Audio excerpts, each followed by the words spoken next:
Station. Thank you. Good morning, council members. Good morning, staff.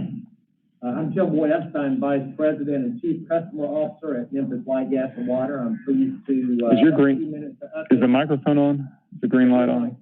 Okay. Doesn't sound like it. No, yeah. Oh, sorry. Good morning, council members. Good morning, staff. My name is Jim West. I'm Vice President and Chief Customer Officer at Memphis Light, Gas, and Water. Thank you for the opportunity to provide an update on our Share the Pennies weatherization program. And I will turn the floor over to Margie Borum-Smith, and I'll let her introduce herself and the folks that are with her today. Good morning. My name is Margie Borum-Smith, and I'm the Manager of Energy Services at MLGW, and I have with me Mr. Will Williams, our Lead Certified Energy Technician and Energy Services. First, I would like to thank you all for this opportunity to update you on Share the Pennies. This is a much-needed program, and it is making a difference in the lives of many in our community. We started Share the Pennies with 6 contractors, and now we have over 30 contractors working in the program. They are small local businesses that include women-owned and minority-owned businesses. These contractors have earned over $4 million. This is money earned in the community and money invested back into the community. We've completed 543 homes, and the efficiency of these homes have improved, and the quality of life for these homeowners have improved. In this program, we have built strong relationships. TVA donated $1 million to ensure the success of the start of the program. MIFA has processed over 2,500 applications for customers applying to the program. And I want to say our relationship with Habitat for Humanity, with the amount of money that we have for each home in Share the Pennies, we cannot afford to put on roofs in this program. So those customers that have been approved for Share the Pennies and also approved for Habitat, we work together and making sure that we maximize the dollars and the measures that could be implemented in the homes. Our greatest partnership is our customers, MLGW customers, that allow us to roll up their bills, and our customers have donated over $4.6 million to the Share the Pennies program. Now, what I want to do today is, you've heard all of these numbers. We've talked about the quality of life. We've talked about energy efficiency and educating our customers on what they need to do to make sure that they maximize the energy efficiency of the measures that we put in their homes. But we want to show you a little bit of what we see every day. And I would like for Mr. Williams to explain some of the measures that we see, and the key word is every day. Good morning. My name is Will Williams. As she stated, I'm the lead energy technician in the Energy Services Department. The first slide, what we're going to try to do is break them down. These are 3 separate addresses that we've addressed measures at. On this first slide on your left, on my left, what you'll see is the unit was damaged. And the significance of this particular unit here is the condensate pump went out, which caused water from the unit to be circulated through the house. This could possibly cause mold, and it had significant issues with this customer's health. And health and safety is a very important part of the weatherization measures that we have tried to improve for these customers. The next photo, if we would move the slide, the next photo The first photo you noticed, that was the furnace. This is a condenser that is tied in with that particular unit. The importance of this, as we noticed that if you understand refrigerant, in 2020, R22 refrigerant was phased out. They're not producing it anymore. This unit was had an issue with leaking, mainly because it wasn't level on the pad that it was setting on, so it would constantly vibrate and lose refrigerant. So on the right, you see where we installed a new unit. The next photo, this is where it became a extremely health and safety issue. If you notice in the closet, what you'll see a lot of discoloration on the wall, that's soot, and that's because the unit was not, the unit was not burning properly. The fuel and air mixture was off, so the unit wasn't burning properly. So the next photo, what you'll see is the bottom of this unit, where if you looking at the bottom of the unit here, you'll see where we call this flame rollout. The flame was actually rolling out into the closet, producing that soot, and this disabled this water heater, because this particular customer was using their stove to heat water and to heat their person. So on the right, what you'll see is we actually installed a new unit. All right, that's the first set. Moving on to the next photo, what you'll see is on the left, an old condenser. This particular condenser was an R22 condenser, which, as I stated, 22 has been phased out. On the right, you'll notice we installed a new. The next photo, what we see here at the bottom of this particular unit on the left, you see a lot of water discoloration because of the bad condensate pump here. Also, the water was overflowing and was actually going down into the residence itself. It was leaking down. So that moisture from that water disabled the electronic board on this particular unit. On the right, you see we installed a new unit. The next photo is back to safety issues. This particular water heater was in the attic, and if you notice that the diverter that's on top of that unit, that didn't allow the gases that was burning off to leave the house through the chimney. So on the right, you see where we installed a new water heater. We added the venting, we sealed it in to ensure that the burn-offs were actually being taken away from the residents. This next photo, you'll see it's basically the bottom of that. You see the diverter was off. So on the safety side, we worked very closely in conjunction with the customer service team at MLG&W. So this one had to be disabled because it was the customer was constantly trying to light this pilot, and it was constantly going out. So MLG&W, when they came out, they discovered that there was issues with the diverter on top of this particular unit. On the right, you see where we have installed a new water heater. All right, the last residence we went to, and I think Ms. Bourne mentioned that if it was not for our partnership with Habitat, we wouldn't be able to have helped this particular customer. The roof was destroyed. It had leaked into the residence, and I'm going to state that all these customers were good pay customers. They made sure their bill was paid on time.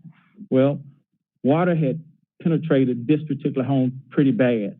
On the left, you notice that we tried to make repairs on the right, but on the left, where the damage to water was running down into the structure. The next photo, what you'll see where it had taken her ceiling out. We tried to go back and pull all the old wet insulation out. We replaced the insulation on the right. We were replacing all the sheetrock to kind of give her a sealed space to live in, basically. The next photo, you can see on the next photo where ceiling, as I stated, the ceiling came down. You see that there were replacements on the ceiling to seal this particular unit. And the next photo, as I stated, water had penetrated inside the walls and had kind of ruined this particular residence. But we were very fortunate to be able to use the weatherization money to put the structure back together.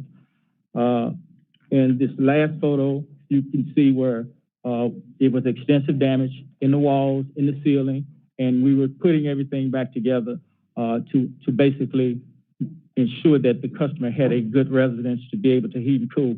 The good thing about this particular residence is the heating and air units were in good working condition, so we were able to basically take the funds that we had available to in what we call work the envelope, and that's the home, to ensure that there were no holes for where the heating and air unit would actually escape from the house. And, you know, hopefully that would help lower her utility consumption.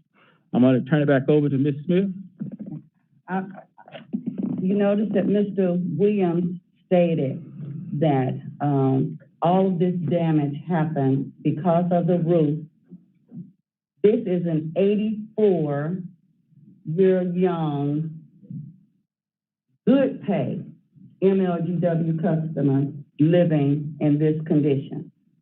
So that's what I want us to see. And we see this every day. And again, he talked about health and safety, mold, carbon monoxide. We see elements like that every day.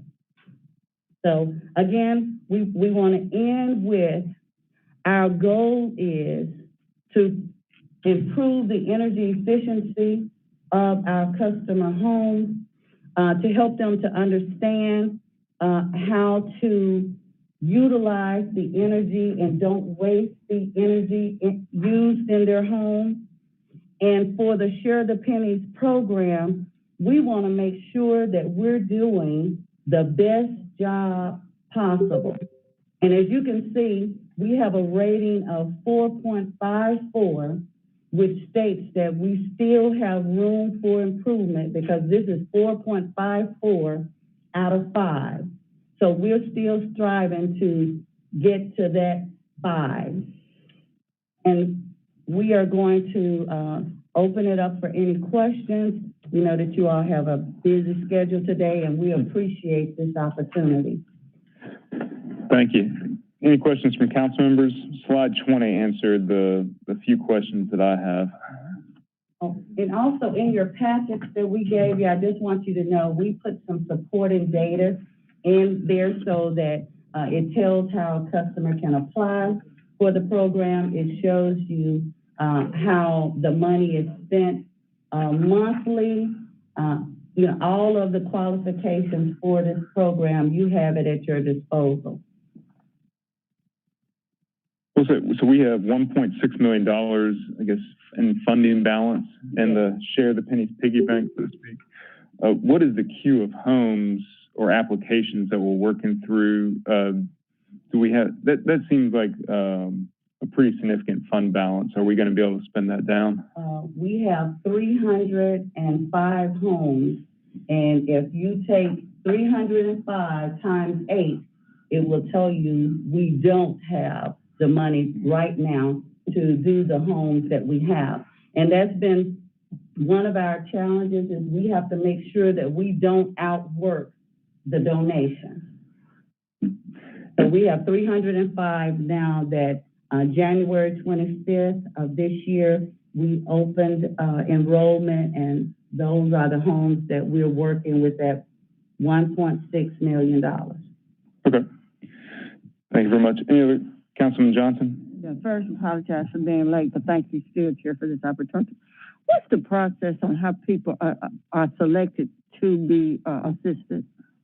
If we put that in, it is on page, the qualifications for the program. They must contact MIPA. Okay, I understand that, but you may have 100 people qualified. How do you select from that 100? No, if they are qualified, we go through and they come in and we work all the 100. Like, for instance, in this open enrollment, we had 770 customers that applied. Mm-hmm. Only 305 actually were approved. So that's the 305 that I'm talking about. And the reason why majority were not approved is because they did not turn in the qualified documentation. They were not homeowners, and they were over the income limit. Okay. So we will work all 305 that were approved. So what happens if the money run out? You just mentioned about money. So do you divide your funds by 305 and you just apply that to each home? Since donations come in monthly, we look at where we are and we try to bid out the jobs based on, the money. All right, thank you.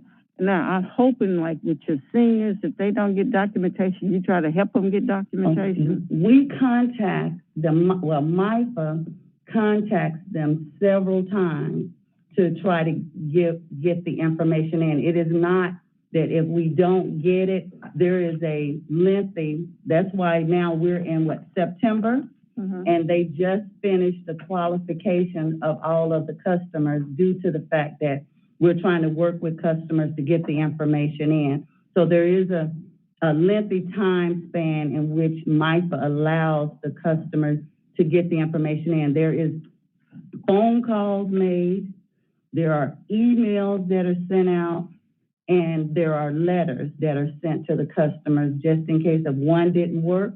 They document that they have done all of those things trying to get with the customer.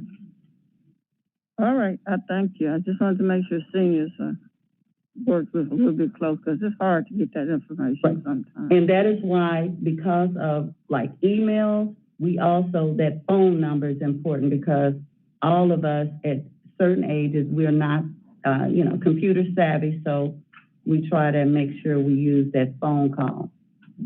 Thank you. Thank you, Chair. Thank you all very much. We've got to move on to the next presentation, which is a power supply update.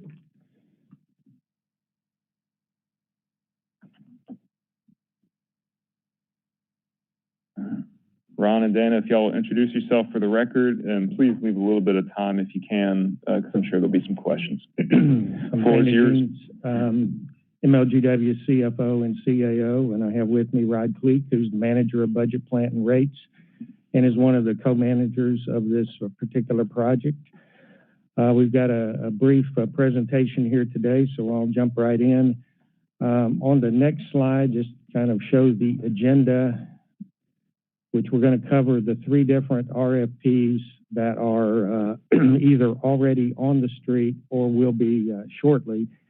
That is the transmission RFP, the thermal generation RFP, and then the renewable and other. And I'll just break those down individually. The next slide shows the kind of an overview again of the three different RFPs. The transmission facilities one has already been issued on the street on July 12th. The thermal generation was issued on August 6th. And the third and final is still under development and is on schedule to be issued next week, basically a week from now. So we're working closely with our consultant GDS and Stanley really on a daily basis to work through and develop these RFPs and answer questions and so on. Next slide shows the transmission facilities RFP, essentially what that consists of. Of course, we are building or propose to build transmission interconnection into the MISO territory. There are three different transmission paths that are to be built. One's a 500 kV line into Entergy, Arkansas. That's kind of on the north side of the system. Another one is basically kind of across the river, West Memphis, a 500 kV, and then a 230 kV line down into Mississippi. And so these lines are necessary for us to be able to access MISO resources and acquire generation from the MISO territory.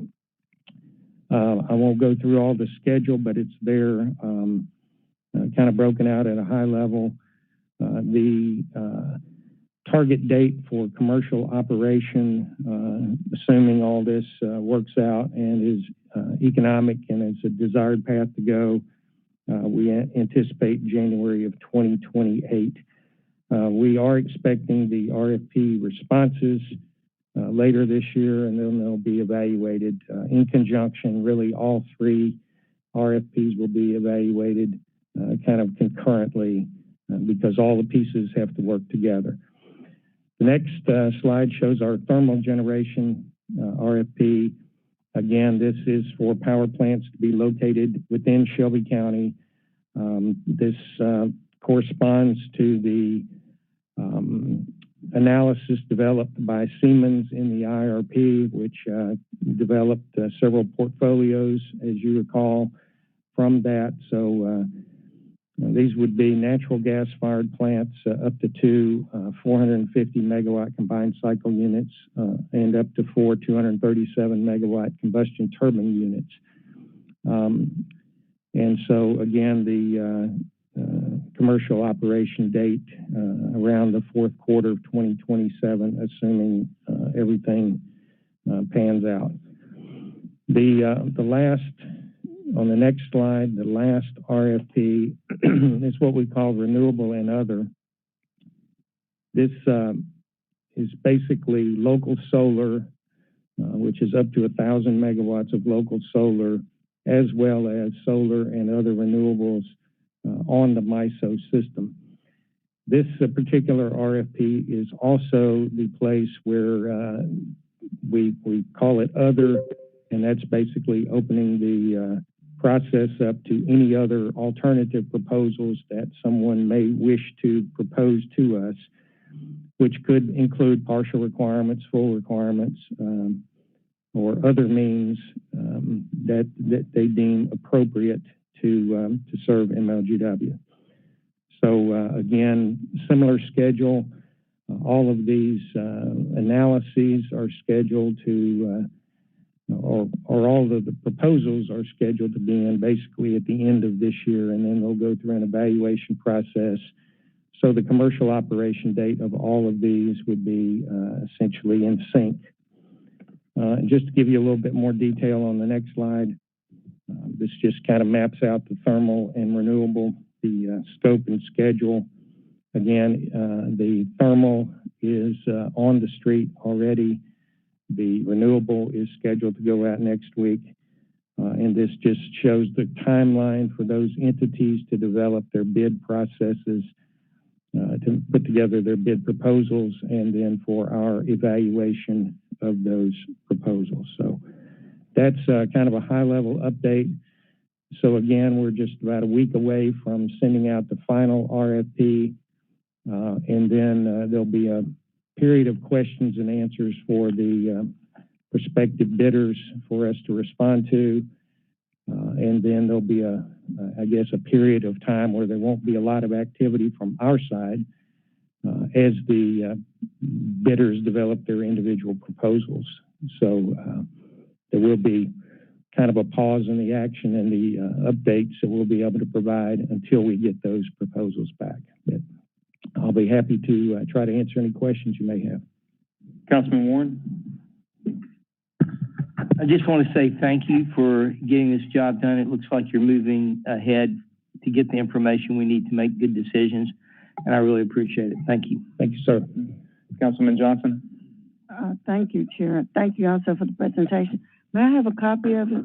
Yes, we send it electronically, but we can get you a... Okay. No, after, just afterwards. Yeah. Thank you. Yes, ma'am. Okay. Any other comments or questions from council members? No, I think that was pretty straightforward, actually. All right. Thank you for the time. Any other business for the MLGW committee? Seeing none, we're adjourned. Thank you, everybody. Thank you.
7, 2021. The Parks and Environment Committee is called to order.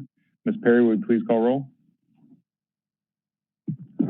Council members present, Councilman Covette. Here. Councilwoman Johnson. Councilman Smiley. Here. Chair Morgan. Here. Councilman Warren. Okay, without objection, we will consider items 1 through 6 together and There's a revised agenda. there's a revised agenda that I do not have. It is items 1 through 5 together, for they're very similar. And if council members have any questions about those items, we'll just ask that all together. Can I get a motion on items 1 through 5? All right, we've got a motion and a second. Any questions or comments from council members about any of these items? All right, seeing none, I assume you're ready to move to a voice vote. All those in favor signify by saying aye. Aye. All those opposed? Opinion of chair, the ayes have it, and that will receive a favorable recommendation at our next meeting, correct? Well, there is one item that is same that minute. Okay. If we can ask what, the involvement in the grant funding. For, is this the matching funds for Botanic Gardens? Okay, yes. So, Oh, you haven't done that yet. I apologize. well, no, it is. It's number 5 on our revised agenda. Without objection, that'll be same night minutes. Okay. Any other business for this committee or questions about the items again? All right, seeing none, we're adjourned. Thank you, everybody.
order. Ms. Keaton, can we please call roll? Councilwoman Johnson. Councilman Warren. Councilman Colvett. Chair Smiley. Here. All right. We have 3 items on the agenda today. The first item is a resolution to appropriate FY 22 CIP funds from Midtown Area Connector BRT project number GA03028 for the Memphis Area Transit Authority, all council districts, sponsored by the administration. Is there anyone here from? Okay, moved and properly taken. Is there anyone here from the administration to speak to this item? Question. Question? All right, Justin. Ford is here too. And let's please note that Councilman Ford is here. He's here with us virtually. All right. All those in favor? Aye. Any opposed?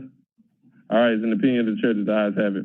All right, item number 2, a resolution to appropriate FY 22 CIP funds for the Transit Vision project number GA03029 for the Memphis Area Transit Authority, all council districts, sponsored by the administration. Is there anyone? Move second. Call the question. Question called. Okay. Councilwoman Johnson.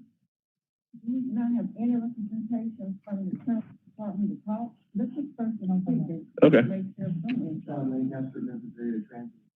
Okay, Mr. Lancaster, come on up. Thank you, Councilwoman Johnson.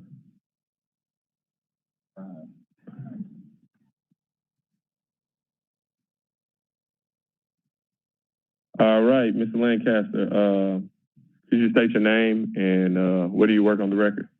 I'm John Lancaster. I'm the Director of Planning and Scheduling for Memphis Area Transit.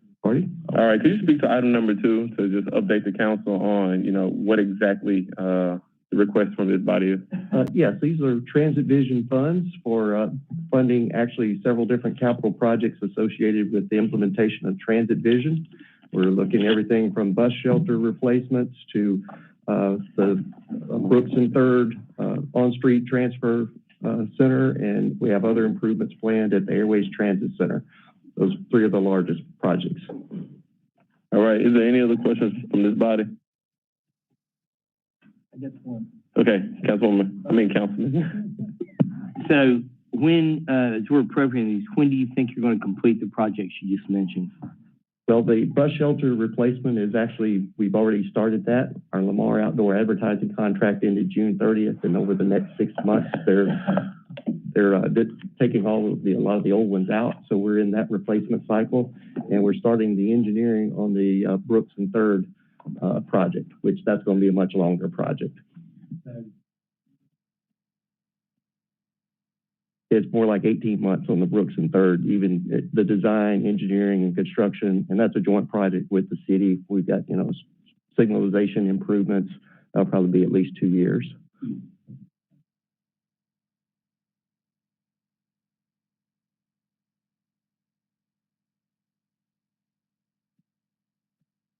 My mic is off. Doesn't appear there are any other questions from this body. It appears that all hearts and minds are clear. All those in favor? Aye. Any opposed? It's the opinion of the chair that the ayes have it. The last item on the agenda is a presentation. Thank you, Mr. Lancaster, for showing. Thank you. The last item on the agenda is a presentation on Explore Bike Share All Council Districts, requested by myself. Is Mr. Anton Mack here, the Executive Director of Explore Bike Share. All right, Mr. Mack, can you hear us? Yes, I can hear you. All right, the floor is yours, good sir. Great, wonderful. I hope we have the presentation and that you've received the materials. My name is Anton Mack, and it's a pleasure to meet with you all today and to talk with you about Explore Bike Share. I am the Executive Director, resident at 151 Vance Avenue, Memphis, Tennessee, 38103. And we are asking or making a request for $780,000 to assist us with programming through this difficult period of time. So it's critical and essential programming that will assist us with operations and continue to move forward through the pandemic when a nonprofit, as we are, has had great difficulty raising the funds to continue to operate. Just a little bit about us. Over the past 3 years, we have logged hundreds of thousands of miles burn thousands of calories and tens of millions of calories, and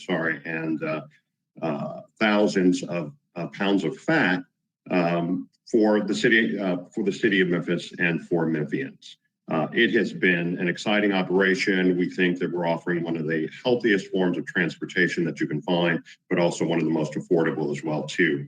So what we're asking for on the next slide, if we can move forward, what we're asking for is assistance with the e-bike expansion of our system.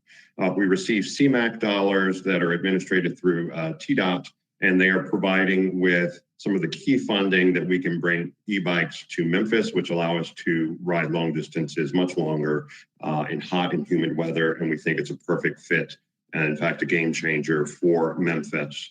In addition to that CMAQ funding, we're asked to raise considerable funds ourselves. It's in total a $2 million project, and we're asking for $350,000 from the city to assist with the completion of the rollout of the new stations across the city, as well as some of the important partner programming to make sure that all the neighborhoods are activated and participating. Additionally, we're asking for assistance with the new Breaking Barriers program. This is a program that is squarely focused and solely focused on equity. We found one of the difficulties in any shared mobility system is reaching all the neighborhoods, and this is a program that can do that. You will see that we have piloted the program over the past few years with organizations like The Works and Knowledge Quest, but we want to expand out to Valentine Evergreen. We've just expanded to Westwood as well too, but we need your assistance to formalize this program. With $430,000, we will be able to take hundreds of bicycles and take them into the communities and provide bicycles for transportation back and forth to work and to school, healthy rides, community rides as well too. But we think one of the most important things is it's a positive activity. So at a time when activities have really changed quite a bit or even limited or gone away, we think that we're providing one of the healthiest, safest forms of transportation and also a way for people to not only exercise, but to maintain some peace of mind at a time when we have to stay separated. And then in the next slide, you'll notice, and then the next slide as well, you'll notice that our ridership in the red there with our new e-bikes really is going through the roof. Tremendous increase in interest in the e-bikes, and we'd like to continue those numbers going up and going forward. On the next slide, you will see that as we added a new station in Shelby Farms, we've noticed that our ridership is up in the parks considerably. This is an area where people are able to come together and join in a really unique way. And so that ridership is also up in the next slide. Also, our riders are riding much longer than they have in the past. The red rides are the e-bikes, which we started to introduce in the month of May. We still have hundreds more bikes to get out on the street and stations to install, and this is what the funding will help us with. And then the next slide is our wrap up. And what we want to do is to be able to say thank you for making the city safer, cleaner and healthier, but also a much healthier, more active city at a really critical time in history. This funding will make a tremendous difference for all of us. And I welcome any and all of your questions. Thank you, Mr. Mack. Well, I have a quick question. So on average, about how many people is your program serving? And what I mean on average, about how many people yearly or monthly? Go ahead. Yeah. Each year we have close to 100,000 rides. So it really is a tremendous number of people across all neighborhoods because people are riding in so many different locations. Okay, but how many separate stations too? Because I know when I go to the city, I see so many different biking stations. So about how many separate stations? Right. We have 80 separate stations, and then we also have a new program that is in the wings, where we hope to introduce new bike stations on the campus of the University of Memphis, and that will increase the number of stations as well. Okay, thank you, Councilman Warren. Yes, thank you. Great presentation. These e-bikes, they're part electric and part people power, is that correct?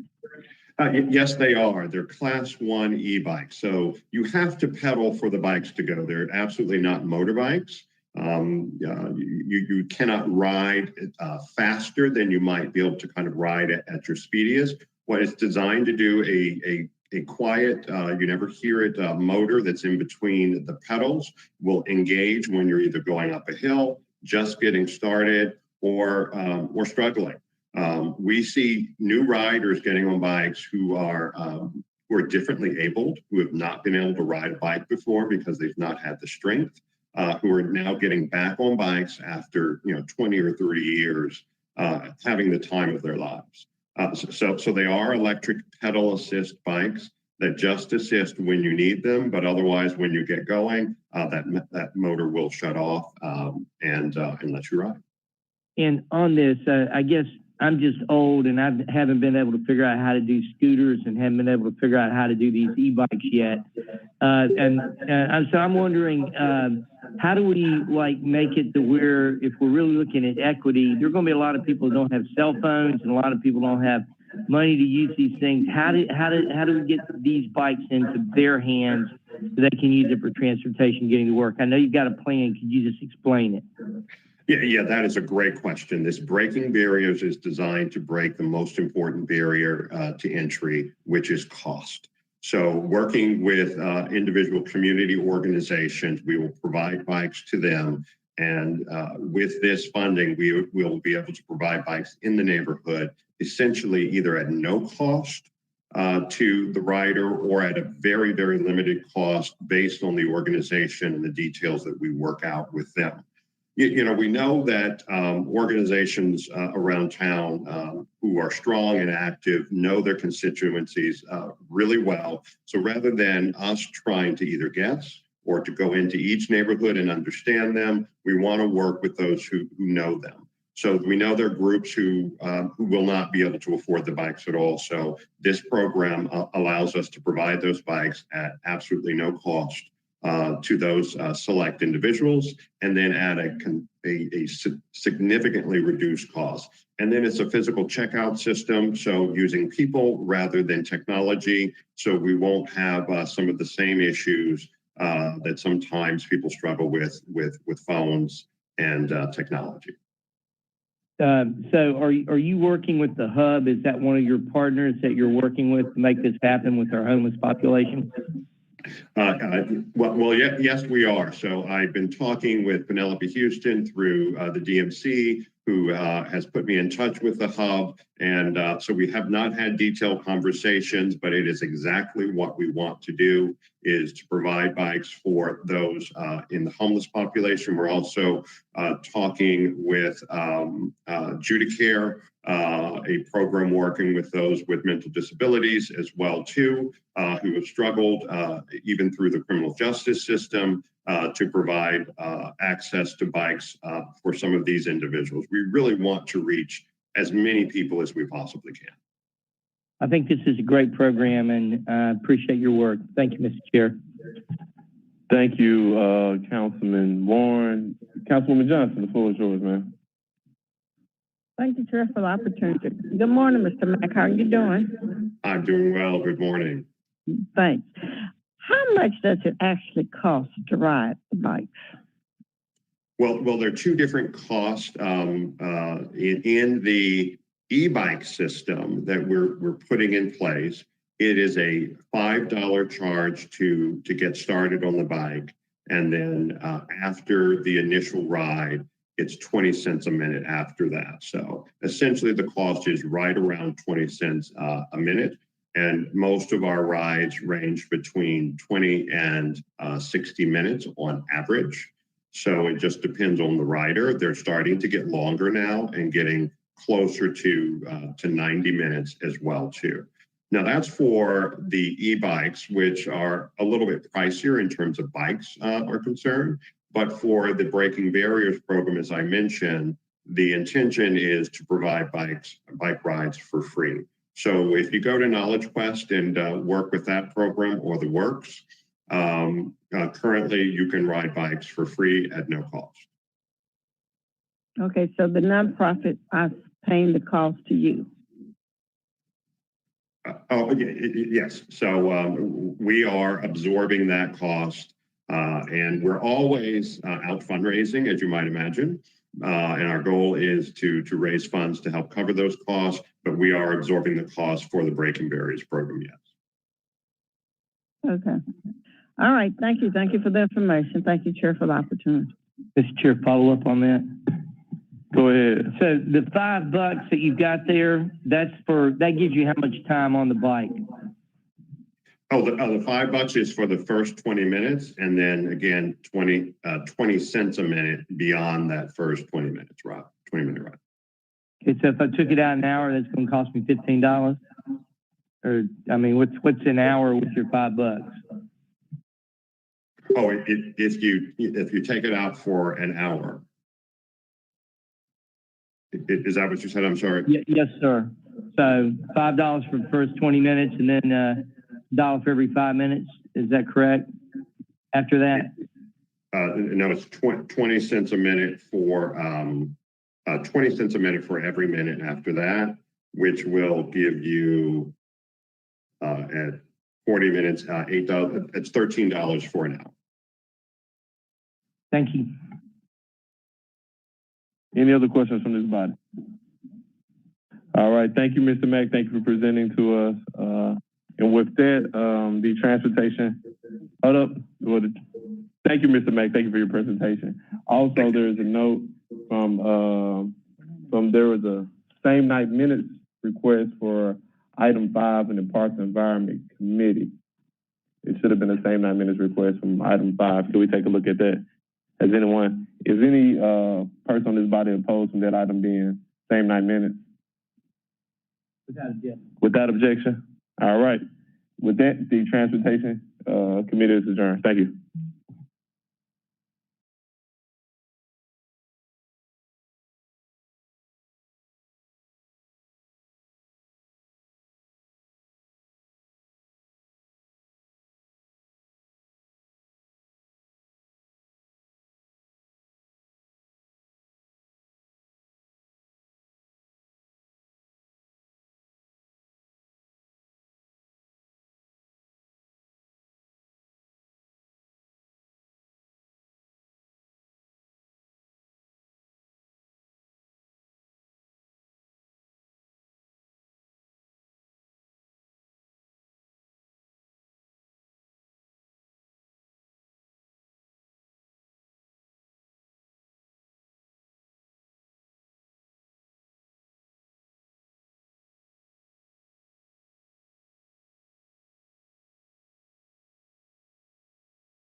And the committee, the Housing and Community Development Committee is called to order. May I have roll call, please?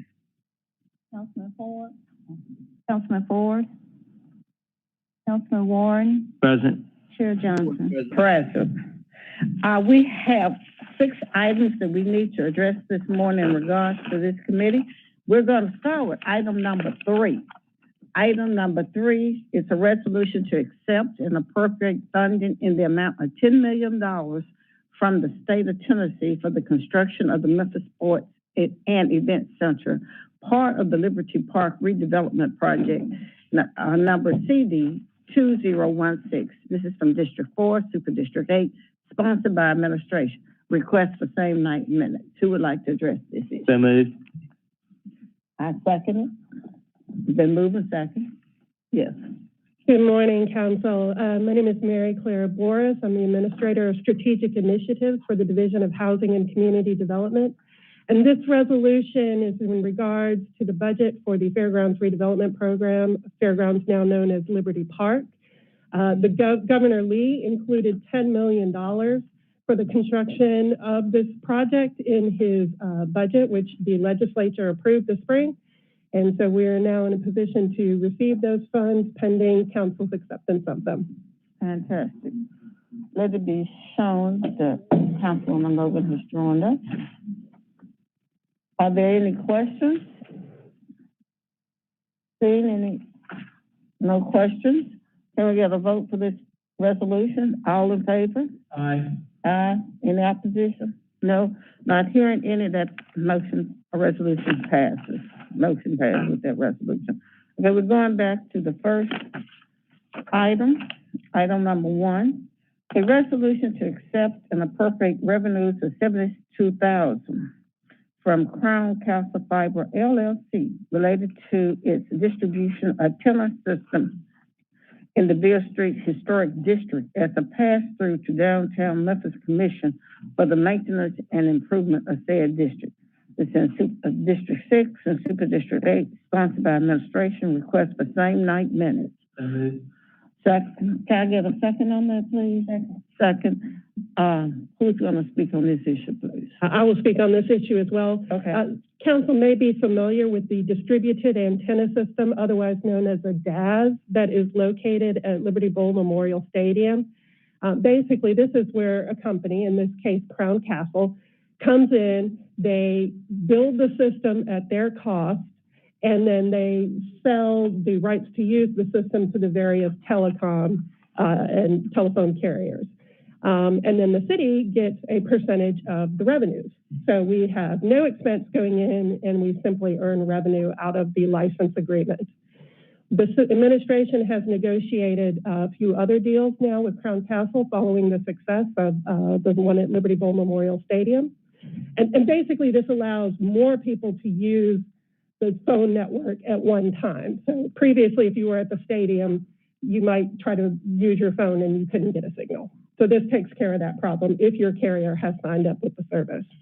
So now, as I said, the administration has negotiated a deal with Crown Castle for some other locations, one of those being Beale Street. So they, again, will erect the system to allow large crowds on Beale Street to be able to successfully use their phones and text messaging.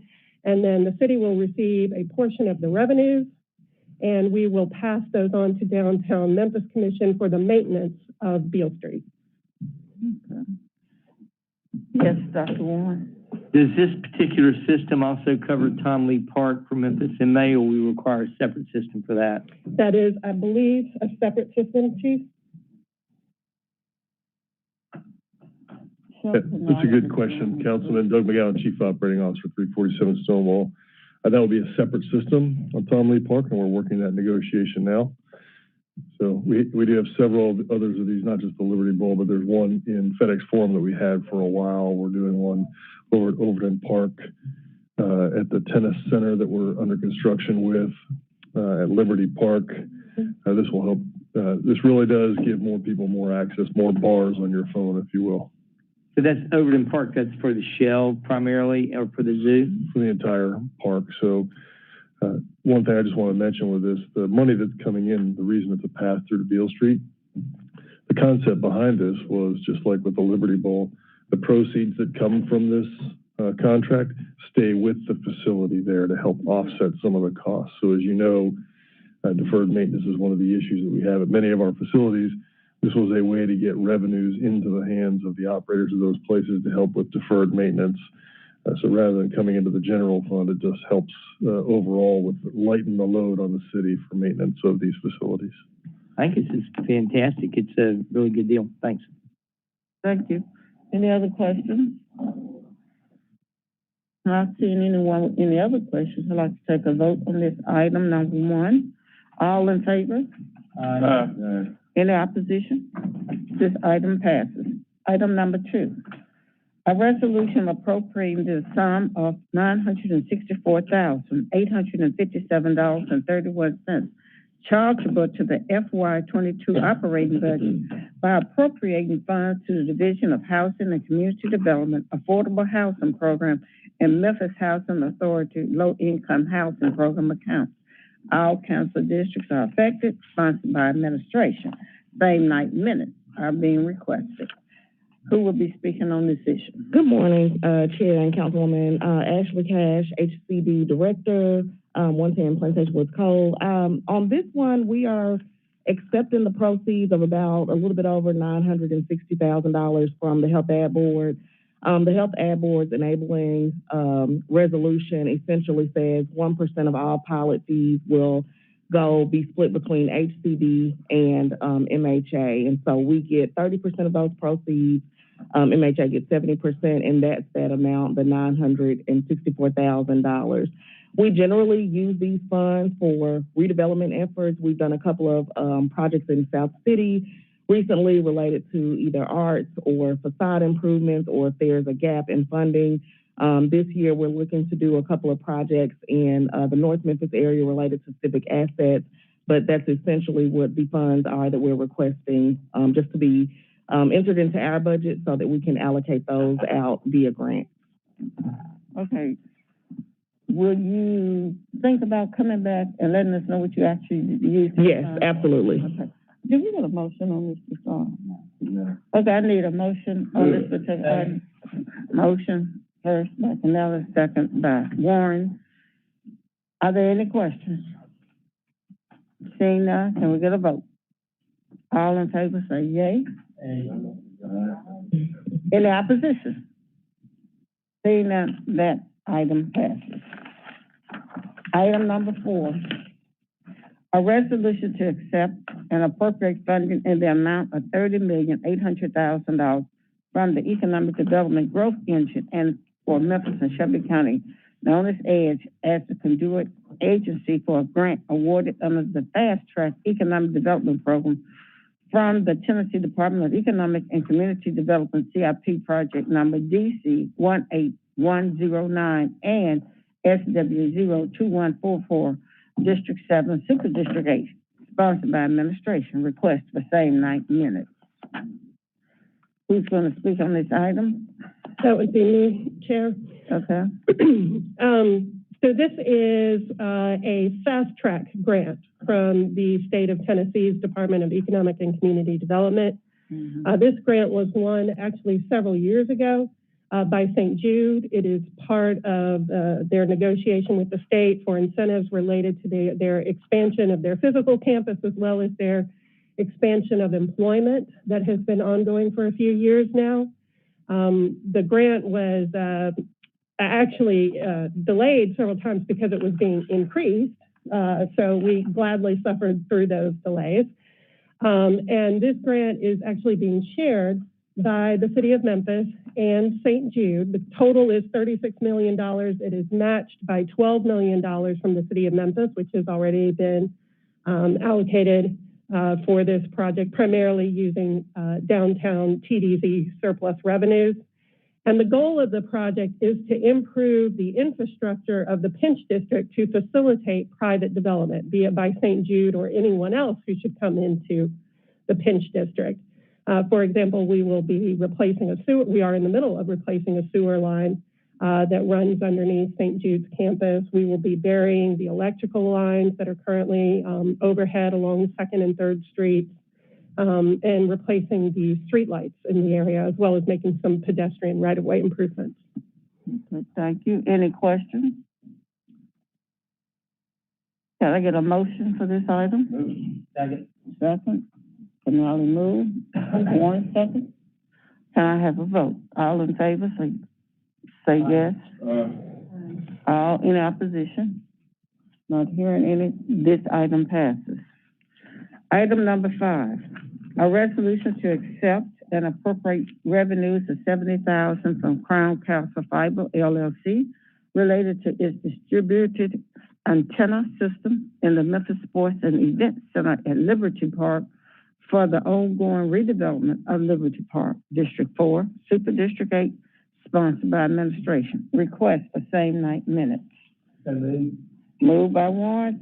Can we get a second? Second. Second by Canal. Who would like to speak on this item?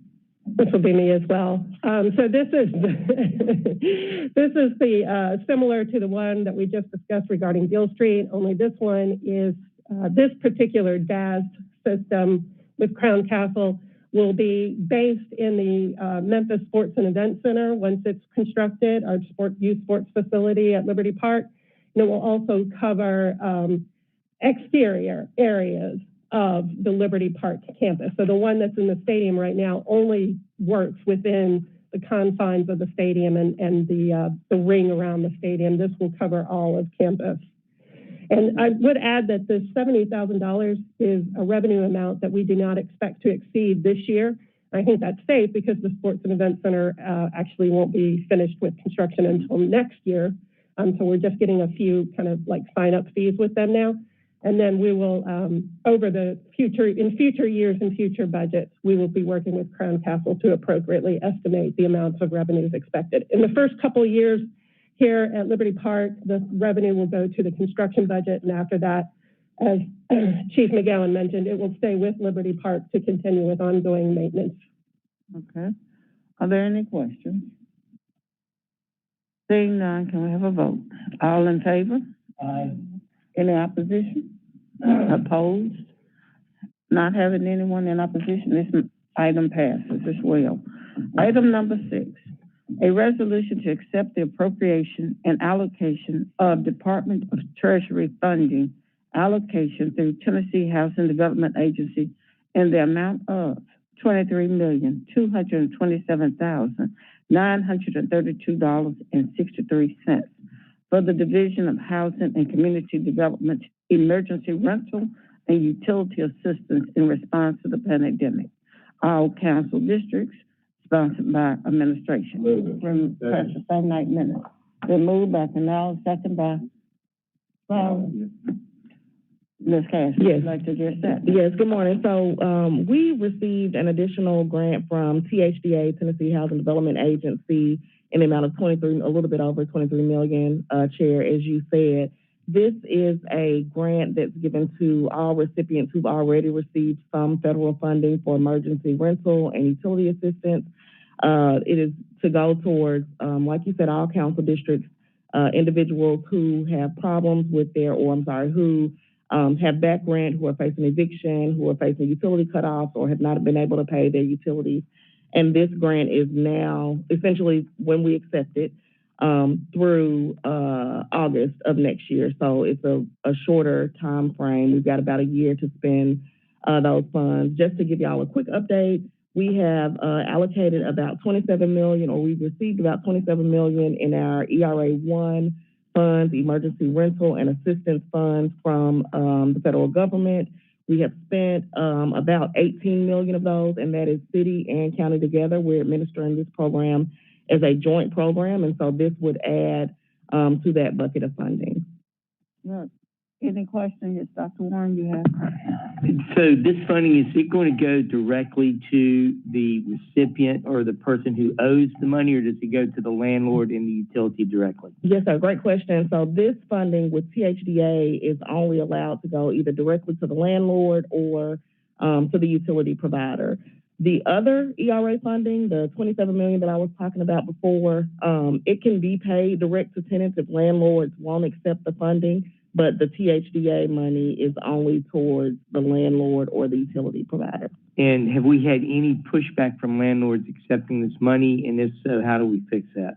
We have not, we've had a little bit, not a lot. There may be a one or two off landlord who, for whatever reason, wants to, doesn't want to work with their tenant anymore. And so in that case, thankfully, we do have those funds direct from the Treasury where we can pay the tenant directly, and hopefully that tenant is able to get into a better housing situation, living under or with a better landlord situation. So that's how we would funnel that in this case. Thank you, Madam Chair. Any other questions? Again, how do they actually have the opportunity to take advantage of this service? Sure. So two ways to fill out an application. One is online. It's home901.org, HOME 901.org to fill out an application. If they don't have access to internet or aren't able to navigate the application, they can call 211 and individuals from the library will help them walk through the application, talk through their documentation, et cetera. Right now, we're going through a backlog of about 8,000 applications, so the need is high. And so we're working through that amount. And right now, the application portal is anticipated to open back up the early part of October. We want to make sure, as opposed to just collecting more applications through this month, we want to make sure that we're able to get through the applications that we have, make sure we are able to fund those requests, make sure those people are not evicted, maintain and stay in their homes, and then open the application portal up probably October 1st. I ran into a gentleman who was not aware of the program. And he says, I let them take my car because I couldn't afford the car notes. And I paid my utility bill. Is there any way for these people to be reimbursed if they could show their income? You know, the state, so at the time, right now, no. Right now, there's not a path. I'll say a couple of things. We're working with NPI, Neighborhood Preservation, Inc., and their attorneys in the courts. And so when people go before judges, even if they don't know about the program, when people go before judges and they have an eviction, the judge will ask them, do they know that this program is available? If they don't, the judge will place essentially a hold on their case and give them the opportunity, if they desire, to go through that program. The state is, THDA in particular, was looking at ways to reimburse people for past credit card, if they've been putting rent or utilities on their credit card, or if they've been doing other things. They haven't figured that piece out, so we're not allowed to do that with our funding yet, but that is something that they're looking at, and I can certainly ask for an update on how that might be going and you know, what's the time frame on that. Yes, okay. Individual ran into another individual who you had provided assistance for already. Are they able to come back? Yes, we can do with this funding and the previous ERA funding up to 18 months. And so usually that's 12 months of back rent, 3 months of future rent. But if he's still in that, still having challenges paying his rent or utilities and still within that 18 months, he's eligible for additional funding. Oh, thank you. All right. Any other questions? Having none, can we get a vote? Okay, I'm sorry. Hi, Chair. Good morning. Question. So you said we have over 8,000 applications backlogged and then opening up the portal pretty soon. What is the plan to really push through and get as many applications gone through if possible? So essentially it will be, we have screeners or processing specialists, whatever you want to call them. And we recently, I would say last week, went through a training on making sure they understood. So a little bit of background, we switched to a new software a couple of months ago. And so went through, retrained the screeners, made sure they understood how to go through those applications more efficiently. I think part of that is boosting that number up. So we've got, I think, 14 processing specialists, and maybe we need to get 20 really to get through that backlog, but then also make sure that doesn't happen again. I believe today the White House has a webinar, so they've been providing all this funding through Treasury, but they've also been providing education and resources on how we can use it. And so one of the topics on the webinar today is really how to expedite applications, how to work through that process. And they're really looking for cities and states to reduce as many barriers so that, one, the application process is smoother, but also so that people are able to access the funds without having too much burden to dig through documents. And so looking at how we can start using more self-attestations to get through that process. So there's a couple of different things in play to get us there, and we do think we'll be able to, with a little bit more staffing, a little bit of cleanup of how we're looking at applications, what we're screening for. We think we'll be able to get through those pretty efficiently and not really, we still may end up with 8,000 applications in October, and that's fine, but we'll just be able to process those more quickly than we have been in the past. How long does it take to go through So I would say probably, so I'll say two things about this. It essentially between 30 to 45 days, but what we do is we actually prioritize individuals with evictions. And so if you're just behind on your rent, you don't have an eviction notice, you might be stretching towards that 45-day mark. If you have a pending eviction, 30 days, 15 days, whatever the case is, then we make sure, one, your application hits the top of the pool, and then we go ahead and process those. Make sure we're reaching out to the landlord, letting them know what we're doing. We actually, through MPI, have really good relationships with a lot of attorneys who represent the apartment complexes, and so we'll reach out to those attorneys and say, look, here's the list of people who you're thinking about processing evictions on. They're in this pool. You'll be paid within this date, so remove them from the eviction list. And that's been actually really successful.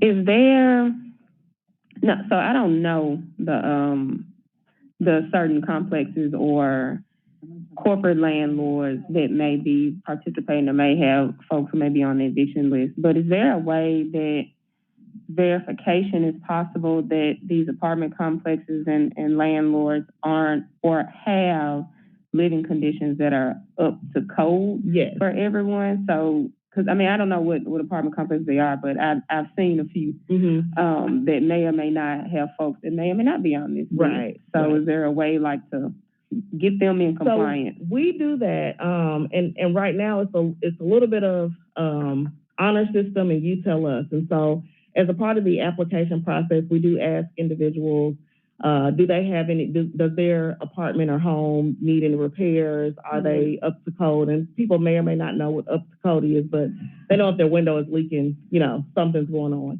And so once again, through those relationships, those attorney relationships with MPI and the landlord's attorney, we'll tell them we're not going, we've got the funds available to essentially make you whole from this eviction, but we're not going to pay you until we know that this issue has been addressed. And we've had a couple of specific instances where people were living without air conditioning, but they got that resolved. People were living with maybe like a hole in the ceiling or just something that they shouldn't have been living with. And the attorneys have been able to get that resolved as a part of the negotiation. So we asked that. Unfortunately, at this time, the resident has to let us know that that's an issue. One thing we built into the program, we just haven't been able to activate yet, is for code enforcement to do random inspections of different apartment complexes to make sure that people are living in great condition. But we do have that, and so there is an avenue for people to let us know if they're living in a poor condition, and we would withhold the funding. Certainly if the landlord did not make the improvements, that would be a tenant direct pay, but we will withhold the funding to the landlord until they made whatever improvements to make sure the home was livable. Thank you. Are there any other questions? Seeing none, can we have a vote on this item number 6? All in favor, please say yes. Aye. Anybody opposed, in opposition? Not hearing any, that item passes as well. Are there any other issues that need to be brought before this committee? The Housing and Community Development Committee, having none, this committee has ended. Let's,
Tuesday, September 7th, the hour is 8:45, and I hereby call to order the Economic Development, Technology, and Tourism Committee of the Memphis City Council. Ms. Cullinger, would you please call the roll? Councilwoman Johnson for Finale, Here. Warren, Present. Colvette, Here. and Powell. Chair observes the quorum. Colleagues, we have 4 items on today's agenda. Item number 1, a resolution to appropriate $500,000 for CIP project number IT-01001, Desktop and Application Infrastructure ITIL Organization, all council districts, sponsored by the administration. There's a request for save 9 minutes. May I have a motion and a second? Moved by the chairman, seconded by Councilman Warren. And Councilman Ford is present. Please show Councilman Ford is present. Good morning, sir. Good to see you. Yes, sir. Good morning, Council. Shirley Ford, Chief Financial Officer. Actually, I'm here in representation of items 1 through 4. These are all items that were approved as part of our FY22 CIP budget. We are coming today asking for the appropriation of those funds that have already been approved and allocated. Colleagues, any questions on any, actually, you know what, let's just, yeah. Without objection, we give you items number 1 through 4 together. I'll spare you from reading them into the record. Any objection? Without objection? Call the question. Question's been called. All those in favor, signify by saying aye. Aye. Any opposed? This item passes unanimously. Any other business before this committee? Seeing none, the Economic Development, Technology, and Tourism Committee is hereby adjourned.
9:05 a.m. Tuesday, September 7th.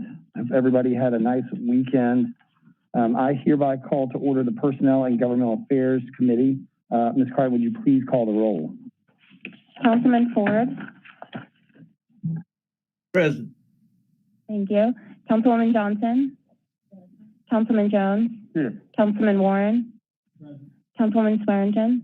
Councilman Colvette. And Chair Carlisle. Here. Chair observes a quorum. Colleagues, we have 6 items on this morning's agenda. Item number 1, appointment to the Pension Board of Administration of Cleo Griffin. Move it. Second. Coming forward, thank you. Moved by Chairman Colvette, seconded by Councilman Warren. Thank you for being here. If we could have your name and address for the record and just a brief statement. Hello, Cleo Griffin, 374 Woodmere Lane, Memphis, Tennessee, 38117. I'm the Deputy Director of Parks and Neighborhoods. I've held that post since December of last year. And prior to that, 15 years in the nonprofit sector with the YMCA of Middle Tennessee, and also most recently the Salvation Army here at the Kroc Center of Memphis. So excited to be here, honored to be nominated, and hopeful that my experiences will help the pension board be the best that it can be. Thanks. Thank you. Colleagues, any questions or comments? Seeing none, all those in favor signify by saying aye. Aye. Those opposed? Seeing none, the chair sees this as unanimous. Thank you, sir.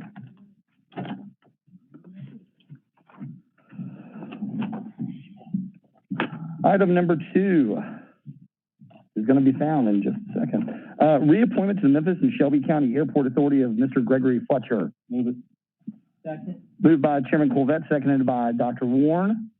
Mr. Fletcher, good morning, sir. Thank you for being here. If you would mind having a seat and just give us your name and address for the record. Yeah. If you'll press the, will you press the green button for me? Sorry. There you go. Gregory G. Fletcher. I reside at 18 Morningside Place, Memphis, 38104.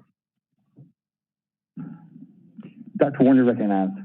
Yeah, I actually got to fly this past weekend and went through the airport. Yes, sir. And I was noticing that where we used to have pictures of councilmen, now that we've got little small pictures of councilmen, and we have really big pictures of, I guess, the people who are on this board. And I'm just wondering... it's a very handsome picture. Yeah, they're very nice pictures, and I'm just wondering what the thought process was behind that. I had to, search to find the picture and say, hey, I'm out here, dear. I know I am, but I couldn't find it. So I'm just wondering who made that decision?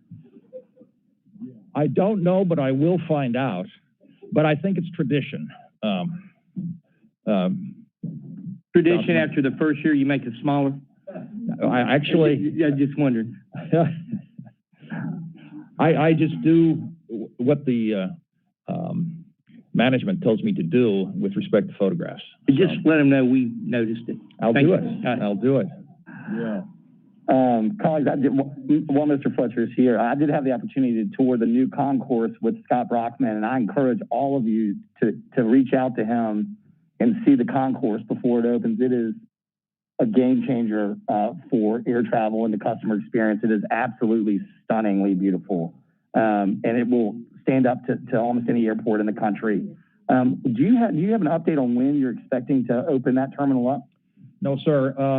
There are a lot of training issues associated with moving the airlines into that concourse, and of course the support staff as well. So I think the best guess is late fall.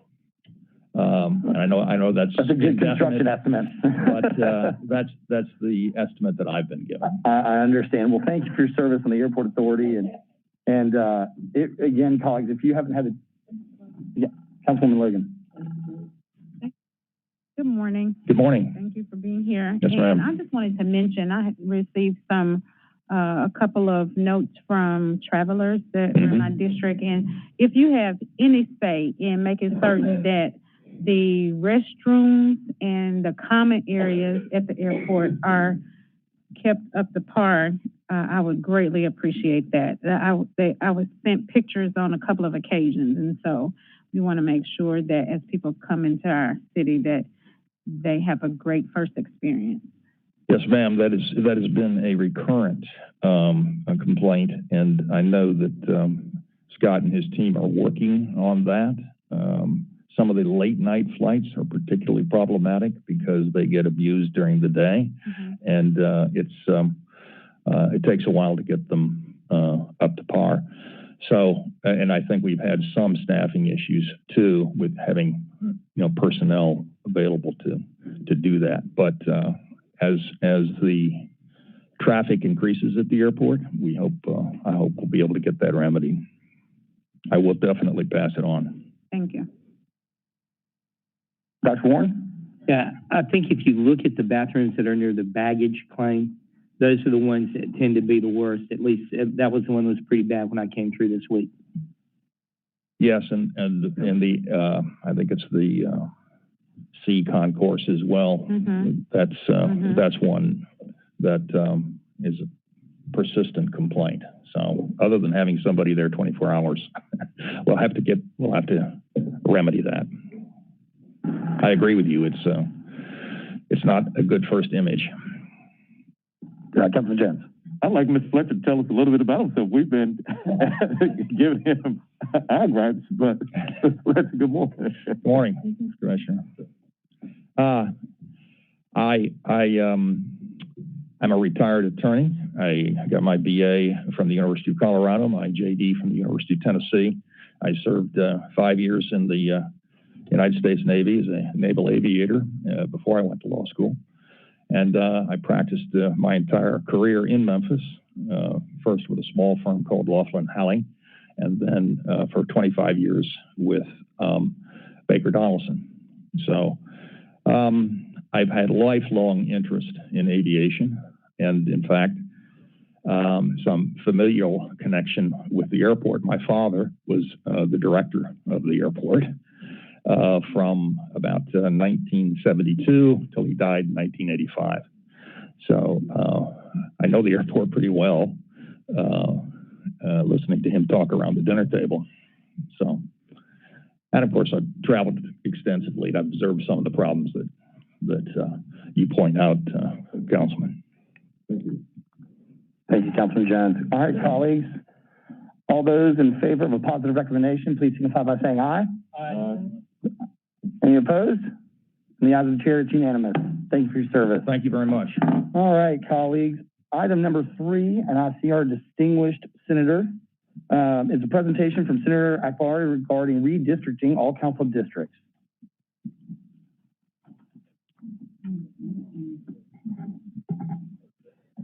Senator, good morning. Thank you for being here. I don't know if I like being on this side of the table, but so my presentation is more of a conversation. First of all, thank you all for allowing me to be here today. I want to talk to you a little bit about the state process for redistricting and encourage you all to get involved. So the state we've already received our numbers. I made a similar presentation / conversation with the county commission because we want you all to be involved with this process with us. So we will determine the maps for state House seats, state Senate seats, and for our congressional seats. We want this to be a conversation with those in the community, and we'll have events throughout the state in the East, Middle Tennessee, and in West Tennessee. Now, we thought, who knows the community more than those who are locally elected, whether county commission or city council? So what we're planning on doing is having a series of meetings so that the public can help draw maps for the state and federal offices. And then we will help them submit them on so that they can be involved in the process. Because redistricting is supposed to make sure that people have one vote, one voice. But a lot of times it has kind of moved into a pattern where elected officials are choosing their constituents as opposed to the other way around. And we want to try and change that, at least to give the community an opportunity to change that. So what does this have to do with you guys? Because you all have your own maps you have to draw. What we want you all to do is just be active participants in our process. encourage your constituents and you yourselves to also be a part of the process. Normally, you all send resolutions when you support something or you're against something that we're doing on the state level. Initially, we planned this to ask you all to submit your own versions of what the state and federal map should look like via resolution. After having several conversations, I think that you all have to focus on your own process, and we definitely don't want to interfere with that in any way. But instead, what we'd like you to do, and this is the best way to do it so we can have everyone here, is to have you all engage with us in those meetings. Now, the state Senate has a special, well, I don't know if I should share that yet. The state House has a special committee that has been appointed that will review maps. From Memphis, you have Karen Camper on that committee and Antonio Parkinson. In the Senate, there's likely going to be something similar, and I will sit on that committee as well. So we want this to be a fluid process because what happens on a state and federal level certainly affects what happens on a city and county level. So that's pretty much it. It's not a big ask. It's just for your involvement, to be a part of the process, to answer when we call, and of course to we're able to provide any help that we can in our positions on a state level. Thank you. Senator, will you walk us through the timeline as it typically would run? Certainly. Thank you, Mr. Chair. So what we will do, we have our numbers. We will have a committee meeting in September on it, and this is official. The Senate will have a committee meeting in September, another one in December, and then in January, maps will be released. It will travel like a regular bill in the Senate. It will go through the Judiciary Committee, and then it will go through, I guess, the Finance Committee, and then it will go to the floor for a vote. And after that, those districts are set.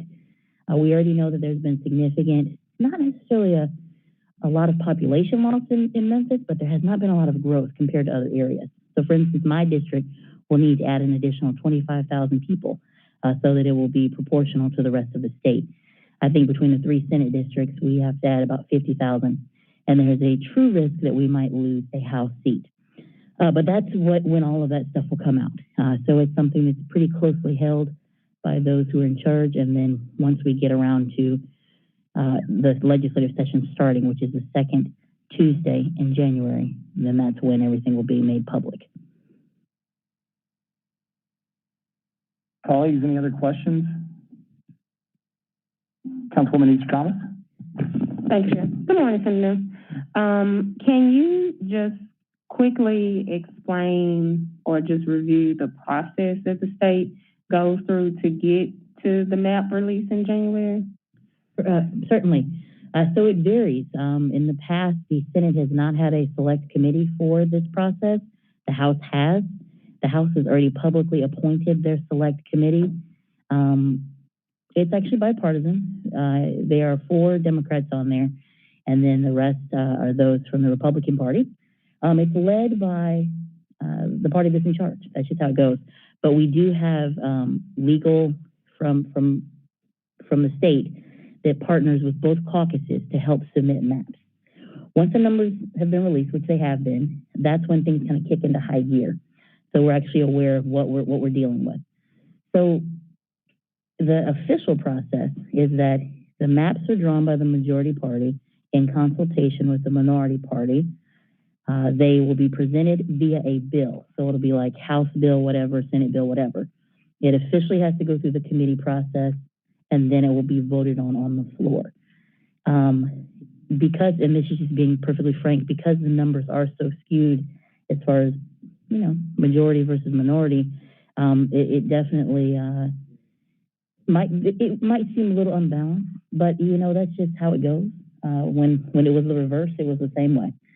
So the whole point is just to make sure that you get your voice on the record. How long are they projecting that process may take from where legal works with both sides to they actually get a map on the floor? Well, January is when the map has to get on the floor because, one, we have to get our districts, we have to run for office. I have to run for office this year, unfortunately, or fortunately. Fortunately. Right. But they really finish everything by December, and then it officially comes through in the legislative process in January. Okay. Thank you. Mm-hmm. Thank you, Councilwoman. Councilman Warren. Thank you for coming, Senator. It's been my understanding that in the state of Tennessee, it's something like 45% Democratic and about 55% Republican if you look at registered voters and how they're doing it. Is there any sort of legal precedent to try to make sure that the districts are appropriately adjusted to make sure it reflects that in the state? Because right now, I think we don't really have that type of representation, and I didn't know if there was a legal basis to try to get to that point. Well, I think the main confines that the party that draws the lines, they have to split as few counties, districts across as few counties as possible so they can keep it within one county. It also has to, I'm sure y'all are familiar with stacking and packing, that the Supreme Court ruled a couple of years ago that you could confine people based on political party. You can't based on race, but you can base it on political party. So that gives people a lot more flexibility. But honestly, once the maps are drawn, approved, voted on, put into place, then I'm sure there will be groups that will sue. And there is precedent in other states like, let's see, Wisconsin, North Carolina, Texas, Florida. So that will be a totally different discussion. So we can't really do anything before that. There aren't lawyers there that are saying, if we do this, we're going to get sued and we may lose. So why don't we just make it equitable as we go? Well, the party that is responsible for drawing the maps, they certainly have lawyers with them. So I think they're going to try and draw it as close to being, admissible as possible. The most important thing that we can do now is submit our own versions of maps. Like if we were in charge, this is what we would do. Or like I know the League of Women Voters, they present a map. Different entities can present maps. It's not, it's actually something that's encouraged, which is why I'm here, to encourage folks to get involved in the process. Thank you very much. Thank you, Mr. Chair. Thank you. Councilman Jones. Thank you. Good morning, Senator Greer. Well, the question that I have, are there any hardline dates that these have to be submitted by? I know that they'll be presented as a bill, but does it have to be approved by February 1st, 15th, April 1st, whatever the case may be? I can check, but I'm fairly certain it has to be done in the first part of January because, one, we have to be able to present these districts so that folks can pick up their petitions, which are due by a certain time period. So I can check and I can get that information to you. Okay. Thank you. Councilwoman Logan. I just wanted to engaging the public. And, you coming here, we appreciate that because I too agree that it should be an open process and encouraged to have different ones' views and input. It seems like you all are really being deliberate and intentional, and I think that's the way it should be at every level. So again, I do thank you for coming and appreciate your approach and let your colleagues know as well. Thank you. My pleasure. Colleagues, any other questions? Comments? Senator, thank you for coming to see us and just really appreciate our conversation last Thursday and the work you're doing at the state to represent Memphis and represent it well. I'm sure if anybody wants to get overly involved in their spare time, it sounds like that door is wide open. So thank you so much for your time. Thank you. Yes, sir. I guess this presentation was dealing with redistricting on a state level, but we have to do the same thing. So there hasn't been any discussion. So I think that we are under some type of, I think I may have read a published report that basically said we have to have something in place by December 31st. I could be mistaken, but I need to know how we're going to move forward with ours. There is a discussion. Yeah, there's a discussion later today. Okay. At 12:30.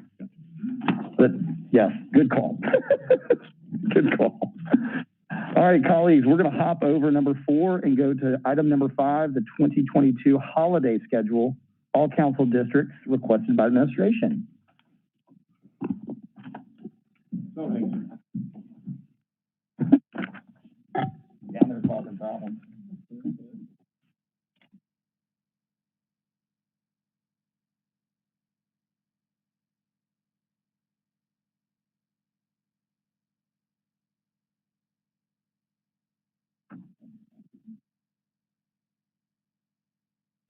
Chief Smith, you have the floor. Excellent. Good morning, council members. We're passing the presentation for this morning to all of you. We wanted to give you an update as we like to do on our paid holiday proposal for city employees for 2022, just to make sure that we're aligned and have clarity from your perspective about what the holidays should be. We know we had discussion last year related to the Juneteenth holiday, and so we wanted to go ahead and directly have a conversation about that. So going to the next slide. Last year in 2020, the council presented a resolution requesting Juneteenth as a paid holiday. The administration then requested that council identify a holiday to replace Juneteenth due to the expense of a paid holiday being around $1 million. And the city government already has 13 paid holidays. And so adding an additional holiday would give us 14 paid holidays, which would be exceeding really almost all municipalities in the country, except for maybe one or two. After several months, the administration presented a resolution to replace the Juneteenth holiday with President's Day, and this was based off of data from a survey that we did with Crescent Council, where the City of Memphis employees voted to exchange President's Day with 1,123 votes out of 2,991 responses in exchange for Juneteenth.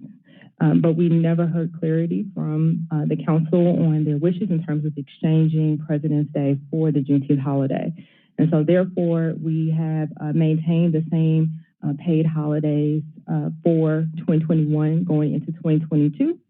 And wanted to share that with you and make sure that we have clarity on that. So on the next slide, the proposed holiday schedule is listed based on, once again, the same schedule that we have for 2021. However, we're once again open to making an exchange for Juneteenth for President's Day and want to entertain that discussion. And that concludes my presentation. I do have also in the presentation a holiday comparison of us compared to other organizations. If you go to the next slide, Memphis has 13 paid holidays, Shelby County 11, Chattanooga 12, Denver 11, Little Rock 9, Nashville 11 as well. Just for the record, a citywide holiday costs the taxpayers what? $1 million. Okay. So it's, and I'm just laying the landscape. I'm not taking a position here. The landscape is add a holiday, find $1 million, sub a holiday, or go back and stick with the original schedule? Yes, sir. Okay. All right. And what's the administration's position just at this point?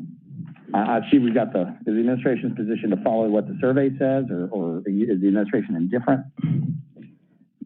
Yeah.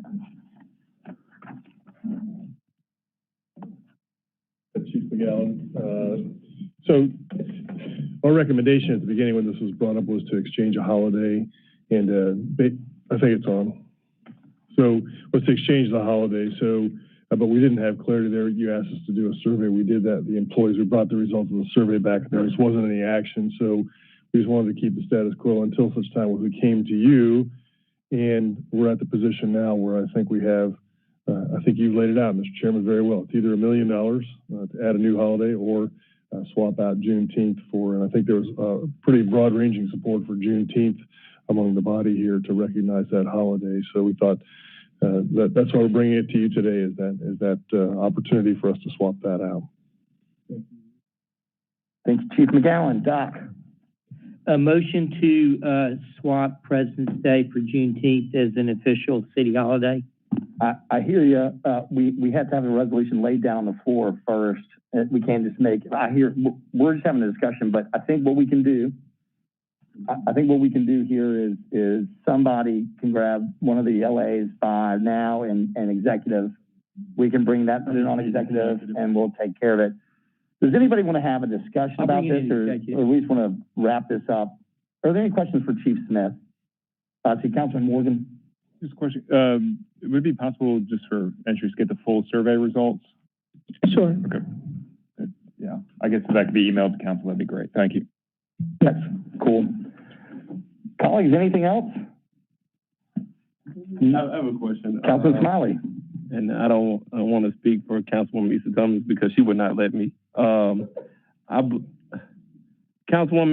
was your resolution to add Juneteenth? Was your resolution to swap one out? I want to be clear on what your will is because this was your proposal. I don't want to overstep or take away what something you were attempting to do for the people.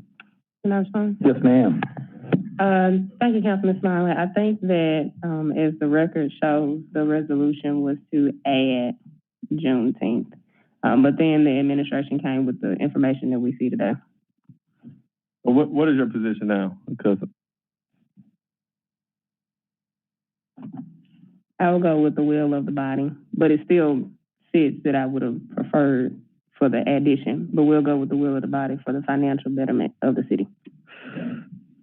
Thank you. And colleagues, it's a fair question. And when the resolution gets laid down on the floor in the executive, we can talk about it a little bit more, probably. Yeah, probably a good time. So we don't belabor the point. All right. Any other questions for Chief Smith or Chief McGowan on this item? All right. Let's see. Let's go back now. Sorry. Do we get a 6? Is that a request for 6? I was going to go back to 4, and then if we had time left, do 6. If not, you never know. Roll on, sir. All right, let's go. We're going to go with item number 6, a resolution in support of Afghan and Haitian refugees and urging Governor Bill Lee to welcome refugees to Tennessee. All council districts sponsored by council members Easter Thomas, Jones, Logan, Smiley, and Warren. Do you have a motion and a second? I assume this request for same 9 minutes. Yes. Yeah. So we'll move with same 9 minutes. Can I have a motion and a second? Second. Moved by Councilman Smiley and a hair of a tie there between Councilman Jones and Councilman Warren. Would one of the sponsoring members like to speak to this item? Councilman Warren? Yes. This item was a combination of an initial idea that we wanted to let the state know that we think it's important after 20 years of war in Afghanistan that we offer refuge to people who have helped us in that war. And we also, I think from Councilwoman Logan pointed out the fact that, and I don't think many people realize that we actually had Haitian help in our Revolutionary War in South Carolina. But they've had a horrible situation with a major disaster there. And I think humanitarianly, we're just wanting to let the governor know that in Memphis, we're willing to try to help with refugees. So that, Mr. Chair, is the reason for this resolution. Thank you. Councilman Canale. Thank you, Mr. Chairman. Councilman Warren, I appreciate the resolution, and I would support it if, and I understand this is just a request of the governor, if we are welcoming vaccinated refugees to the state of Tennessee, since we lead the nation per capita in the cases. If we can make sure that we can offer vaccines when people come in, I think that might be a reasonable thing, Mr. Councilman. But I don't think we can require them to have it if they don't have access to it. So I think if you want to add as a friendly amendment that these people accept our hospitality with the caveat that they're going to get a vaccine on the way in, I don't have a problem with that at all. Yes, sir. I just don't think we need to do anything to add to the situation that we are currently in. So is that a friendly amendment that we need to get in there? I accept that as a friendly amendment that will provide vaccinations for all who come. Fantastic. Way to come together, team. Any other comments or discussion? Councilman Morgan. Thank you, Mr. Chair. Would the sponsor of this be open to a friendly amendment rather than kind of directing the state of Tennessee for all communities? Why don't we speak on behalf of the city of Memphis? I'm all for the spirit of this. Give me your tired, your poor, your huddled masses yearning to breathe free. But why don't we send this as a resolution to the mayor, to the governor, to the State Department, whoever is responsible for settling the refugees, that Memphis is, ready and welcoming for these refugees to be able to build a life here, rather than trying to dictate to the state what they should do for every community in the state. We can speak for Memphis. This is a wonderful place to have a life, to raise a family. And if we're willing to welcome in these refugees, I think we have the capacity. I think we have the available jobs. And I think this can be a really good fit and home for a lot of people, but especially these people that we're talking about in terms of Afghan and Haitian refugees. So I think in terms of that tone, I wish we were speaking on behalf of the city of Memphis, you know, to the governor, to the mayor, to the State Department, rather than making a request on behalf of all of Tennessee.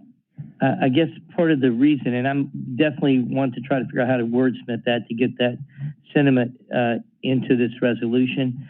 I think the issue is that the governor has to be the one who accepts the refugees. I don't know if we, as a city, can do that. So if there's a way we could wordsmith it to where we ask the governor to allow Memphis to do just that, I'm more than willing to wordsmith this resolution. I think that's a great idea. Yeah. Thank you. Send them on. They're coming to our shores with the clothes on their back, trying to build a better life. If I could get we'll get that put into the resolution if there's no objections. Thank you. Yes, so let's vote on this with the same 9 minutes as amended. And then, Ms. Crichton, if you'll send it as a red line so everybody can see what's coming in, what's going out. Perfect. Colleagues, all those in favor of sending this downstairs with a positive recommendation tonight with the same 9 minutes, signify by saying aye. Aye. The chair is an aye. Any opposed? Is up to the other chair that this item is unanimous. Teamwork. All right. We have one last item. No. It's mine. Sorry. What else did we talk about? I genuinely had a moment there. All right. Item number 4, resolution establishing a Metropolitan Government Charter Commission, authorizing the mayor to appoint members, establishing a vetting process, requesting the county commission adopt a similar resolution, amending the FY 2022 operating budget, appropriating funds, all council districts, sponsored by Councilmembers Carlisle and Smiley. May I have a motion and a second to discuss this item? Move it. Second. Moved by Councilman Smiley, seconded by Councilman Warren. Colleagues, we had a lot of robust discussion last week, and I figured it would be good and to have an opportunity to kind of continue that discussion. I'm here to listen. So if there's anybody that has any comments or questions on the process after 3 weeks, please feel free. The floor is yours.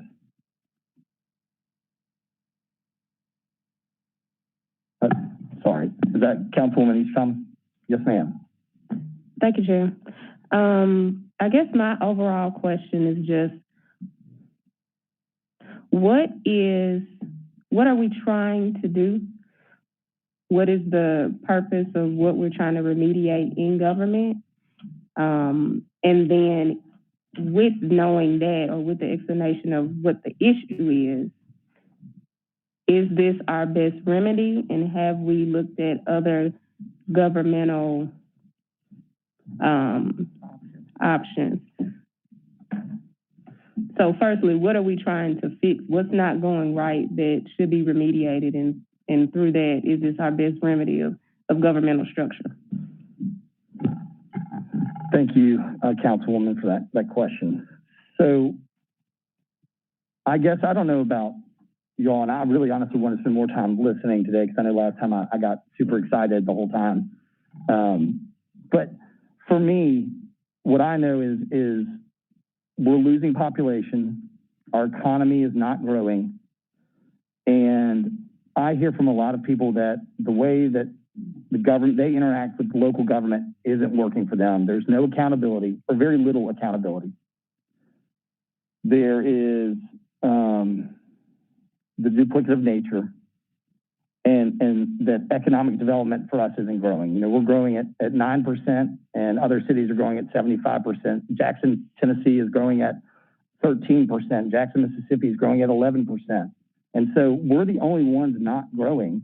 And so there's only so many items or things in our toolbox as elected officials in the Memphis City Council that we have to look at. And a lot of work was done in functional consolidation. That's how EDGE was created. It was created out of the Great Recession as a matter of functional consolidation, the Office of Planning and Development. Josh, Administrator Whitehead, is an employee of Shelby County and split with us. And so for me, I see those as good steps in trying to functionally consolidate as it interacts with local government, but it's still incredibly confusing for the average citizen. And on top of that, we have all that functional consolidation that could just be done away with one legislative body, and most importantly, a single mayor that's speaking for the region, a single coach, a single captain. We went through COVID-19 and we couldn't do a lot from our position as city council members. You know, it's not that Mayor Harris or Mayor Strickland did a better or worse job. Is Mayor Harris in charge? Is Mayor Strickland in charge? Is it the health department? And that's not a good way to do business or interact with your local community. So that, for me, was what I began this journey. And my hope is that through the process, to your point, Councilwoman, even forming the Charter Commission, if it were to fail in a public referendum that seems out of it, we can learn that we can implement into our current form. Thank you, Chair. Also, the second part of that question was, with your explanation of all the things that are wrong, confusing for citizens, duplicative nature, little government accountability, is this the only government structure option that was considered? Why or why not? Yeah, so I'm not a government expert. I'm not a Georgetown professor in poli-sci, but from what I've read and what I've done and what the state of Tennessee, the law allows. So that's the other thing too, is there's only so much that the law of the state of Tennessee allows us to do. And this is one of those things that the state law allows us to do, is take the principal city and merge it with the county. And so under our state law, this is the mechanism that I think is the best to go forward. And the reason I'm not sidestepping what I'm saying is I don't want to say yes, and then someone be like, no, here's another option. It's just the one that I'm aware of, that I'm bringing and putting on the table for discussion. Thank you, Chair. Yes, ma'am. Thank you. Councilman Warren? Thank you, Mr. Chair. I was involved in an attempt to sort of merge our school systems when I was on the school board, as were Councilman Jones and Councilwoman Robinson. And at that time, it was immediately after, I think, they tried to do this county merger. And they were thinking if they could merge the school systems, that might make it easier, I believe, to merge our governments. You know, in my mind, it makes a lot more sense if you're a business trying to come here and you only have to deal with one major government to be able to make it work. I think the issues has got to do with the smaller communities that are in the county, how they would come into play. And I think the hard part for me on this is that once we form this commission or people vote to do it, it sort of goes out of our hands. And I think that's where people are having a difficult time, is that, you know, just allowing someone to bring forth a document that we don't really have any input in. And I think the way that we are going to have to get around that is we figure out who we want to appoint onto these commissions. We have to appoint someone who's going to come back and ask for our input, as opposed to appoint somebody who's going to go power mad and run out and decide they're just going to do whatever they want to do. I did get a text message, and I don't know if everyone did get this, from the Chamber of Commerce, but their board voted, I think, last week to recommend that we form a commission to look at this. And I do think, according to what Councilman Carlisle has been saying, that this is a hindrance to us attracting new businesses. I think it makes it harder for us to get businesses in and new jobs in and help the economy grow. I think it's a reasonable thing to explore, and realizing that if this Charter Commission comes up with a bad idea, it's not something they can sell to the public, I don't think it'll pass.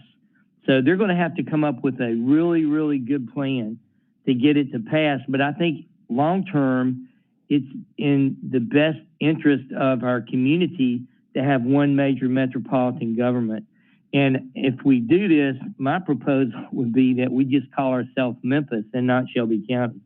So, because yeah, that's just where I'm coming from. So I think that's, the issue is not, we have Shelby County Schools, and essentially it's Memphis City Schools with a couple of county schools in it right now. I hope that the state government can fix that at some point too. Thank you, Mr. Chair. Thank you for those comments, Dr. Warren. I think I had Councilwoman Logan, is that right? Yes, I'm sorry, and then Councilman Jones. Thank you, Chair. I had a couple of questions. The forming a charter commission, what is the exact role of the charter commission? Is it to draft a charter? Yes, ma'am. So the 15 members will get together and they'll bring outside experts, and they'll have the county attorney sitting as their legal advisor and probably a few other legal experts, and go through and also do community engagements as a part of that process to, if you'll recall, the state statute talks about the legislative intent of that body. It's to have people from diverse economic, political, and social backgrounds. And so a part of this has to be engagement with the community. This, to Dr. Warren's point, this won't pass a public referendum if it doesn't have buy-in from the public. But ultimately, the charter commission that is formed, their primary role is to create a charter. Yes, ma'am. Okay. And secondly, how would that or this process impact Memphis's position as having home rule right now? What would that do to that? So I get that question a lot. It is my, Councilman Smiley, did you want to? Yeah. Oh, you're in the queue. Sorry.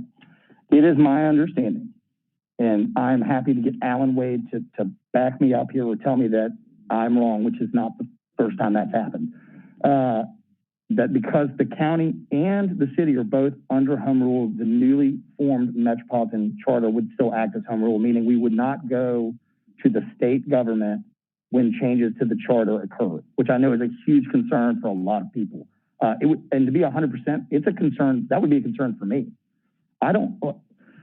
This idea of this supermajority Republican thing, like there's some sort of relationship there. I'm stood by your side and you by mine when any time the state government has come to intervene in local affairs.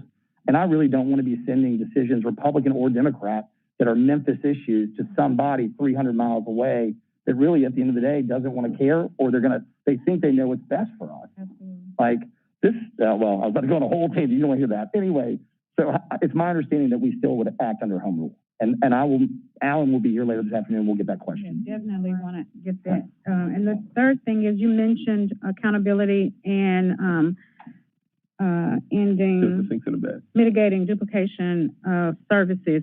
How would merging mitigate those two things?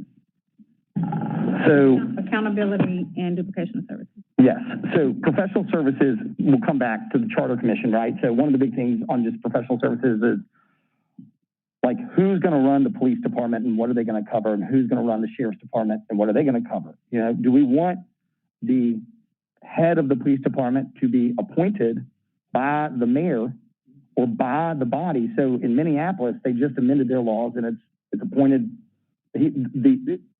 The chief of their police department is now answers to the mayor and the council. Or do we want to have it elected? Does the sheriff run the police department, and that's an elected position? So those are all things from a professional services standpoint that the Charter Commission must explore and eventually agree and put down on paper.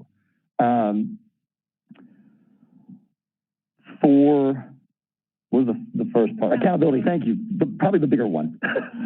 So for me, anecdotally, I think the accountability comes back to having to go back and forth across Main Street, right? So I've used this story a few times, but it's on his Facebook page, so you look at it. But I call it Van Turner did a little Facebook thing, and it was like a 1.5 minute speech, and he talked about how his exploratory committee for mayor, and he as a county commissioner gets phone calls for potholes, and he has to tell them that it's a city responsibility. And so then they got to pick the phone up and call somebody over at the city, and then it's like, well, is it a state highway? And so there's this, in my humble opinion, there is this idea of that people are getting lost somewhere in the cog and the wheels of government. Memphis Union Mission, which is right down the street, is an emergency shelter. And they learned years ago that getting somebody from emergency shelter to housing transitional housing and job placement was very difficult because they didn't have the services and the facilities on site. And so they would lose them somewhere along the way because they would leave their facility, hop on a bus to MATA, and they would never quite make it to the end. And so that's why they've acquired all this property and are trying to build a campus so that they can keep people in their system from emergency shelter to transitional or semi-permanent housing and job placement. And they've got all the counseling, detox facilities, all the job training, all these things on one site wrapped around. And I'm just, again, humbly of the opinion that city government or government locally should work that way, that we should be able to wrap around one place to go, a one-stop shop for people to interact with their government. I mean, just the tax bill situation, when people are like, what am I paying in February? What am I paying in August? So that's just one man's opinion. My concern with those two things was even if we merged, you still would have to have leadership be responsible for making sure there's accountability and that there's a streamline of services and that the services are actually operating, whether we merge or not. So that's one thing that I did want to know. But those are the three things. Thank you so much. I appreciate you. Yes, ma'am. And I just add to that point, accountable to one mayor too, I think is a big one. One bold, we talk about this idea of bold leadership, and people often talk about Nashville and from Phil Bredesen through Carl Dean, they had 24 years of one singular voice that really helped carry the momentum there. And even though Mayor Strickland and Mayor Harris often get along, I'm not in the back room where McGowan and these guys talking about it, but I'm sure there's some hefty debate. But even things like pilots that come through can be vetoed by one mayor or the other. And so having one voice, one leader, I think helps with a lot of that, who to hold accountable. But your comments are very well taken and appreciated. Councilman Jones. Thank you, Mr. Chairman. Has everybody seen the post by Tom Jones? Has anybody seen it? No. Okay. It's a very informative and instructive read. I encourage it. Before we vote on this, I think that everybody should read his post. One of the things that we talk about when we talk about the fact that we're losing and how we compete to other cities, and I didn't have these facts, these according to him, only 15 out of 100 cities have a consolidated government. So if we're trailing all of those, that's one thing. But if we were talking about our economy growing and the way to solve that is a consolidated government, and a very small minority of cities are consolidated, consolidation doesn't solve that problem. I think it's one of the things that he talked about, and I think we should consider this, something called a government modernization committee to study the functions of what city does, what county does. And so, I will forward it to you, but when we talk about some duplication of services, I've held this view that we as Memphians, we pay county taxes. And, for one thing, perhaps we should have, because we do pay county taxes, and this was an issue going back to my school board days, if you recall, Mr. Warren, we had to pay Memphis police to be in schools. However, outside the city limits of Memphis, in Shelby County schools, they had sheriff's deputies. So from that standpoint, for free. So from that standpoint, Memphians still paid Shelby County taxes, and we pay Shelby County taxes right now that funds all of the operations, a good majority of the operations of the Shelby County Sheriff's Department. So from a functional consolidation or government modernization standpoint, why not have these, because we do pay for the Sheriff's Department, why not, and we talk about the duplication of services, why not have the county sheriff patrolling Memphis and talking about some of those duplication of services? One of the things, and it would be, I know we're pressed for time, but it's almost, this post by Mr. Jones is so instructive, I almost am inclined to read it, to have it on the record, to talk about it. And we disagree because he has put more thought and time and studied this issue. He's been involved in county government for such a long time. And, you know, if anybody else wants to come to the table that we would consider an authority on this, let's hear from those people, those more people who have expertise in these areas than clearly I do.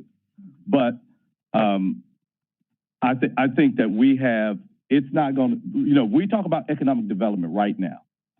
And Mr. Chairman, you mentioned the either county mayor can veto a pilot. In the 6 years that I've been on the council, and I would even offer during the 11 years that EDGE has existed, has there been a single veto of a pilot? I don't know. So economic development, my thing is that we need leadership there. We can have that without a consolidated form of government, and I think that's where we need to be on the subject. Thank you, Mr. Chair. Thank you, Mr. Chairman. Thank you. Councilman East Thomas. Thank you, Chair. And thank you, Councilman Jones. I looked at that post as well. I'm glad you did not choose to read it all. But it's definitely a lengthy and eye-opening read. I know that Councilwoman Johnson has also put herself in the queue, but I would like to move that we form a committee to explore if we need the Memphis Charter Commission Committee. I know that you said, Chair, that this was the only option of governmental structure that you were aware of, but I think it may be other remedies that we may not be looking into. And before we spend $50,000, although it may seem like a drop in the bucket, but before we spend that money to explore one option, then maybe we should look and see if this is the option of structure that will help us the most, instead of everybody getting behind one option, as it seems like it has, as some entities has already put out their letters of support and their groups of support. We don't even know if this is what we need to be looking towards, because a lot of the stuff you name with what's wrong, in my opinion, may not have much to do with whether we want government or two. Losing population, economy not growing, little government accountability, duplicative nature. A lot of those to me sounds like possible issues with leadership and not the structure of where those leaders are, but the decisions that they're making. So I do move to form a committee to look into the possibility of whether we need a charter committee or whether we need a commission to form another government structure. Second. Can I talk? Yeah. I've got Councilwoman. Will you hold that for 1 second? Let me get those two, and then we'll come back and put the motion on the floor. Can I hold it with my second? Yeah. I'll take it. I got you. All right. I've got Councilwoman Johnson, and then I've got Councilman Smiley. Thank you, Chair, for the opportunity. I too think that we may be proceeding too quickly on this particular issue. We, as a body, are going to be making a lot of major decisions. We're still looking at alternative issues for energy. Look what type of time we're placing in getting that information and getting it ready before we put this on the community. I'm concerned that if we pass a resolution, is it a possibility, a resolution for a charter commission, is it a possibility that they can come back and say, we don't need a consolidated government? It's going to go straight to the ballot, my understanding. So for us to pass this, we are promoting a consolidated government. So not to place myself in that situation, I could not support going with a consolidated government until we get additional information, such as we requested from this committee that have come forward, to find out exactly what do we want this commission to actually do, what areas of concerns they need to be addressing, and that we just should not be placed in a setting where time is an issue for us to make this decision. So I just support going with an outside committee to do the reviews necessary and come back and make a final decision if we actually need consolidated government or what exactly we do need. Thank you. Thank you, Councilman Smiley. Thank you, Mr. Chair. So, colleagues, one when I think about, issues to improve government or, whatever issues we have in this city, I think you all know that I enjoy a healthy discussion. I think that's how we get to a point or get to places where we make our best decisions after hearing the opinions of everyone among this body. So I'm just encouraged that we have not shut the door to figuring out a way to improve the inefficiencies of government. I know there's a motion and a second on the floor, but Councilman Jones said something that I thought was true. I would love to hear from the man who penned the article himself, Tom Jones, to speak to, I think he called it Government Modernization Committee. I would love to hear from him, whether it's next council meeting, whether this body chooses to create a committee, but I would love to hear from him to speak to, his opinion. I think we make decisions like this. It's best for us to hear from the experts. We all are experts in our own field, but I don't think anyone on this body is an expert in, government efficiency. I think we lean on the experts in this situation. And we all know Mr. Tom Jones. We've read his articles. We've heard him speak about various issues in the city, and I think he's one of the premier experts that we have that can speak on these issues. He's not the only one, but I would hope this body would be inclined to inviting him in addition to other folks, because this is a big decision. It can put us in a better position for years to come, or it can hurt us. We don't know. So I just encourage this body to keep an open mind as we go through this process, but be willing to listen to the experts. If they tell us something that goes against what we think, be willing to hear it. If they tell us something that, go along with what we believe, be inclined to push it. But whatever it do, I just want to encourage this body to keep an open mind as we move through this process. Thank you. Thank you, colleagues. After feedback from last week in anticipation of this discussion this week, before you is a resolution establishing the study committee. I felt like this was coming. I think we've all, I appreciate Councilman Smiley's comments. I want everyone to have information. I want everyone to be comfortable. But I'd like to, so I appreciate that. So basically what is before you, and I'm happy to get feedback on it, is a resolution forming the study committee that's a committee of the whole of both the county commission and the city council. It would have a 45-day window. It would have no less than 4 public meetings. And we would do exactly that. We would bring in experts, bring in shareholders, bring in the Greater Memphis Chamber, the University of Memphis, CBU, roads, to provide data, to look at the pros and cons of forming a charter commission. So, can we, yes ma'am. And would you accept a friendly amendment that says not just the Metropolitan Government Charter Commission, but any additional government structures possible for the city and the county? Or would that be too much work? No. Because the answer to that is, again, I don't have a problem with that, and here's why. Most of it's dictated by state law, and we'll probably get that answer, those options on the table. So where do you want me to put that? After charter commission. The second whereas, and then also in the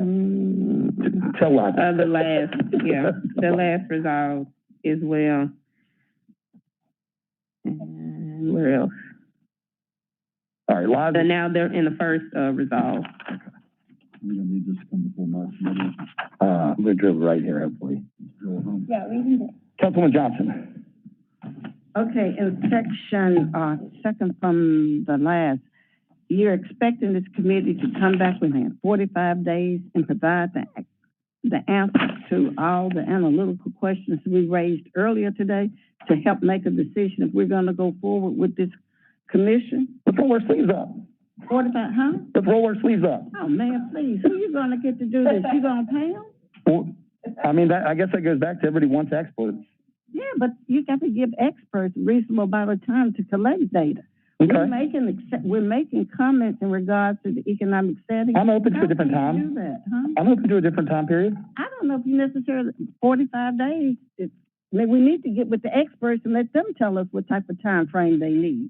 So trying to put a time frame on it, I just think that's, asking them, impossible. I think I understand and I hear you, and I'm happy to move the time to add more time. What I don't want to do is have a committee that's impaneled in perpetuity, which happens in legislative bodies all the time as a means to kill something.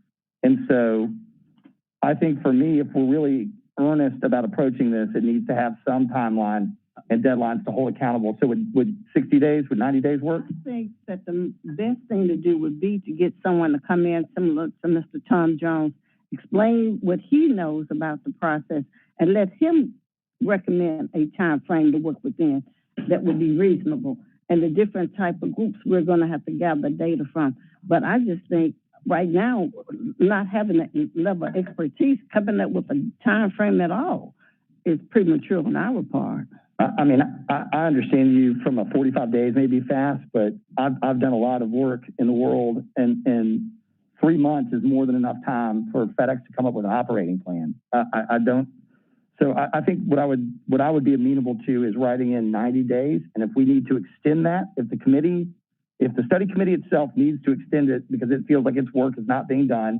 then the committee can come back and tell us why they need to do that. I feel like that's reasonable. Mr. Jones to come in first before we set the time frame. Tom Jones is respectfully to him, is a private citizen and one of many experts that will come before that panel. And to hang our hat on him because he writes blogs about it, I think is not something that I'm super excited about. I'm happy to put a list of experts together, and he would be on that list, but I'm not going to hang my hat on Tom Jones's work. I understand your concern there, but I'm still saying we're just being premature as far as trying to set a time frame until we talk to an expert on what some options are. A meeting to establish a timeline for a meeting is what I'm hearing. Well, that may be it, and some direction to go into. How about this? I'll amend this to 90 days. I think that's fair. And if the committee, like the naming commission, needs more time, they can come back and ask for more time. I think that's reasonable. Come back in 2 weeks or more so far. Did you accept my amendment, Yes, ma'am. Yes, ma'am. Okay. Laza's got a ball down here. Councilman Jones. Thank you, Mr. Chairman. I see language in here that invites all members of the Memphis City Council and Shelby County Commission Yes, sir. to participate, but I would almost be inclined to have it as a body. Let both bodies decide whether or not we want to hand this off and go down this road of a charter commission, because we were the ones elected by all of the people of Memphis and Shelby County, as opposed to making it almost voluntary. Make it a committee of the whole of both elected bodies. Oh, it is. Yes, sir. That's the intent. I'm sorry if that language is unclear. The idea is that we will come together. Okay. Together. Gotcha. Joint. Yeah. Yeah. I'm sorry, on the back page, you'll see that we're going to send them copies. If not, that's my fault as well. Last one. Yes. So we're coming together. So that way we don't have to reinvent the wheel twice, especially for experts, et cetera. So the idea is that this would be a joint. If that's not clear, we'll clean that up. Yeah, because I was looking at the first be it further resolved. Come on, Liza. All members of the Memphis Shelby County Commission are invited to participate in this committee. So yes, that we're on the same page. To me. Yeah. Yes, sir. Okay. Thank you. Yes, ma'am. Councilwoman East Johnson. I know on the second and last resolve, it says no compensation except reimbursement. What would have, in your mind, what would be a qualifying reimbursement? Most groups will have, they'll have databases that they pay subscriptions for. They'll have, maybe travel expenses. Does MTAS doesn't usually charge us for anything, right? But like if Pat Hardy came down here, I don't know, but something like that. Like if MTAS has travel expenses from Nashville to come see us, something like that. I can't imagine I can't imagine it being that much money. Okay. You have a ballpark figure? I'm happy to cap. You want to put a cap in travel, they can come on the go-to meeting. They can. That's a good point. You want to put an up to cap in there? I would, but I don't know what a number would be. But is 15,000 a problem? I mean, I don't know, but maybe I would say just think about that before you send it back to us and give a number that seems. I mean, there you go. How about we'll put it at the discretion of the chair. Okay. Okay. Money. Thank you, Chairman Colvett. I have a question. Yes, ma'am. Councilwoman Swearingen. I'm sorry. Go ahead. May I ask a question among one of my colleagues? Yes, ma'am. Councilman Jones, please, Chair. Yes, ma'am. I think I recall you sharing that 15 out of 100 cities have consolidated government. Only 15, yes. What's the success rate of those 15 cities? Well, that wasn't included in there, but I think that if we could just go down the list, and it's almost like anecdotally. You can pick a number of cities: Atlanta, Dallas. Those are two cities that are not consolidated. Now we could look at. I'm not sure about the government. Charlotte and Mecklenburg have a joint school system. I don't know if the governments are combined, but it is okay. But you look at New York City. You look at you can't do it under state law. I think that's important. And I guess, but that's going to be the case when you talk about 100. You got a different mix. Harris County and Houston, they're not consolidated. So we just have to look at each state. But I guess my main thing is we have so many other issues that take precedence over this. We're number one in the nation with the pandemic. We're number two in the nation. We're number one in the pandemic. We're number two in the nation outside of Anchorage, Alaska, regarding crime. We have jobs that are available and people are not working and restaurants are suffering. They don't have anybody to work. The services are down. Nobody's picking up the trash. Nobody's doing the recycles. You know, we got so many other issues in the city of Memphis that are taking precedence over something like this that we really need to attack and resolve. And I think the timing for this is not good. You know, you got people out there suffering. They're wearing the stew out of our staff, dumping all over the city, rodents all over the city. They're not picking up stuff. Blight everywhere. And we sit up talking about consolidation. Well, we don't even have a livable city. We have one that is, people don't even want to come and look at it. They want to move. Young folks don't even want to come back. And we have so many other issues that take precedence over this. I'm just not understanding. I mean, it's not even humbling. This topic to me is not even humbling. When I'm getting so many phone calls every day of people suffering. The city is suffering. And we sit up talking about consolidating government. The schools are suffering. At my school, we got 39 children with COVID and 11 teachers out with COVID, including the assistant principal. The principal just came back last week after being out 3 weeks with COVID. We got the hospitals. They have a lady on the news today. She's got cancer. She can't even get any help because they're so overwhelmed in the hospital with COVID. They don't even have any beds. And as Dr. Warren has shared, they having to decide, okay, do I take care of this one or do I take care of this one? Well, you're going to have to die. You're going to have to live. I mean, there's so many other issues. We need to get folks vaccinated. They need to be vaccinated. They need to get the booster shot if they have underlying conditions or they're a certain age.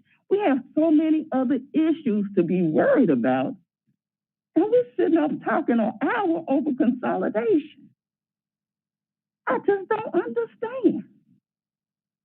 I don't understand.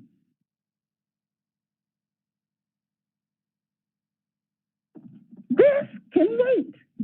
We got other president issues that cannot wait. People are dying. Dying. Even pets get it now. It's sad. wanted to go to the TML. But after I heard all these statistics and all this stuff, I asked the staff to please cancel my reservation. Because if we're the top city in the state of Tennessee and we're going to a conference with all elected officials in Tennessee, I'm not setting myself up for the kill. And I have an 88-year-old mother. She would be one of the ones in the hospital that they set to the side to save somebody young. I just don't understand. I just don't think we have our priorities straight at this point. Memphis is suffering. Chief McGowan got up the last council meeting, and he gave us the data. He gave us the statistics from the hospitals. The writing is on the wall. When we're going to attack issues that are really, it's immediate. This is not immediate. Come on, y'all. Do we care about people? Or do we care about putting cities and stuff together? The garbage being picked up. I'm so sick of seeing garbage, I don't know what to do. Dump it.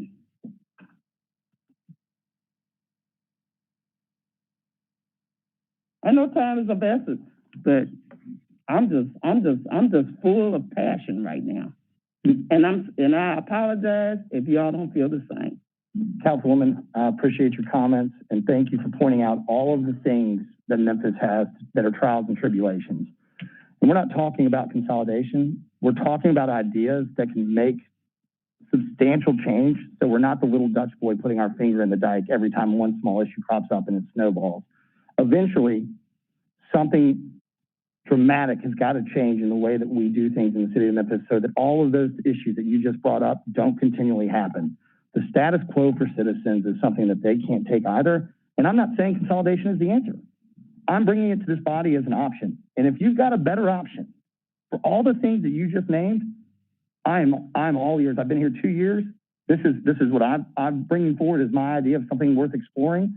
And as a matter of fact, I'm not even asking to explore the Charter Commission now. I'm asking us to put together a group to explore whether we should even do that. And it seems like a very reasonable thing.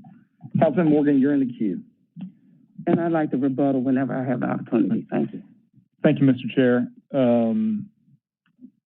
Going back to this resolution and the Charter Commission in general, I think I am opposed to this resolution to form a committee because here we are, forming a committee to inform us of whether or not to form another committee. I think it makes us look a little silly and indecisive. I'm prepared to vote yes on the ordinance to form a charter commission. I know that it's nerve-wracking. This is a process that will take time, that will have community input, that will have expert input. But over the last several weeks and months, in order to inform my vote, I have talked to people in the community, I've talked to experts, and I think that's on each council person. If they feel like they need to do the same, they can go out and do that on their own. It doesn't have to be a committee that informs this body as a whole. And like I said, I do think it's a nerve-wracking process for us because we are building a staircase and being asked to take the first step before all the stairs are completed. But I think right now I'm comfortable taking that first step to form a charter commission. I may not be in agreement with every step along the way. That includes the appointments that the mayor puts forward. I'll have some opinions about those. That includes the ideas that are tossed around by the Charter Commission and the charter that they write. I'm going to have very strong opinions about that. And I may be on board and I may not. I think there's a large part of the community that's absolutely going to be for consolidating government no matter what that Charter Commission writes and puts out. I think there's a large part of the community that's going to be absolutely against consolidation no matter what that Charter Commission writes.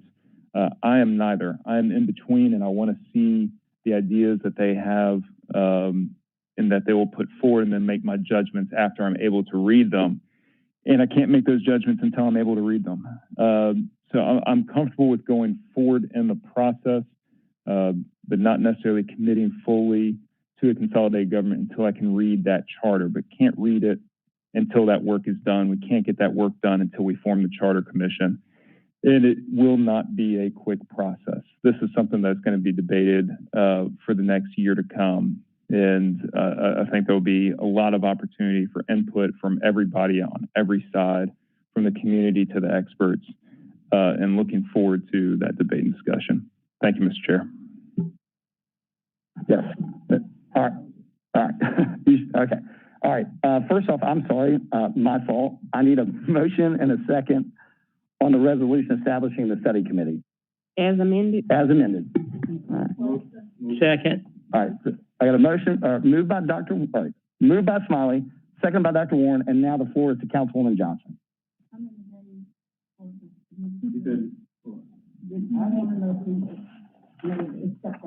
90 days.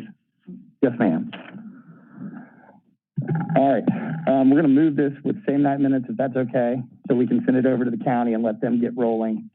All those in favor of the study of the resolution establishing a metropolitan government study committee, selecting co-chairs and requesting county commission adopt a similar resolution. All those in favor signify by saying aye. Aye. Those opposed? No. It's the opinion of the chair that the ayes have it. Seeing no other business for this body, the Personnel and Intergovernmental Affairs Committee is happy to adjourn.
Councilman Ford, Present.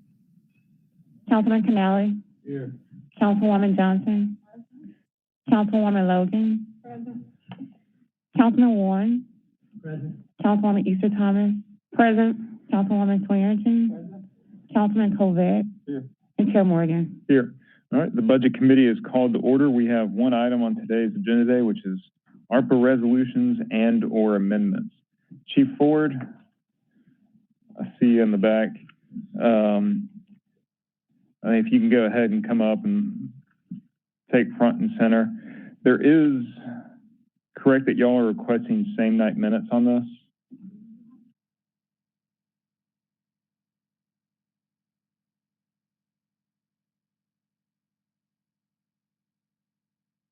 A little delay in that broadcast.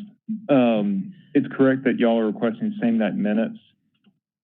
Good morning, Council. Yes, Shirley Ford, Chief Financial Officer. We have presented a resolution for consideration, and we are asking for same night minutes on that resolution. And so this is something that was a little bit new to me. How explain to the council why the same night minutes in terms of the requirements from Treasury and reporting on this funding and kind of the need, the sense of urgency y'all feel to request same night minutes and then to report back to the Treasury of how this money is being spent, because I'm not sure that's something that we've quite fully discussed here.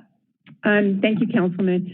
I would like to tell the council members that we had a report due to the Treasury office on August 31st outlining the programs, how we intended to spend the money, and the program outcomes that were expected from this funding.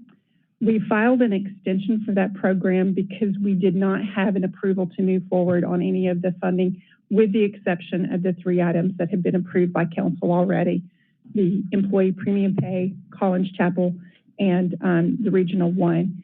So we felt it was imperative to move forward with this so that we can file the report, we can start making the reports on the projects, and we can present a plan to Treasury for the potential or proposed spending of this money.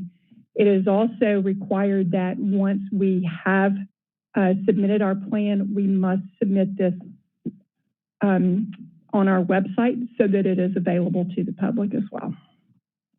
And I guess what would happen in reporting to Treasury if we didn't have all this money kind of allocated out? You know, if we're going to do half now, then maybe next fiscal year we'd figure out the other half, because this is funding that stretches out over 3 years.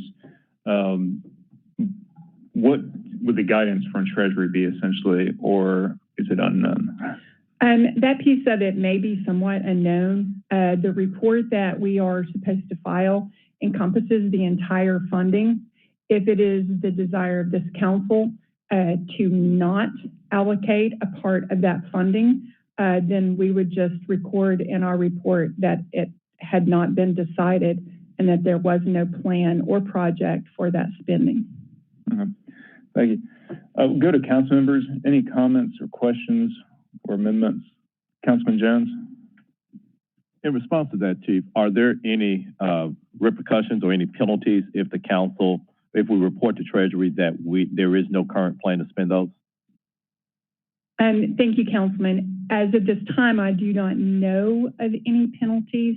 I think the perception is that the city was granted this money and just doesn't know what to do with it. So I think it is important that we make a plan. It doesn't mean that you can't amend your plan. You know, as we discussed, if there's additional funding that comes down for the infrastructure for broadband, we currently have $20 million set aside of that in year 2. Should we receive additional funding, then I think it would be incumbent upon this group to redetermine what we should do with that $20 million as opposed. But at least it gives us a plan that we can present to Treasury so that they can see we do have a plan for the funding that has been presented to the city.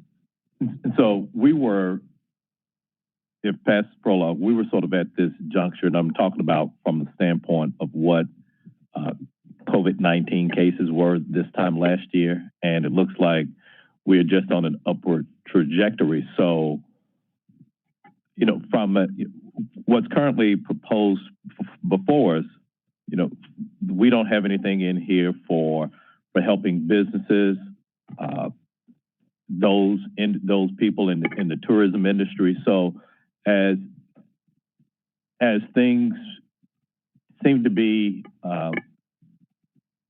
getting worse, I still would be hesitant for us to. I would be okay with us sending a report to Treasury to essentially say we hadn't decided upon this because we don't know how things are going to look over the next 6 months, definitely not 3 years. Thank you, Mr. Chair. Thank you. Councilman Warren?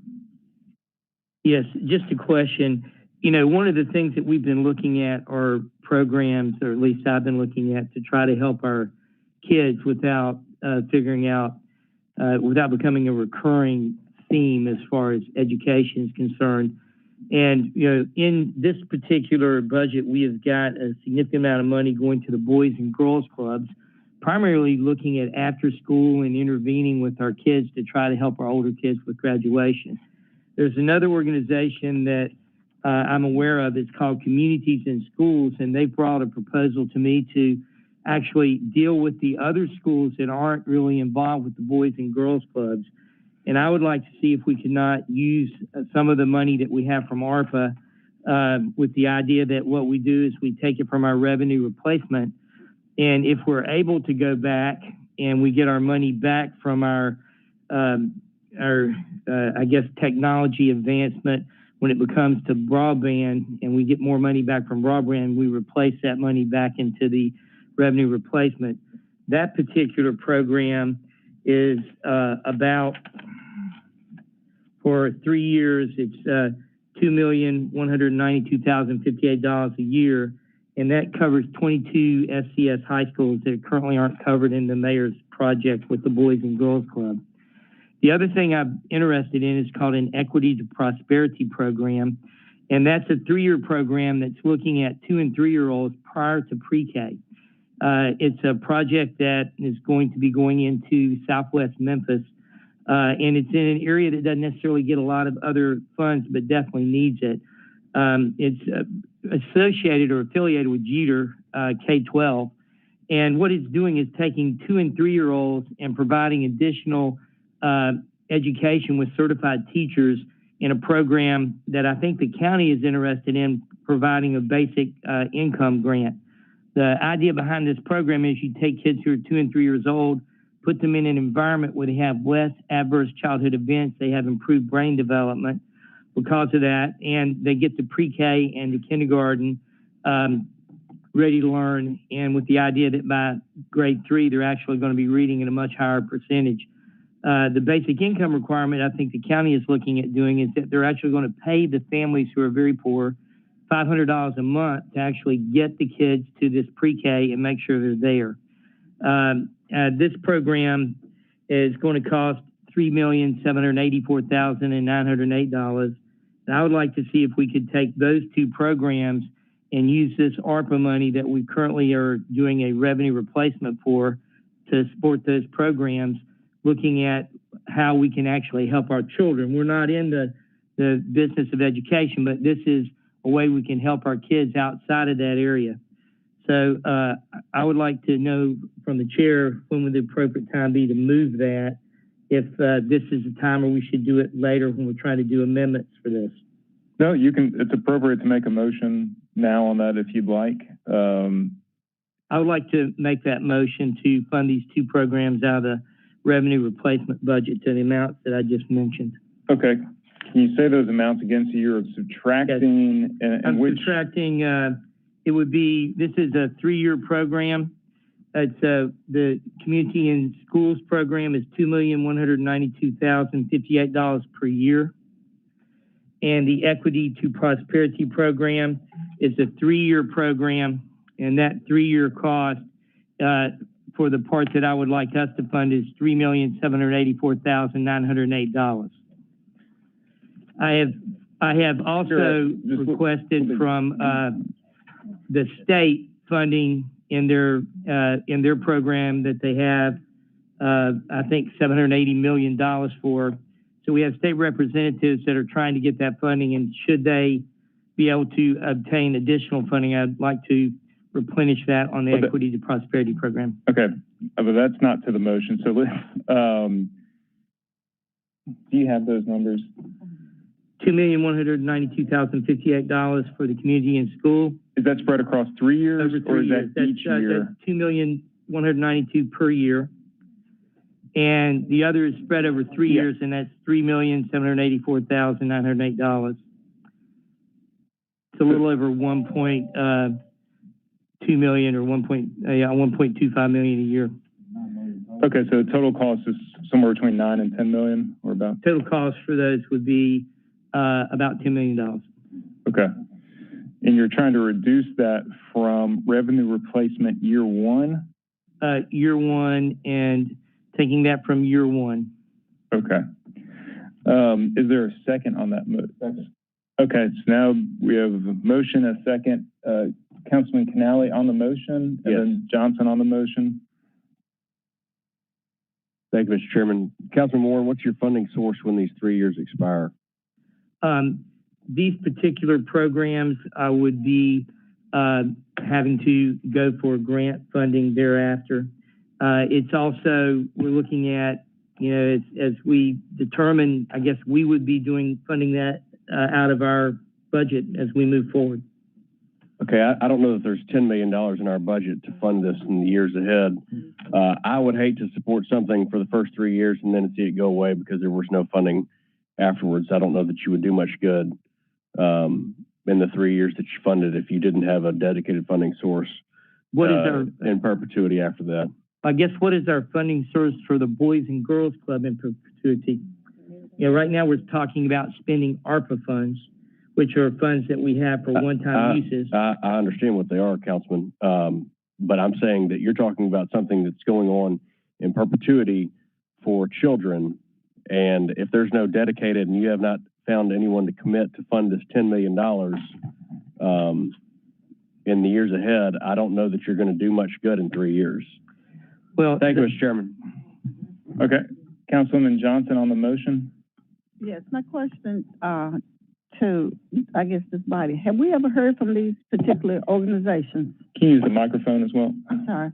Have we had a presentation from these particular organizations we're about to give $10 million to? I don't know them at all. I don't know them either. I would be glad to have them in. I did not realize that we were going to have to vote on this with same night minutes tonight, or wouldn't have been bringing it up. I was assuming we were going to have a discussion about where we were going to spend ARPA money and whether we were going to be content with $13 million for our amount of ARPA money that we're supposed to spend. And since this has been brought by administration today with a vote for same night minutes, I'm bringing it up now so we can have that discussion. Okay, and I'll say same night minutes, as anything proposed by the administration requested, is not a given. It's up to the will of the body. Councilman Logan on the motion. Yes, it's my understanding that we were going to... microphone, please. It's my understanding we were going to discuss all potential amendments before voting on any of them. If council members had amendments.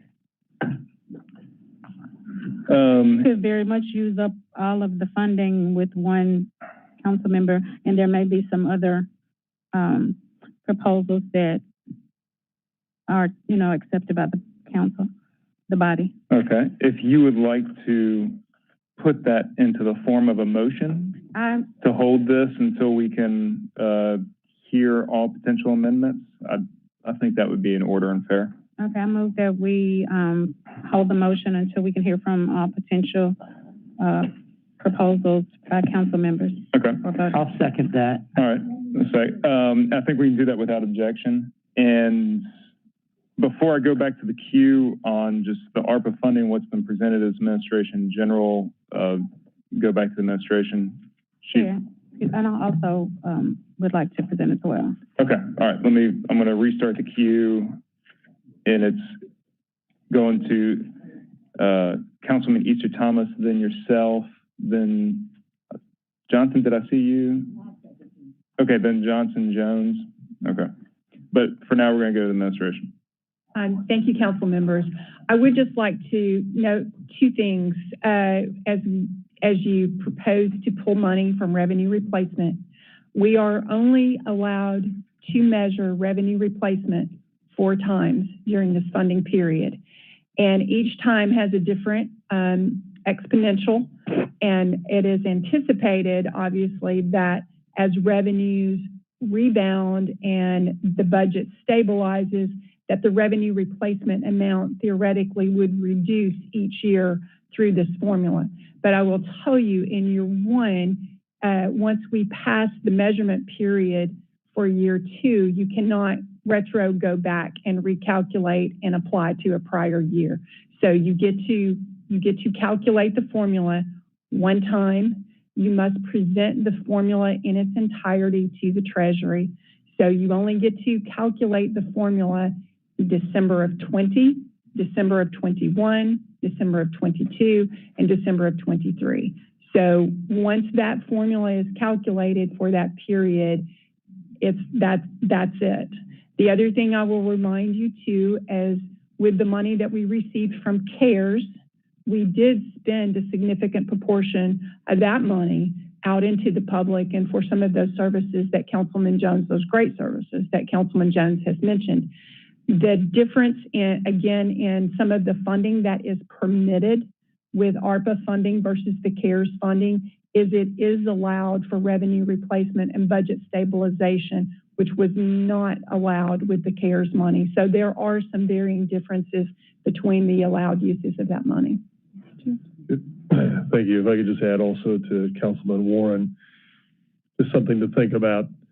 We understand and appreciate how important it is to invest in our young people. And that is why the mayor has proposed the investment into the Boys and Girls Club because of their results. And we have representatives here today. But I would also mention that there are, when we invested in universal needs-based pre-K, there was a partnership between the city, Shelby County government, and Shelby County schools that enabled us to have that $16 million a year program. And we found a dedicated funding way to do that. But there was a very real partnership. And I would also mention that, remember, the city of Memphis has received the least amount of ARPA funds of anybody locally. We received $161 million. The county has received more than $180 million. And the Shelby County schools have received $503 million of ARPA money. The state of Tennessee has received $3.6 billion of ARPA money. So I understand the intent and the desire to expand to the other 20 high schools. When we spoke with Shelby County Schools and their leadership, they thought that the 10 was a wonderful start and that they would love to have partners to help them deliver in other areas. So I understand the intent to get to other schools, but I don't know that the city of Memphis has to shoulder the entire burden. And that appears to be what's happening here, that we would be shouldering the entire burden. And lastly, while I have the microphone, just for some of you, I just want to reiterate again, the amount of money that we have for ARPA here, $160 million. We've heard me talk about the CDBG funds before and how we compare to other cities.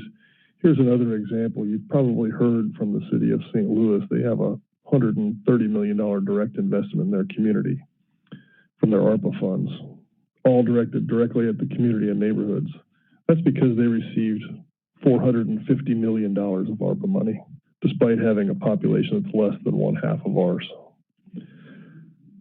1/2. They received 5.7 times per capita the amount of ARPA money the Memphians received. That's the strategic imperative that we have to correct here. So I just want to make sure, because I'm sure all of you have read what other cities are doing, but other cities, because of the formula, have a significantly grander opportunity than we do. And so I just want to balance. We have tried to do our best to balance all of the priorities here in our city. And investment in young people is important. And investment in revenue replacement to make sure we meet our obligations is important. And investment in the other areas is important as well. So again, I just want to mention that there are other people that received ARPA money locally. I have not heard nearly as much about their allocations as I heard from all of you. So I would ask, in partnership, we reach out to those other folks to ask them to help shoulder the burden for the things that we would like to get done here. Thank you. Thank you. Councilman Easter Thomas. Thank you, Chair.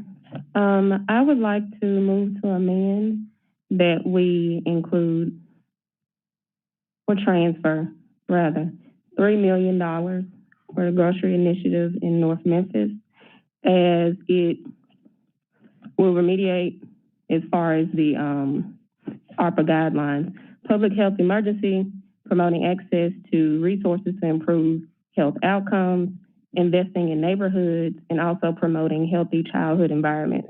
And I propose that we transfer this $3 million from the line item of public safety recruitment initiative, most importantly, highlighting take-home cars and sign-in bonuses. Okay, for now, I think it's the will that we're just going to put the amendments out there for people to hear and to consider, and then as a whole, we will begin discussing, and nothing will happen without taking votes on those, so don't worry. But for now, let's hear it. So it's $3 million for a grocery store in North Memphis, and pulling from the line item public safety recruitment incentive. Year 1, year 2, or year 3? Year 1 is just $3 million, so if we pull from year 1, it will be the whole. Okay. But I would rather $2 million from year 1 and $1 million from year 2. Okay. All right. Point of information. Councilman Smiley? I'm just seeking clarity on Councilwoman Thomas' motion. Is it expansion of the grocery store that the administration presented to us? I think. No, this is North Memphis. North Memphis currently has no grocery store. So that's not. So let me clarify my question. Is it expanding the grocery store concept presented by the administration into North Memphis, or is this something completely different? We had a very preliminary meeting to learn more after their presentation was given about the grocery initiative in South Memphis. However, that's why I'm asking that it's allocated towards a larger grocery initiative to see if that model will work, or to see if there are funds that can also be added in through the use of other community organizations, CDC's, EDGE, and et cetera, to actually make that happen, and as well as CIP funds going forward in fiscal 23. So basically, it's not the micro Memphis cooperative.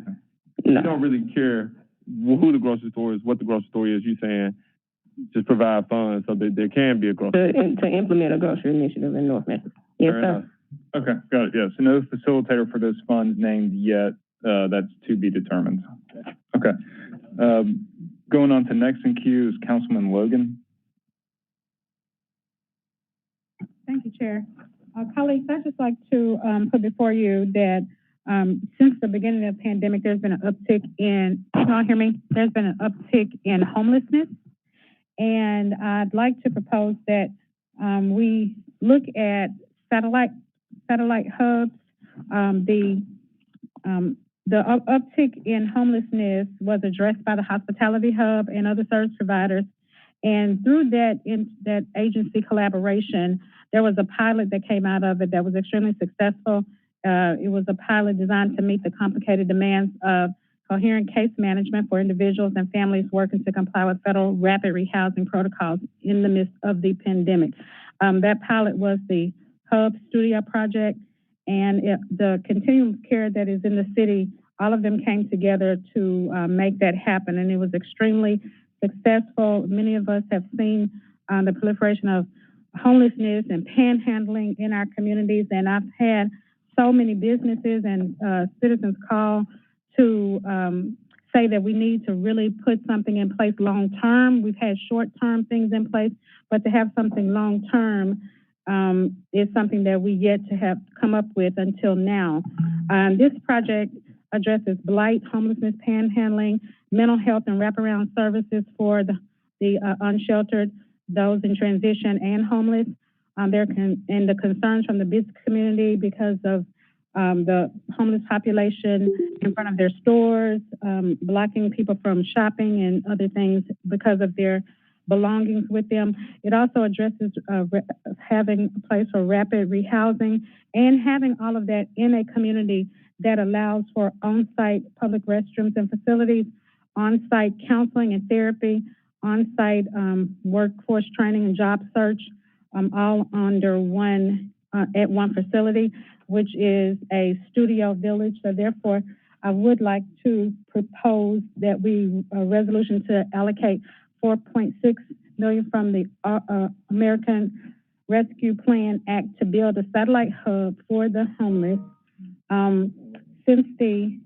And I would like to see that come from year 2 under broadband, because we are looking to potentially get money from the infrastructure. That 20 million would be provided then.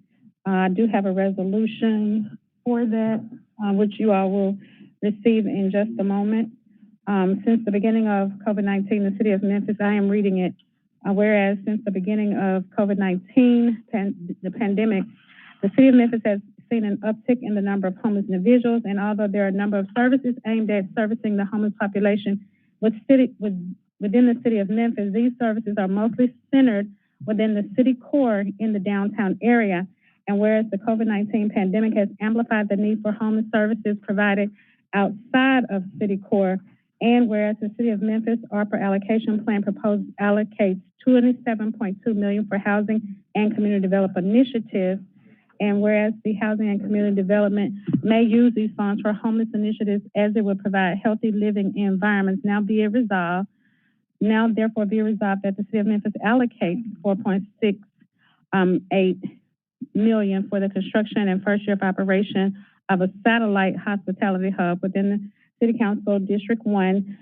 Be it further resolved that the city of Memphis administer the ARPA funds for these purposes through December 31st, 2024 in a manner reasonable and necessary to ensure completion of the satellite hospitality hub for the homeless by such date. And I so move. There are a number of agencies that have signed on to the Studio Village concept for this project. The Hospitality Hub, MIFA, Room in the Inn, CRA, Community Alliance for the Homeless, Alpha and Omega, Christ Community, Catholic Charities of West Tennessee, and some others. Okay, thank you very much. And again, we'll hear all the amendments. Council members be able to consider them in their entirety, and then we may hear from the administration about if all these are allowable through ARPA funds, and then we'll go through them and start taking some votes. Next up in the queue is Councilman Johnson. My question basically was, what is the time frame? I know Ms. Ford started off telling us a report she had to have in a timely fashion. So with all these amendments, what's the time frame, or what are we doing to your reporting requirement? Thank you, Councilwoman. Obviously, I cannot file a plan until council has approved a plan of the funding, unless there is a portion of the funding that council identifies they are just simply not willing or not able at this time to identify spending for. All right. And Chief McGowan, you wanted to say something to... just to come back. Thank you, Mr. Chair. Just to come back to Ms. Logan, just for the information of council, 2 things. There has been $8 million of CDBG CARES Act money that has been allocated for homelessness so far. 6.5 of that has been spent. There's another 1.5 million or so to go. And the throughput is the issue there, and many of our providers are having trouble spending that much money. So just point number 1. Point number 2, as with respect to broadband, I realize that may be an easy place to look at, but I'll give you just a bit of background here. In the infrastructure bill, all of the infrastructure that will come from the federal government will be managed through the states. And that may be okay, but the state of Tennessee has received some money already from ARPA. They are going to apply that, 500 million of it, to broadband across the state of Tennessee. 400 million of that will be allocated for infrastructure in the 92 rural counties. $0 will be allocated to the metro counties. $100 million will be split across 96 counties for access grants. That is the model that is set up.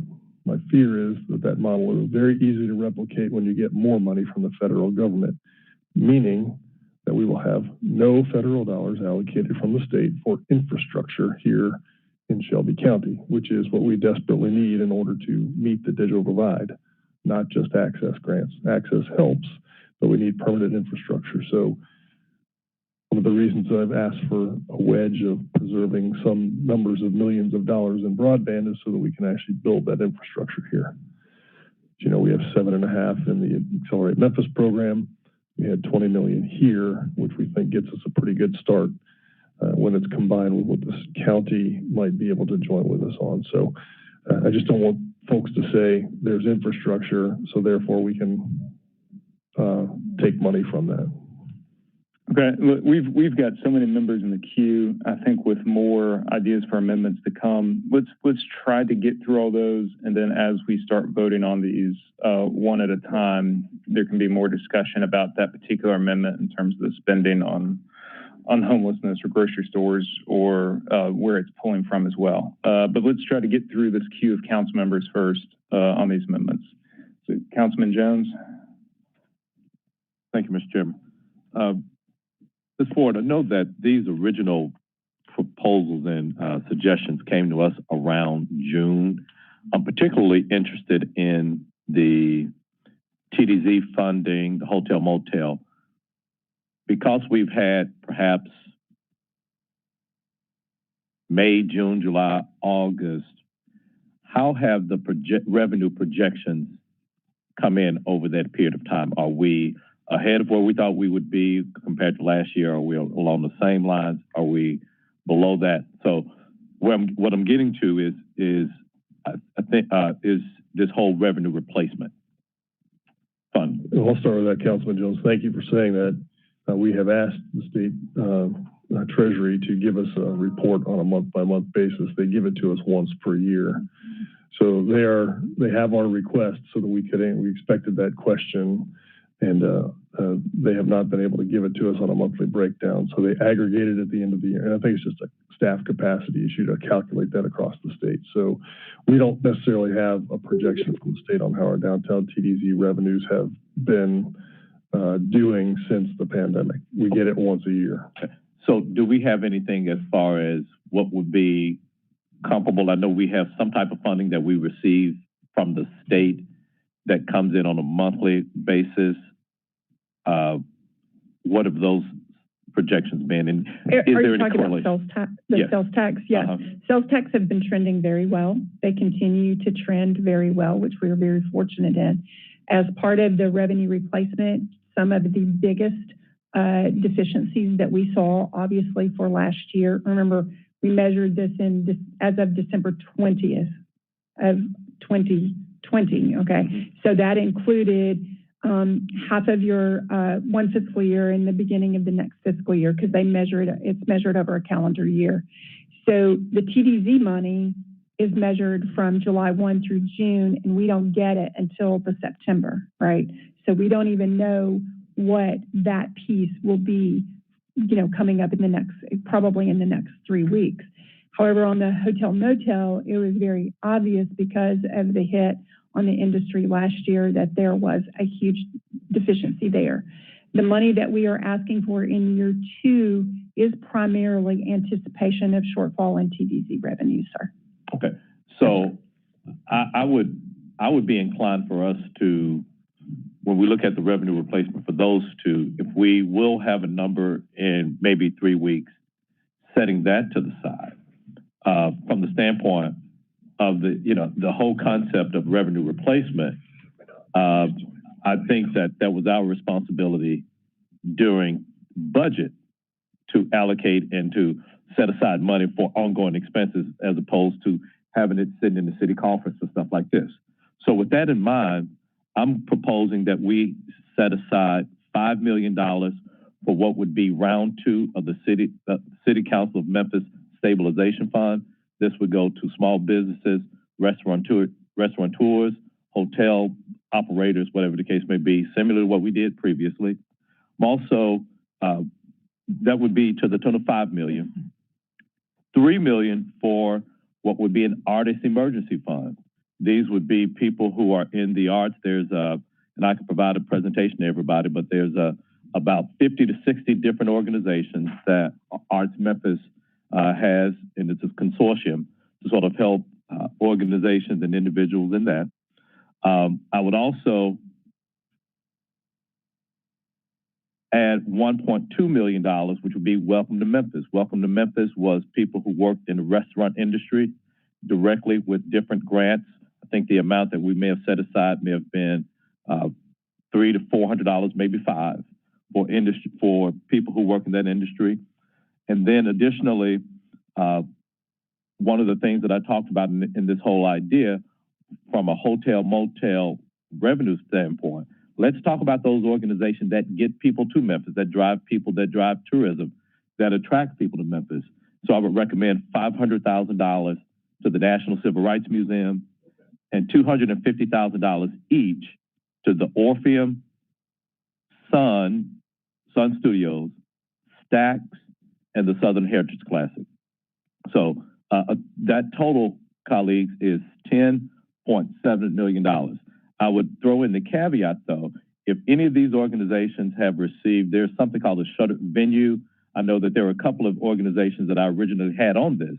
They've received those shuttered venue funds, and so I've removed those. But I would also put the caveat, if any of these organizations have received that shuttered venue, that they be excluded from that. But these list of recommendations total $10.7 million. And that'd be pulled from year one revenue replacement? Yes. Okay. So I'll go through it again. It was National Civil Rights. It was, yeah, $5 million for the City of Memphis Stabilization Fund, $3 million for the Artist Emergency Fund, $1.2 million for Welcome to Memphis, $500,000 Civil Rights Museum, and then $250,000 each for Orpheum, Sun Studios, Stax, and Southern Heritage. Is that correct? Totaling 10.7, and that is from year one of revenue replacement. Okay. Councilman Swearingen. I'd just like to applaud Chief McGowan and Chief Ford. I have had the opportunity to chime in with the Boys and Girls Club appropriation, and we were able to get a collaborative meeting among the two of them, as well as some important chiefs under Superintendent Jarvis Ray's administration, to ensure that everybody was singing the same song. We were able to collaborate also with Mr. Blanchard with the Boys and Girls Club so that everyone would be familiar with the message and the model that they have at Craigmont High School. Wanted to know what made them so successful. We were able to allow Shelby County schools to make certain that literacy was in place, to make certain that they were able to visit colleges, and we saw where the Boys and Girls Club have already been doing that. The great thing was, it was agreed upon that we will implement this into 10 additional high schools within the city of Memphis. That's great in many ways. We're creating partnership with Shelby County Schools, the Boys and Girls Club. We're lifting literacy. We're getting youth off of the streets, which will ultimately deter crime. I know you like hearing that, Chief Davis. And we know that most of our crime in the city of Memphis is upon our youth between the ages of 16 and 24. So I appreciate the efforts that you've done. Y'all don't realize the meetings and the things that they go through outside of coming here and making a presentation among us. But I really admire the partnership that has been established as it relates to that. So I'm hands on wheels. Is all of this one resolution? And I'm asking because I would like to be a co-sponsor for that particular item, if I don't know. Thank you. First of all, thank you, Councilwoman, and we really appreciate that. And that has always been the intent.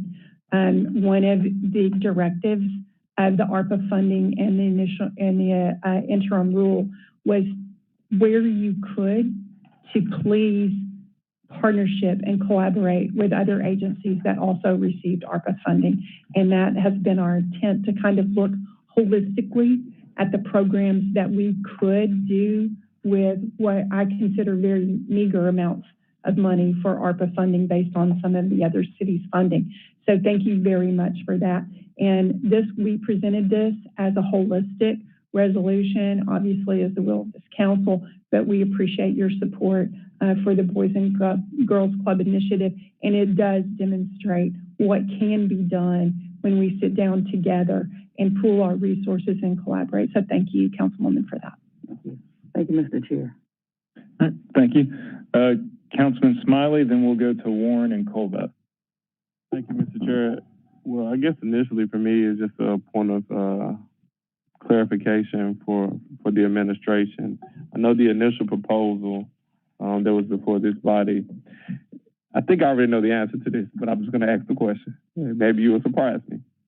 The initial proposal before this body, there is a portion of it that says an additional $13 million for council initiatives. At this point, are we at zero or? There's still $13 million in there for council initiatives. And that was, once we finish all that was going to be one of my points where some of these amendments that have been offered or talked about, I would be fully supportive if they were pulling down from a different line item in terms of revenue. So if a council member wanted to pull that from the council initiative line item instead of, you know, the revenue replacement or some of the public safety funding, which is, you know, priorities for me, I would be very supportive. So it's, but right now, no, there's $13 million that's allocated for council initiatives that hasn't really been discussed yet. I see the administration nodding their heads. So I'm assuming they're agreeing with you.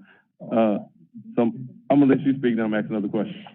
Thank you, Councilman Smiley. Yes, I can confirm that in the presentation or the resolution that administration has presented to you, there is $13 million in council initiatives, which represents approximately 8% of the entire funding for the ARPA funding. Thank you, sir. Okay, so assuming that council members are not gonna, with their current proposals, are not gonna be pulling from their council initiatives fund, I'm gonna just withhold whatever amendment that I was gonna propose today.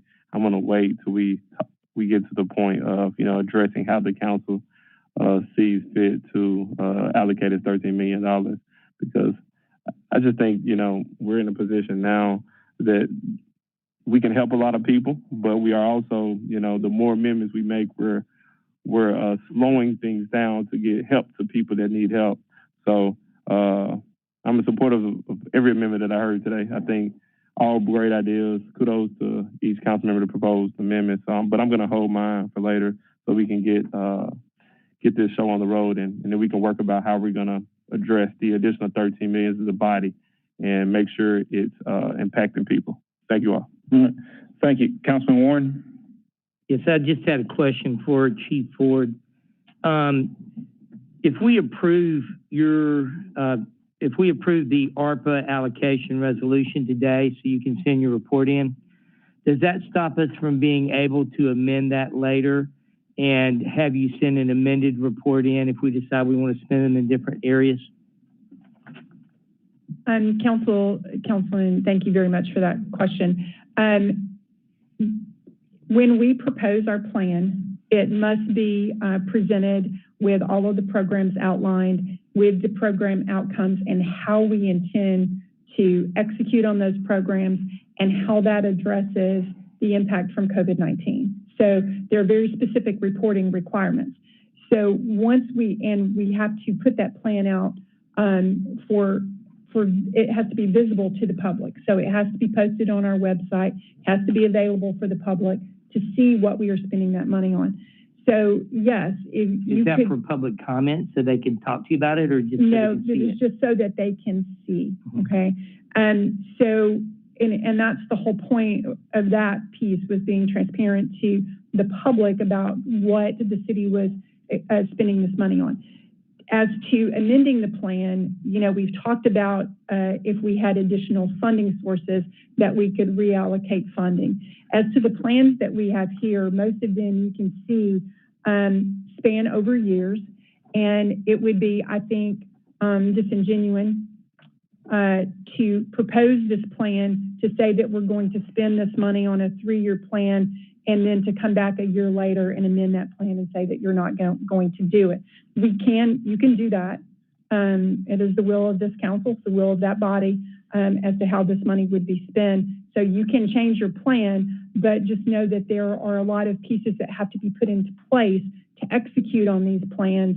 And there could be some movement there in terms of changing how we execute plans or pulling plans that have a 3-year program to them or a 2-year program to them, that we would be changing that on short notice. I guess I wasn't appearing or wanting to be disingenuous. What I was looking at is, we really didn't have a chance to discuss how we can make these programs that we're interested in function with the administration. So we're just bringing them up today so you guys can hear about them and what we're hoping we can do. I really liked Chief McGowan's idea that let's see if we can get together with other institutions to help fund these programs, but we can't really do that in the current environment where what we have to do is vote on it today. So I guess my issue, Chief, is, if we vote on this, do we have a chance to go back to the table and try to figure out how, as a group, we can fund all of these programs that people have brought that we think are important? And so, I'm perfectly willing to vote to back this today. I just need, to know that we can go back and try to fund these other things and figure out how to do it in combination with the state and in combination with the county. And I'm wondering, is that not something that could be done? And if it's not something that could be done, it'll change how I vote today.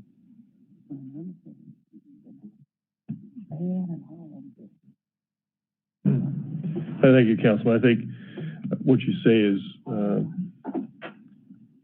completely understandable. And so I think a change, something materially would have to change. So I think that's what we were speaking about was, I'll use broadband as an example. If we had allocated and we voted for $20 million of broadband, and if the federal government through the state says, no, we're going to give you money for broadband to build infrastructure and not grants, that would be a material change. And we could say, sure, we're going to amend our plan because something materially changed. I think the same would be said here. For instance, if we decided today to move forward with the administration's resolution to say, hey, we're going to do $9 million for Boys and Girls Clubs, but we have these other programs that we'd like to invest in, and we think we're going to urge our partners to make those investments. And if they didn't come through, then that would be a material change, and you could say, hey, we would like to come back and fund these programs from XYZ, whatever that is. But again, we're trying to have a plan to move forward with so that we know what we're actually budgeting against and those kinds of things. For instance, on the revenue replacement side, we need to make sure that we can meet our obligations under the debt service for particularly hotel motel tax, and we want to make sure we have those things cemented down. So there is a bit of an art to that, but I would suggest if there's a material change, that's when you would come back and change your plan.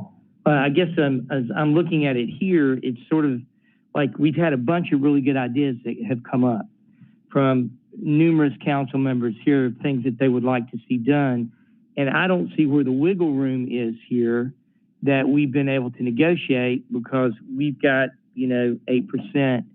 And I assume, just a rough estimate, we came up with probably about $20 million worth of projects that we're proposing today, maybe 25 among the council. So there's not a lot of wiggle room for us to be able to move forward with all those projects. And I'm asking, how you would suggest that we can proceed with that, because I think that down the road, we'll be able to find that amount of money in here as we move forward and contingencies change. So I'll yield back, Mr. Chair. All right, thank you. Chairman Colbert. Thank you, Mr. Chairman. Okay, let's start at 30,000 feet. We've looked at hitting revenue replacement. What happens if, say, we pull 10 million out of revenue replacement? Where does that put us with the state and being in compliance? For example, I know you didn't just come up arbitrarily with 36 million. What happens if it's now 30 million?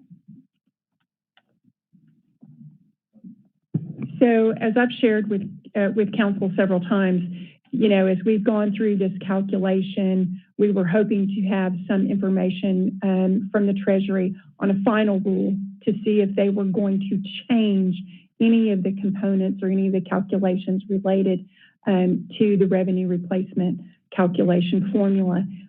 To date, we have not seen any of those, nor in any of our weekly meetings has there been any indication that there are two things that really hasn't changed at all through the FAQs that have been issued since March related to employee premium pay and related to revenue replacement.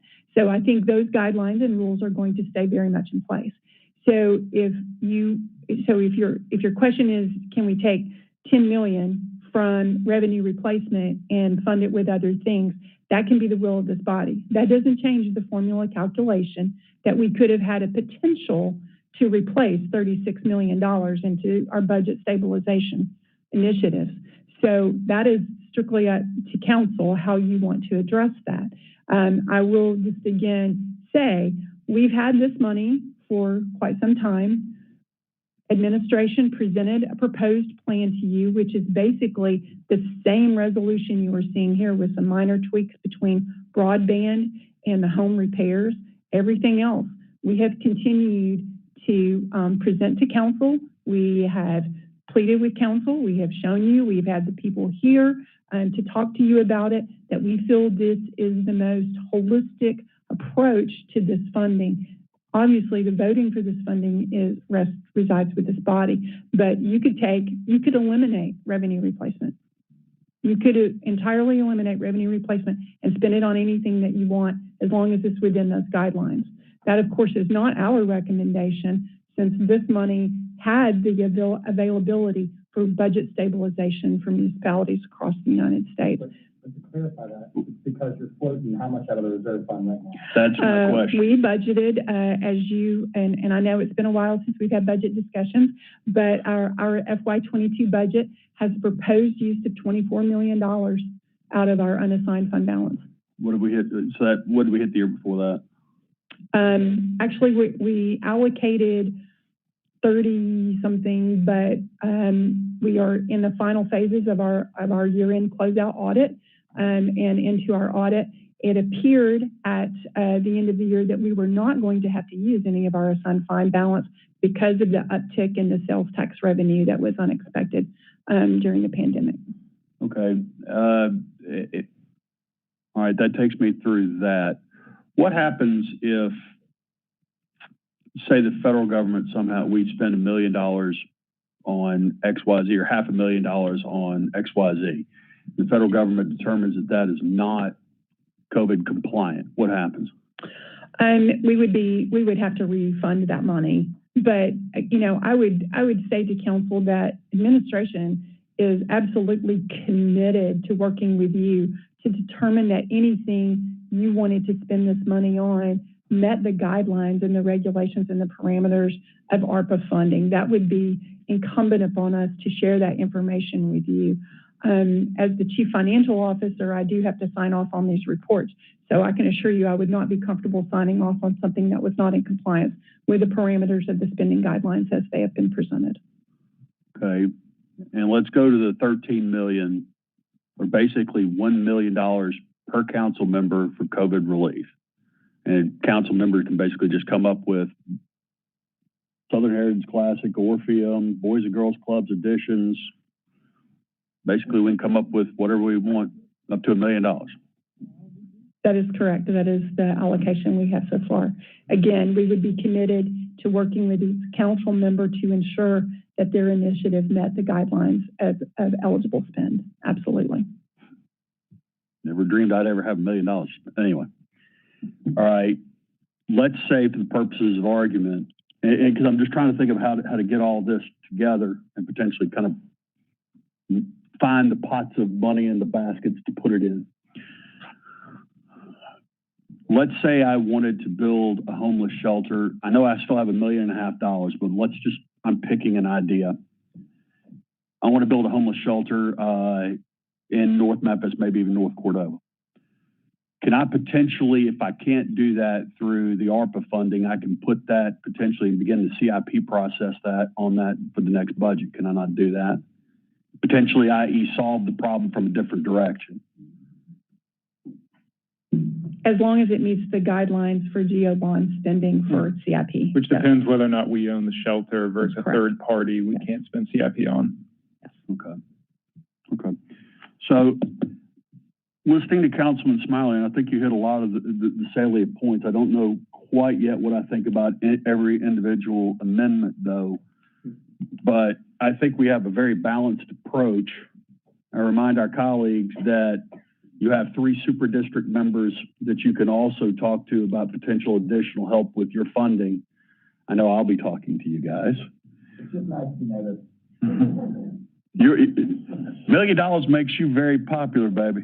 All right. So, but the point I drive for my colleagues is, as we go forward in this line of thinking, let's remember that if we can't put it together now, there are other pots of money, future baskets that we could talk about. You do have $1 million that you can work with your super district rep, potentially to combo your funds to do what you want to do. So all things being equal, let's move this forward. I guess, Chief, to close out, and I don't tend to pontificate too much, I find it just disturbing.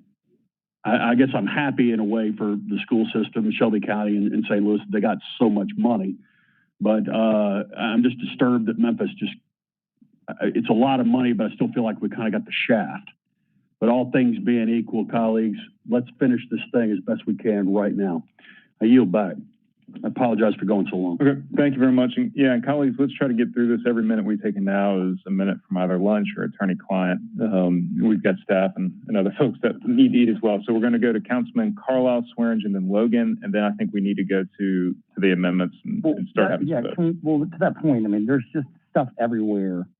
It doesn't seem like a responsible thing to do this like on the fly each thing. Is there any way that we can get this down on paper, come back in executive, and then wrap this thing up or do it from the floor tonight? I mean, it's 11:27 now. There's just no mechanical way that seems responsible. I couldn't tell you a single nickel that just went down, other than Martavius, because he's the only one who's been rolling on his for like 4 months. I know what Councilman Jones's are, but I think it would be easier on all of us if we could just get all the amendments into an Excel doc. And we have from now until executive to talk about it, and then we can also take it from the floor tonight. Okay, is there any objection to that? Okay, jam and cram in executive. Yeah, Ms. Hayes, are you going to be able to organize that? If anybody would like to add something onto that, that was, maybe it comes up in the next hour, maybe you didn't get a chance to mention it in committee day, get with Ms. Hayes before executive. And I have one other philosophical thing that I think is helpful. Like, Sacred Cow was Collins Chapel for Councilwoman Johnson. It would be nice to know where people's sacred cows are on this thing or not, so that we actually know where we're aiming. I'll just say mine's pretty simple. All the operational, the community health is done. The Boys and Girls Club is important to me because there's private dollars that can unlock. Public safety is important to me, and home repair and broadband are important to me. But the community grant program, and I see Ike, they'll be mad at me, Ike, but like the youth services, like I'm happy to work with in those guidelines. Like I'm happy to give my $1 million, it means taxpayer money. I'm happy to work on, I don't think each individual council member needs to be wheeling and dealing out $1 million when we can all come together and actually work on it. It's hard to make hard decisions, and that's what we have before us. There's a finite amount of money, and we're going to have to say, the hardest thing about leadership is saying no to people.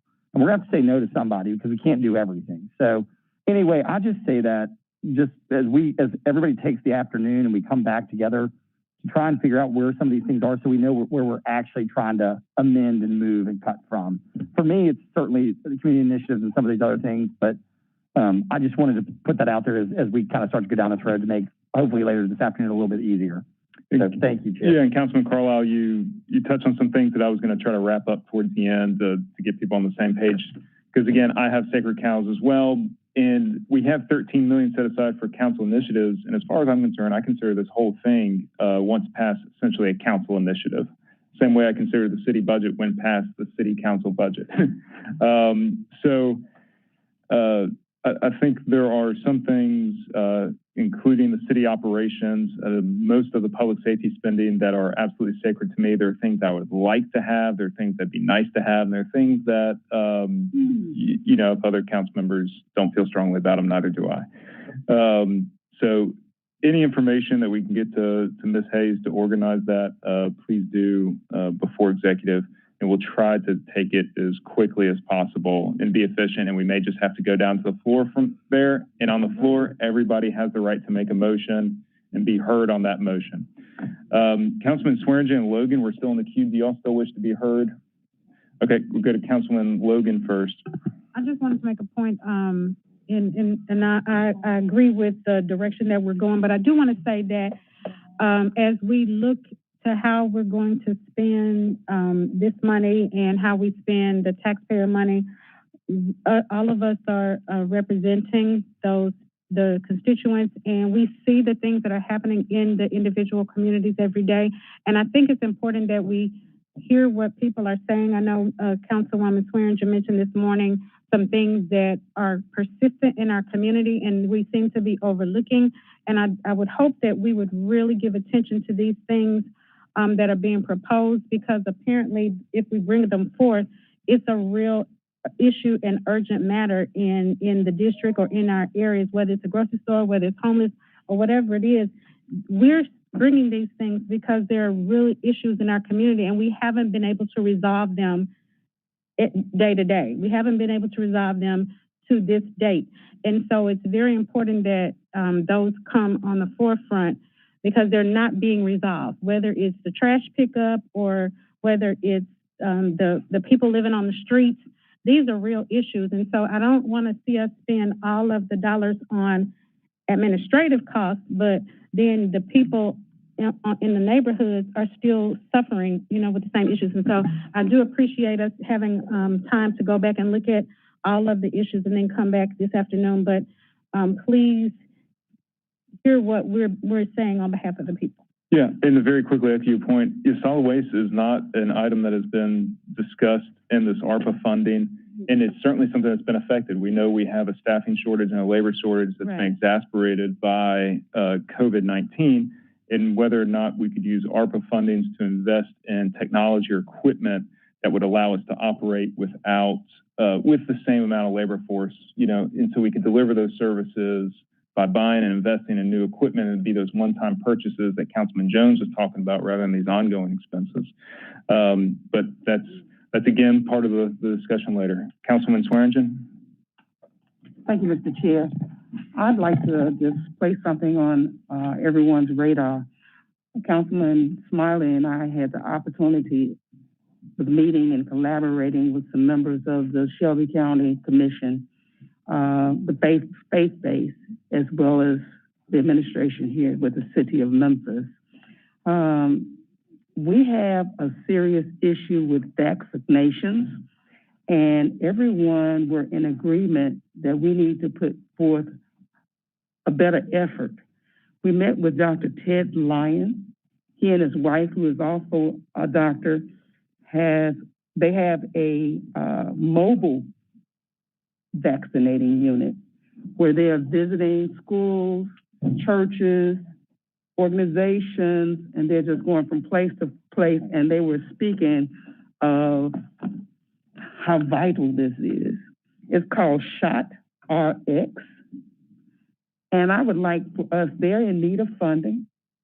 They are doing this out of their pocket, and it was certainly an agreement. Each one of those ministers there gave $1,000 apiece, and I know there were like 13 present towards those efforts. And I think it would be remiss if we in the city of Memphis did not make a monetary contribution. And I'd like for it to possibly come from item 2 under city operational support initiatives, revenue replacements and budget stabilization of $1 million towards vaccinations. If I may, Mr. Chair, to echo the sentiment. Go But yeah, please, briefly, and thank I'm Chief gonna take 2 McGowan. seconds. To echo the sentiments of Councilwoman Swearingen, I believe the administration is familiar with the work of ShotRx. I think they can attest to how effective I recently attended, I guess, a vaccination site at Mississippi Boulevard, and cars were lined up coming in, and you just saw the professionalism and how efficiently they were getting shots in people's arms. And I think ultimately that's where we need to be, because I know at some point in time I want to take these masks off. So I think it's something we should support, and I hope it'll be the will of this body to support this organization in their efforts, because it can't just be the city, it can't just be the county, it needs to be community partners as well. Thank you. And one last additive, they mentioned that there are very few individuals in the area of Fraser that have been vaccinated. So that's an issue, and I just wanted to put that on. Okay. Chief McGowan, then going to wrap us up, and we're going to have to move on today. Okay. So on to Councilwoman Swearingen's point about vaccinations, we couldn't agree more, but we do have an ELC grant from the state.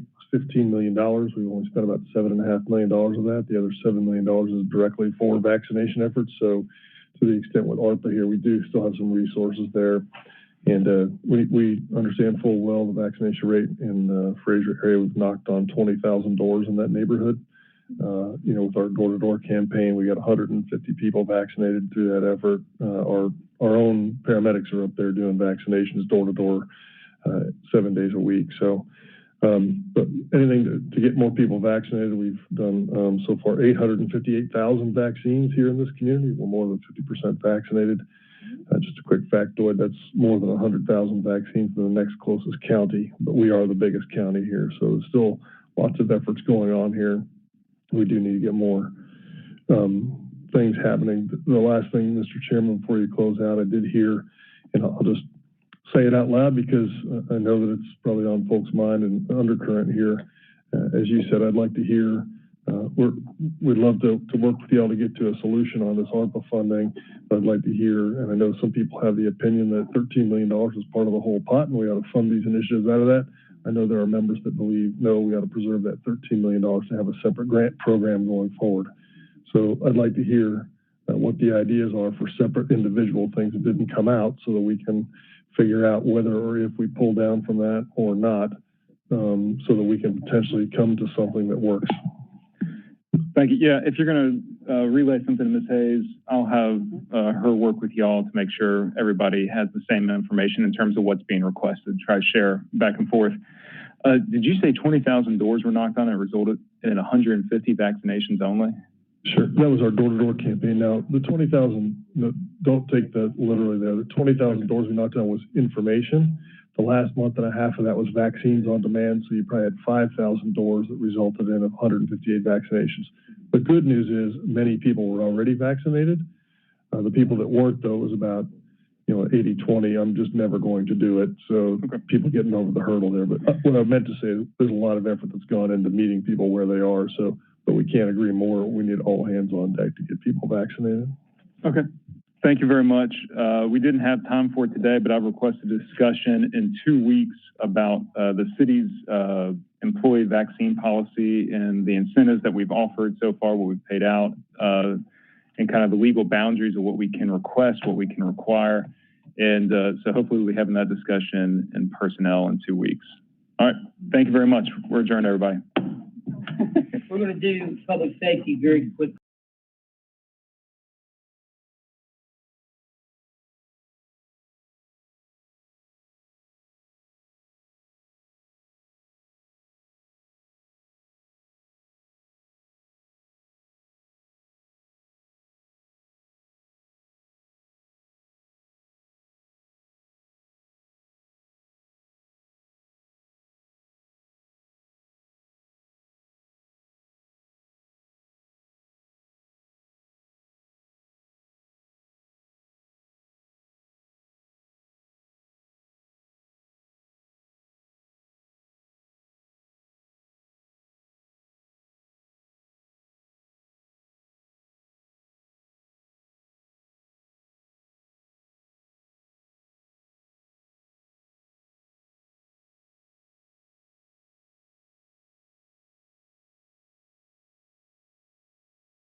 order. Could we please have a roll call? Councilwoman Easter Thomas. Present. Councilwoman Swearingen. Present. Councilwoman Logan. Present. And Chair Warren. Also present. If it's acceptable with the committee, I'd like to take items 1 through 7 as one item without objection. With no objection. Everyone has read these. I think you understand that it's. Thank you, Councilman Ford. Thank you, Councilman Ford. Everyone's read these. These are primarily for construction and also for other contracts. I need a motion approval for this from 1 through 7. Motion. And a second? Second. Okay, any discussion? All those in favor, please say aye. Aye. Opposed? Nay. The ayes have an opinion of the chair. Is there any further business in front of the committee? If not, we stand adjourned.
Ms. Keaton? Let's do it. Councilwoman Johnson? Councilman Warren? Councilwoman Easter Thomas? Councilwoman Swearingen? Chair Smiley? I'm here. Let's please show Councilman Canale with us as well. All right, we have a pretty long committee today. 14 items on the agenda. We will consolidate items 2 and 4. I heard a deep sigh over there, but it's okay. We're gonna make it work. And we will hear 6 through 11 together. All right. Starting with item 1. A resolution, added change order, additional funds request on existing contract number 36784 to transfer and appropriate additional funds to construct the STP Group 6 resurfacing CIP FY22 project number PW01264, Districts 3, 4, and 5, Super Districts 8 and 9, sponsored by the administration. There's a request for the same 9 minutes. Can I get a motion in a second? Moved by Canale, seconded by Warren. Someone from the administration? Yes, sir. Like y'all tag teaming it today. Yeah, Robert Connect, Public Works Director. Oh, this is much better than it was. Yes, sir. We obviously, we repave streets on a regular basis. We use different funding sources, different programs to fund our programs. This isn't, this is basically a grant-funded project. So you're using a combination of federal and city funds. So this is pulling together the necessary funding to fund those segments of Cooper, Getwell, Airways, and Mendenhall. We're moving funding around from A&E to contract construction to make sure we have all the funding needed based on the pricing. Costs of paving have gone up. Global supplies, all material supplies, and a lot of construction costs are going up. So you're going to hear that theme a lot from us today. That's why we have a lot of requests for same 9 minutes. We're trying to lock in prices now because every time we meet with the contractor or things are moving forward, they're hearing about price increases, and so we're trying to negate that as much as possible. So that's what this request is about, the fund paving of these streets. We state on the record the amount of funds we are moving around. Yes, sir. So we were basically it's $26,273 funded by federal grant CIP and $6,568 funded by GeoBonds from A&E to contract construction. So we're moving some money from A&E to contract construction, $33,000 roughly. Okay. Is there any council members in the queue? It appears that all hearts and minds are clear. All those in favor? Any opposed? Like the ayes have it. I think my council members need some caffeine today, right after lunch. All right. You want to do 3 and then do 2, 4? Yeah, let's do 3. We're going to go to item 3 and then we're going to go to 2 and 4. Item number 3, a resolution to transfer and appropriate construction funds in the amount of $2 million to perform various on-call drainage repairs citywide, CFP project number ST02009, all council districts sponsored by the administration. Can I get a motion in a second? Moved by Canale, seconded by Warren. Yes, sir. So, again, Robert Connect, Public Works Director. We do, we call retrenchless or rehabilitation of our stormwater drainage systems and a repair to our existing systems. Public Works Drain Maintenance does what it can in-house, but we still rely on contractors. So in this case, we bid a contract to do various drainage repairs citywide, and so it's called on-call, and they have unit price contract. Farrell Paving was selected. They had a 29% goal, 25% MBE, 4% WDE. So they we're agreeing to fund $2 million for what we call citywide emergency-based drainage repairs. So you stated that the MWB goal was 25%, or they reached the 25%? It's 29 total, 25%. 29. Yeah, okay. 25% MBE, 4% WBE. Okay. So a total of 29%. Okay. Any members in the council in the queue? All right, it appears that all hearts and minds are clear. Thanks. All those in favor? Any opposed?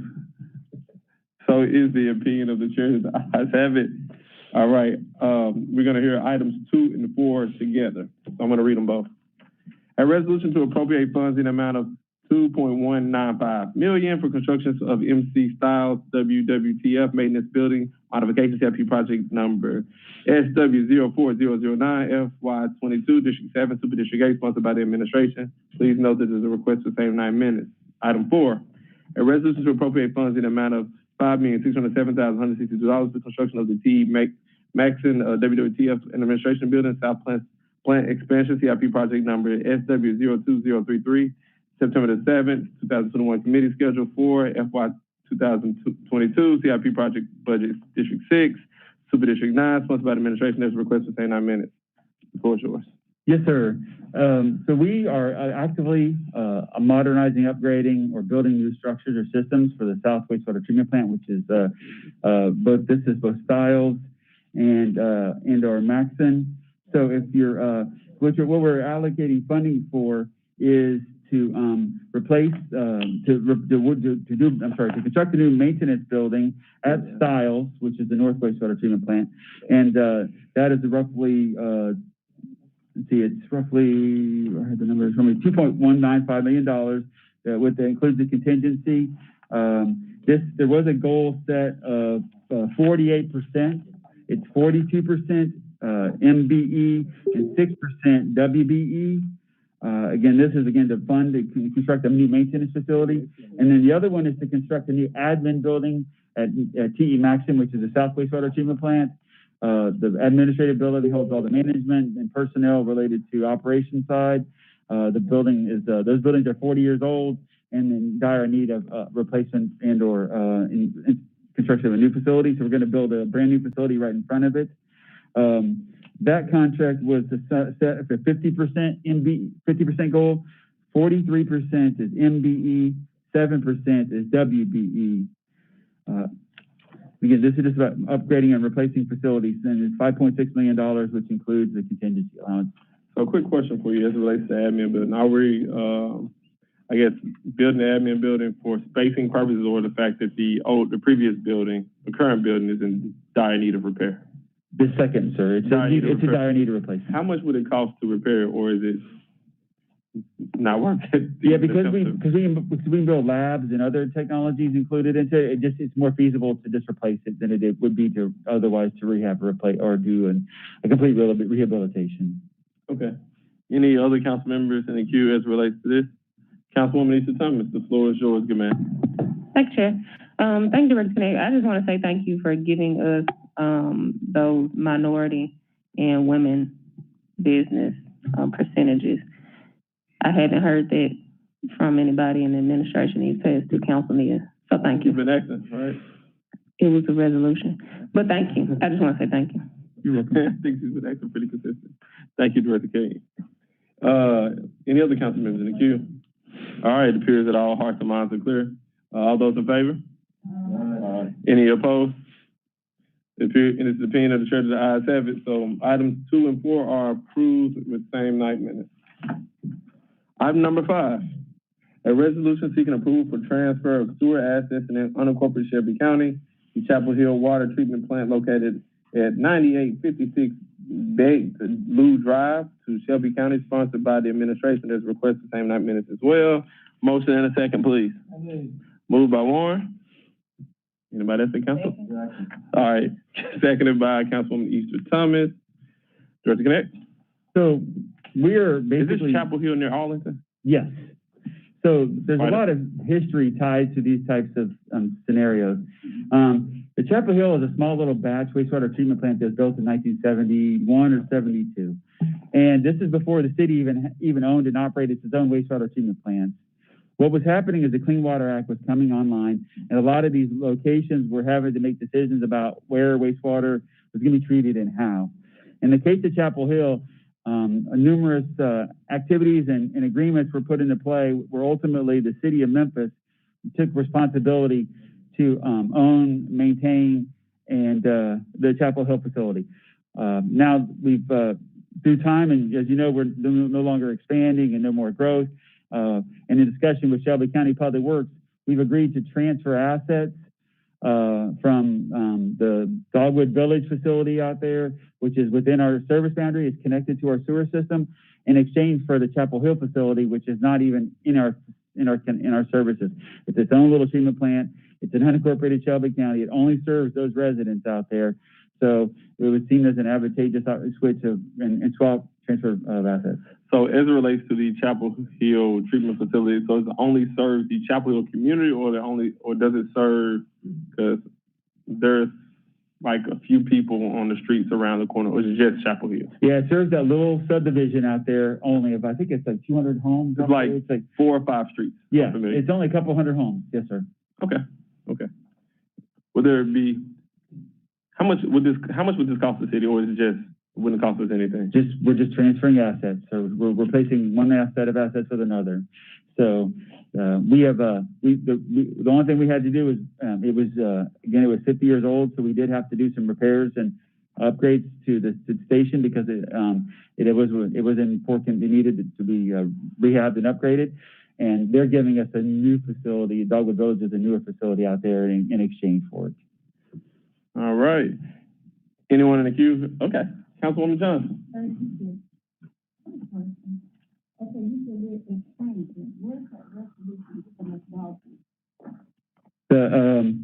It's because it's in the resolution docket package. Yes, ma'am. It should.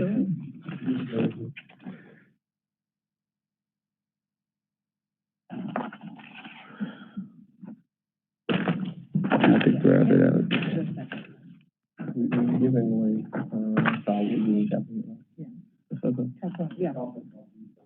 It's called Youth Villages. This is whereas the wastewater collection system currently served by Youth Villages, Dogwood Campus, Lift Station, enforcement system shall remain and owned and maintained by the county. It was agreed that the city would decommission it and Youth Villages, Dogwood Campus, wastewater treatment plant, and terminated its application permit by replacing the wastewater treatment plant. So it's in there, ma'am. Under exhibit A, yes, ma'am. Is there anyone else in the queue as it relates to this item? All right. It appears that all hearts and minds are clear. All those in favor? Aye. Any opposed? It's the opinion of the chair that the ayes have it. All right. 6 through everything else. Not really. 11. All right. Okay. All right. Read 6 through 11, you all, and then we're going to go from there. Okay. Item number 6, a resolution establishing CIP project number GS 22106 FY22 major modification asphalt by transferring FY22 allocations and appropriating the transfer allocations for repaving in the entire police impound lot. All councilors sponsored by the administration request for 9 minutes. A resolution establishing CIP project GS 22105 FY22 major modification carpentry by transferring FY22 allocations on appropriating the transfer allocations for various renovations throughout the city, including but not limited to the interior flooring replacements, installed water filtration issues as at Police Training Academy. All councilors sponsored by the administration request for 9 minutes. A resolution, item number 8, a resolution establishing CIP project number GS 22104 FY22 major modification HVAC by transfer FY22 allocations and appropriating the transfer allocations by adding humidifiers to the units at the police helicopter HVAC and or boiler replacements or upgrades, freezers, incinerations, replacements at various locations throughout the city. All council districts sponsored by the administration is request for 9 minutes. Number 9, a resolution establishing CIP project number GS 22103 FY22 major modifications plumbing by transferring FY22 allocations and appropriating the transfer allocations for restrooms, renovations, repair, and ADA compliance, conversion, Liberty Bowl, home team locker room, drain line, repair. All council districts sponsored by the administration request for 9 minutes. Item number 10, a resolution establishing CIP project number GS 22102 FY22 major modifications electric by transferring FY22 allocating and appropriating the transfer allocations for outdoor lighting in the Memphis Animal Services Play Yard and the replacement of 300 recessed can light fixtures with LED lights at the Pink Palace Museum. All council districts sponsored by the administration request for 9 minutes. Item number 11, a resolution establishing CIP project number GS 22101 FY22 major modification roofing by transferring FY22 allocations and appropriating the transfer allocations for repairs to various buildings throughout the city by applying waterproof coat. And all council districts sponsored by the administration request for 9 minutes. Can I get a motion in a second? Move. Seconded. Administration. All right. I am Antonio Adams, the Division Director of General Services. This is our annual request to appropriate funds that were approved during the budget process in the various projects and creating the major mod projects. And if you give me just a second, I will go through our MBE and WBE goals. So with respect to number 6, which is the asphalt, we have a MBE under contract, and to the extent in which that MBE can hold the capacity, that MBE will perform all asphalt services. And that's roughly about $1 million, over $1 million. Then, of course, carpentry, we will bid that. We don't have a goal as of yet, so they'll have to go and actually be bid. Then, of course, HVAC services, we will designate that in the shelter market program. And the shelter market program is one in which we identify for smaller businesses, and we get the biggest opportunity to actually gain a WBE or MBE company. And then sometimes we do have joint ventures, and that's around roughly over $1 million. That and asphalt are the two largest buckets in which we will spend. Then, of course, plumbing, we've not bid that out yet, and so we're hoping to bid that out and get a goal from our compliance and diversity office. And then, of course, the electric, we're looking at that internally to see if our staff can actually perform those services and we can save money and then possibly redirect some of those funds into other projects that are needed throughout the city. And then finally, the roofing, the waterproofing will be done internally. So we'll be able to save some funding as far as that's concerned. So I request your approval. Councilwoman Mr. Thomas, the floor is yours, man. Thank you, Chair. Thank you, Director Adams. I just have two things. One, thank you for letting us know your MWBE goals and also the contracts that you already have on asphalt. Just a wondering question. When we approve these expenditures for CIP, like such as asphalt, was it broken down in particular of specific spaces that needed the asphalt? Yes, ma'am. Or was it like a big lump? No, ma'am. So the allocation is always approved in one lump sum as a cover line. But if you recall, we provide a schedule of all locations in which we address in our CIP. So that is traditional under general services. You will see every location in which the project intends for the money for that particular area. So what I'll do is I'll send you our presentation again to identify all those locations per craft area so that you'll see where the money is being invested. Okay. Yeah, I just needed a reminder because just seeing that made me think about some other places that needed asphalt. That would be more of like where public citizens were more frequent instead of the impound lot. But yeah, I just needed that reminder. So if you could resend that, that'll be helpful for me. Understood. We will. Thank you. Any other council members in the queue? I was ready to go, Chase. Councilman Carlisle. Thank you. Yeah, how's the bidding coming? In the sense of how as far as pricing? Yeah. So believe it or not, right now we're just getting a lot of vendors that just are not bidding because they're busy. No.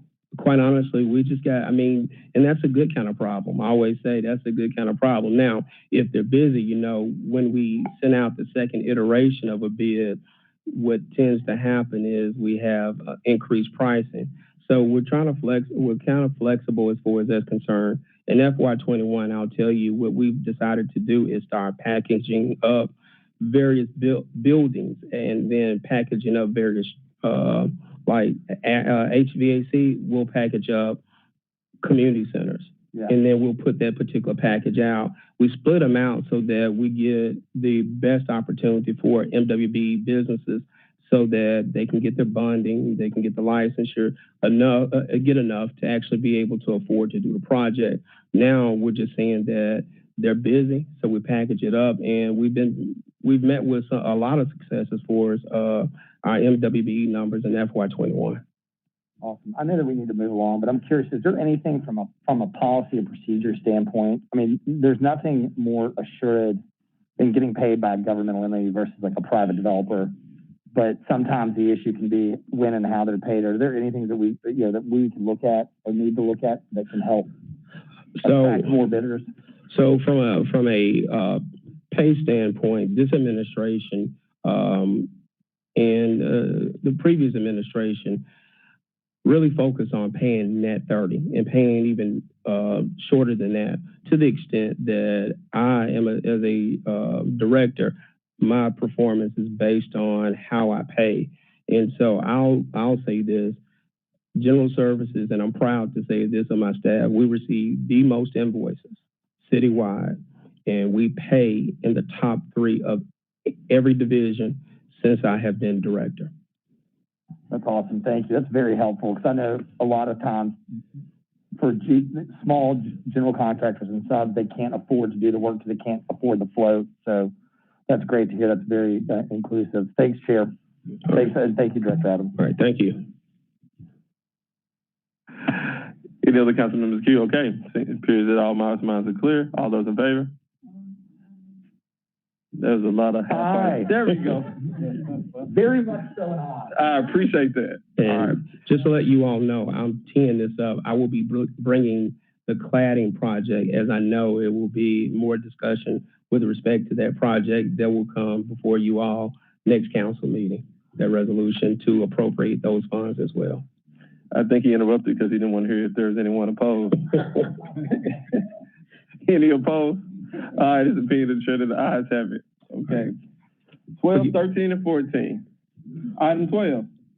A resolution requesting approval of the sale of city-owned parcels located in zero auction at 472 3rd, District 6, Super District 8, sponsored by the administration. I was looking for Mr. Osborne. Can I get a motion in a second? Move it. Moved by Carlisle, second by Jones. Mr. Osborne. All right. This is Carlton Osborne, manager of real estate for City of Memphis. This is a resolution requesting approval of sale to Alsac St. Jude for 2 pieces of property that they want to use to continue to deliver the types of services for St. Jude Research Hospital. The price of these properties was $90,000, and they were appraised together as one for the value of $90,000, and we're requesting your approval. I just want to be on the record. I'm just happy we actually getting some money this time around. I've seen some. It's been suspect. Well, they're definitely, just for what it's worth on the back end, like they're the highest and best user. Yeah, that's the real inherent value. And they're absolutely the highest and best user. Yep. Any members in the council in the queue? Okay, seeing there are none, all those in favor? Aye. Any opposed? The opinion of the chair that the ayes have it. On to the next one, item 13. A resolution requesting the approval of transfer 10 city-owned parcels to the Shelby County Board of Education, District 6, Super District 8, sponsored by the administration. Can I get a motion in a second? Move it. Moved by Carlisle, seconded by Warren. The floor is yours, Mr. Osborne. Okay, so I'm going to tee this up.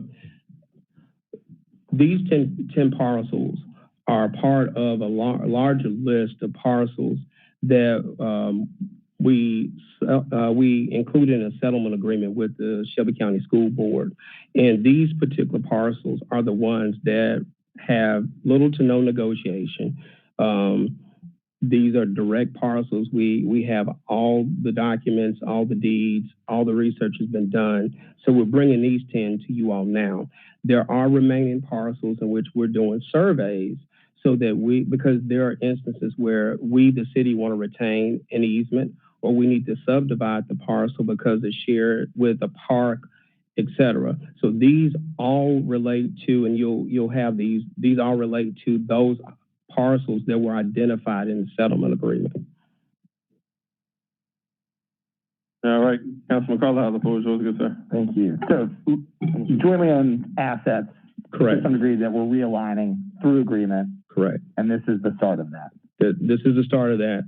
These 10 are easier for us to transfer.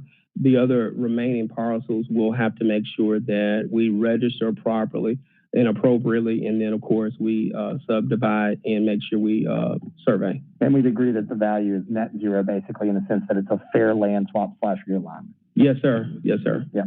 Thank you. I yield the floor. I was looking for a number, so it doesn't appear to be a number there. A number as in number of parcels? Not the number. Financial? I just saw 90,000 previously. Now I don't see a number. Oh, so this transfer is pursuant to a settlement agreement whereby Shelby County Schools. Yeah. Okay. Yeah. I just wanted to make sure. Okay. Okay. Okay. Cool. A lot of them is like the Toby field, Toby Park. We own jointly, and there's some stuff there that we want. Yeah. Some stuff there that they want, and so we entered into this agreement. And then on some of it, they'll want, whether it's parking easements or particular access or things like that, but some of those details will be worked out. I didn't keep it down with the here, but the only reason I was asked right before, so I figured I'd share that with everybody. Okay, cool. I know I saw a couple hands up. Councilman Warren, Councilman Jones, and I think, is it Easter Thomas? Are these some of the playgrounds and things next to schools that we own as a park that the schools use as their playgrounds? Is that what we're talking about here? Yes, sir. Those are the remaining parcels that we are gaining surveys of so that we can make sure that we register appropriately, but you are correct. Okay, and are we trying to do all of the ones that are next to schools and give them to the schools to take care of as their property? To the extent that they were identified in the original lawsuit that we settled. So that's what we're trying to identify now. We're trying to knock down those that were in the law, that were identified in the lawsuit, that we entered the settlement agreement. Next, we'll go back, and if there are any remaining, we can then, of course, identify those as well. When was this lawsuit? Oh, wow. Octavius, did we sue him? Yeah, this is the one, 7, 8, 10. Yeah, so it's our fault. Sorry, guys. Yeah. Okay. Exactly. And it's taken us that long to get the land to them. Okay. Yes, sir. Councilman Jones. Yeah, I was just going to add to provide a little historical reference to this. You may have had, think about, one I can think about is Hamilton. You know, you have that big park on the backside of Hamilton High School. Mm-hmm. The city itself owned the park part of it, but then the school system owned the actual school and land. So you have a lot of, as Dr. Warren referenced, you have a lot of parks that are adjacent to schools, and then there was joint ownership. So part of this, I guess, that negotiation, especially when things were switching over to the name Shelby County Schools, was to just have some alignment of ownership of those properties that may be adjacent to one another but have different owners. Yes, sir. And then the other thing that we had to do, which I know it may seem like it should have happened overnight, is to do a lot of title searches. Because again, a lot of the titles were registered in various names, and so we had to clear title as well. So that's what we're doing. And to your point, with respect to Hamilton, don't forget there is a community center that is attached to the high school as well. So we're working through that as well. Councilwoman Logan. So, thank you, Chair, and thank you, Director Adams. So if there's a park that is next to school, but like say you all use it for play in your park or something like that, are those the types of parks that you're getting rid of, or the aligning or whatever we're doing with them? Like Raleigh Bartlett Meadows is attached to a school. We're not actually getting rid of it, but in some of these cases, the park property is, the land is actually owned by the city, but the improvement or school is owned by Shelby County Schools. So what we're having to do is get a survey done, first agree on what is going to be split, and then we have to get a survey of that land so that we can have legal descriptions to be able to transfer these properties to whomever is asking. If some will go to the school and the other piece will go back to the park, to parks or the city. And then in some cases, there will be easements that will allow the school to be able to use the park or have parking at the park and vice versa. So that's what we're trying to sort out right now. That's some of the more difficult ones to sort out. But it's not likely that we would lose access to the park. No, we're trying to avoid any loss of access for either party. Okay, all right. Thank you. Any other council members in the queue? Sure. Councilwoman Easter Thomas. I should have brought it up on the last one, but item 12, that's my district, it's District 7. And not 6. That's all. Yes, ma'am.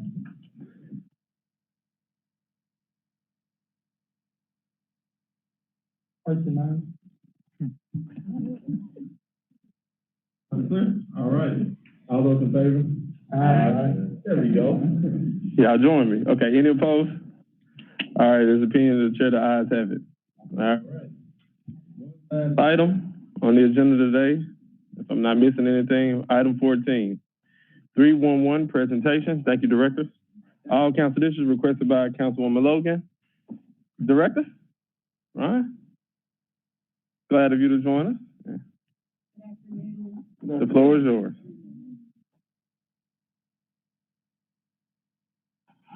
Yes, Director. Good afternoon. Now I'm on. Good afternoon. My name is Shandell Ryan, Deputy Chief Operations Officer for the city. I'm going to walk through this presentation, and I'll be happy to entertain questions. Normally, this would have been done by Carolyn Malone. She is sort of in and out of the office right now. She recently lost her husband, so we're just praying for her. So I'm here on her behalf, but I will answer whatever questions you have. All right, so just a little bit about 311. It's a one-stop, one-call, three-digit number for citizens to use to reach city services. It was launched in about January of 2013. Next slide. The mission is to provide accessible information about city services and help agencies provide an effective response to service requests in a timely and accurate manner in order to create more efficient local government. Next slide, please. Thank you. So how citizens can reach 311 is by either dialing the 311 number or dialing 901-636-6500. They may also access 311 by using C-Click-Fix via an app or the website that's listed there. And this service is available, the 311 number is available for citizens using AT&T and Time Warner landlines. So those who don't have these different services listed here, they would be able to use the 636-6500 number. Yes, sir. So why 311? 311 is well, it used to be the Memphis Citizen Service Center. It used to aggregate all of the calls, and we found that there were a lot of different city departments that had to be called directly in order to receive service. And so this just cut out that middle person, and it brings all the calls into like one sort of aggregator so that we can resolve issues. Next slide, please. This just shows the landscape of all of the numbers you can dial for city services overall. So 911 for emergency services, and then we have our 545 cops for non-emergency, and then 211 for human services, and then 311 for city services. So the next slide shows us how a citizen request flows through our workflow. So either a caller will call in to one of the telephone numbers, or they can enter a request via C-Click-Fix. And once it's entered, the agent will enter the information, and it is creating a ticket at that time that will go to the department so that the work can be done. Once the crews respond as needed, could be a number of things that they're doing. They're either repairing something, or they may find that there's no violation. They will respond accordingly, and the request is updated with the resolution that is relevant. Next slide, please. Just a little bit about some data from last fiscal year. The analysts, the agents rather, they spent an average of 2 minutes and 50 seconds on calls. They answered about 208,000 calls. About 65% of those, well, I'm going to say this, 175,582 were actually entered as service requests. And then 65% of that were on phone, and 35% of that was online. So that's all I have to give, just an update about the 311 Service Center and how they provide services. This is the contact for Carolyn Malone, who's the manager, and then the lead analyst, who is Angela Humphrey. All right, we have two council members in the queue, Councilwoman Logan and Councilman Morgan. Thank you, Chair, and thank you for being here, Deputy Chief Ryan. Yes, my question is, well, a couple. And I really wanted you to come so we could understand, have a great understanding, so that the public can, see how it flows as well. Because I have so many people saying a 311 does not work. However, I think their understanding of how it works is what we need to address. Once they either, like I have it on my phone, once I take a picture and send it in, and it gets a number, Well, first of all, are we still using C-Click Fix? Is that, so I didn't see that as a part of this. Is it connected to 311? Yes, it was on slide, I think 3. I must have missed it. Okay. Okay. Oh, there it is. Okay. So, 4. so once we put it in, is that it for the 311 office, and then everything else is handled by administration? That's correct. Once it's entered, then it goes to a service department who will handle it, and then they will also respond with the type of resolution that happened, and that resolution, depending on what that resolution is, it will close out the ticket. Does it ever come back to 311? Once it leaves 311? Does not come back to 311. Once you put it out there, and then once it goes to the department, that's it.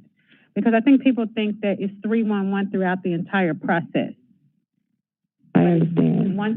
So could you explain that? Yes. So what happens is, you're exactly right. So it comes in through either a phone call or C-Click Fix. It is then routed to the correct department. Once it's routed to the department, that department will schedule the work to be done. There are time schedules that are based on the type of work that is being requested. And once that work is completed, that operator or worker will close out the request, showing that it was resolved, and whatever that resolution was, there are certain resolution codes that they enter to say what kind of resolution it was. So if it's closed, 311 didn't close it, it was the department that closed it. That is correct. So if it was, say, a set out, and you just take a picture and you say it's, stuff all up, furniture and everything, you give the description, you put it there. And who determines if it's a set out or if it's illegal dumping or outside of the cart, or, because it could be either. And then will that organization or department transfer it to the correct department, or does it come back to 311? Or do they just say closed, it wasn't our department, and then nothing ever happens? So what typically happens is there are a number of questions that are asked on the front end to help identify the type of pile that's in front of a yard or wherever it is. There are certain descriptors that the either C-Click Fix app will ask, or the operator will ask, so that they can identify what type of issue that it is. And then it will go to that department. If there is a question about who it belongs to, then there is a conversation that happens behind the scenes that you all will not experience as an end user, but there is a conversation that could happen amongst departments where either they can decide whether it is a code enforcement issue or if it is a solid waste issue. That happens behind the scenes. There are occasions where 311 may have to weigh in to say, well, it has to be done by one or the other and get it resolved. But there should not be a time where a worker can close it and say, not my issue. We don't do business like that. We don't want to do business like that. So we want to resolve it and then respond with a resolution that actually resolves the issue. So when that doesn't happen, what should a constituent do? Because I have, in the last 3 weeks, I have put in three complaints, the same complaint, and it's still today, still there. I've put it in 3 times. And so I was told by, of course, the worker that, it won't get resolved because of the way you worded it. They don't know where it's supposed to go. It's hard to tell. So what is a constituent to do when it's still there? I would love to, after this session, to get that information, that whatever that request ticket number is, just so I can handle it first thing. But how they should handle it is call 311, advise 311 of the issue so that they can help us to bring it to a resolution, because that should not be happening. Okay. They could also re-enter a ticket advising that the issue has not been resolved. I re-entered and it said that this has already been reported. Do you want to report it again? That's what it automatically came up. So should a constituent just report it again? I would say yes, but I would ask for the constituent to call 311 to try to get an understanding of what the underlying concern is that's not being resolved, because they can help resolve those by reaching out to the department directly. Outside of that request environment, they can reach out and try to understand and get a resolution. Okay. Do y'all keep metrics or numbers or data on how many have come in, how many have been resolved, the length of time they're resolved, if it's closed out and still did, that type of thing? We absolutely do. How can I obtain that information? Or can you send that? Someone send me a copy of that? I can send it to you. Okay. Yes, I will. Thank you so much. On your back. You're very welcome. Thank you, Councilwoman Logan. Councilor Morgan, the floor is yours, sir. Thank you, Mr. Chair. It's where I think the confusion comes in with constituents. It's the same thing. So I reported something in late August, and the day that I report it, I get the notice that this service request has been resolved, your service request has been reported late, this service request has been closed, all on the same day. And I hear, I keep getting that feedback from constituents as well. And so I don't, and obviously the problem was eventually, as I would define, resolved or closed several days later. Where citizens keep getting that same language from the app that this has been resolved or this ticket has been closed, when, and that would insinuate that the problem has been fixed or addressed, rather than that it's been handled and coded right in the system and then it's been handed off to the correct department, they've scheduled something. I don't think we should ever send that language to a constituent until the problem that they are reporting has been fixed or addressed. Even if it's the internal language that we use about how to handle tickets and the way we communicate with one another internally, I never think we should put that language out to the constituent, because that causes confusion and frustration. And then they try to report it again, then they report it to us. And that's where we get, I think, all these complaints about 311 being broken. It's just because of the language that we're using and how we communicate what the progress of somebody's report or ticket is. If it just said, okay, this has been handled or handed off to solid waste, they have scheduled it for a pickup, that pickup date will be then. And then once the problem has been resolved, then they get the language about closing the ticket or resolving the request. I think that would be very helpful. And I don't know why we don't do it that way. This is kind of a question that's been coming up for a few years. Is that something that's fixable? It seems simple. So we have worked on changing a lot of the language that the end user receives. It used to be that they would receive a bunch of codes that didn't really make a lot of sense. So we've changed a lot of those codes into words. What I'm hearing from you, it sounds like in an attempt to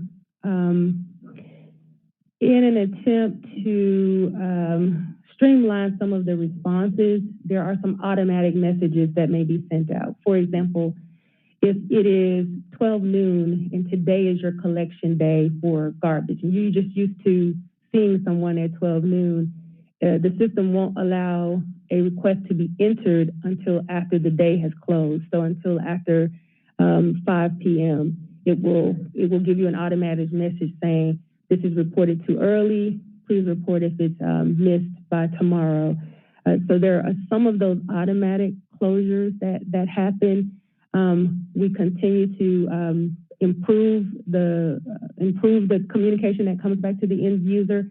I would love to explore what you just shared, but we're continuing to scrub it, and we've done a number of fixes, and I think we have a few more that we need to address. Okay. And again, I just hear it all the time where, say it's a pothole and it's like the ticket has been closed once, the engineer and the public works department has been notified about it and they're going to schedule it. But then again, the pothole is still there. Yeah, that definitely should not be happening. Let me just speak squarely on that. And so I think we need to handle, our communications with the constituents as if they are not used to using the everyday language and jargon that we are as we operate in government. This is their first time interacting with us. Let's hold their hand and make it abundantly clear and not rush to close tickets and maybe up our times on closures artificially. It should be about resolving the problem. So, I totally agree. okay. Thank you very much. Thank you. All right, it appears that all hearts and minds are clear. With that, this committee is adjourned. Thank you. Thank you, Director Ryan.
Good afternoon. Welcome to the September 7th meeting of Planning and Zoning.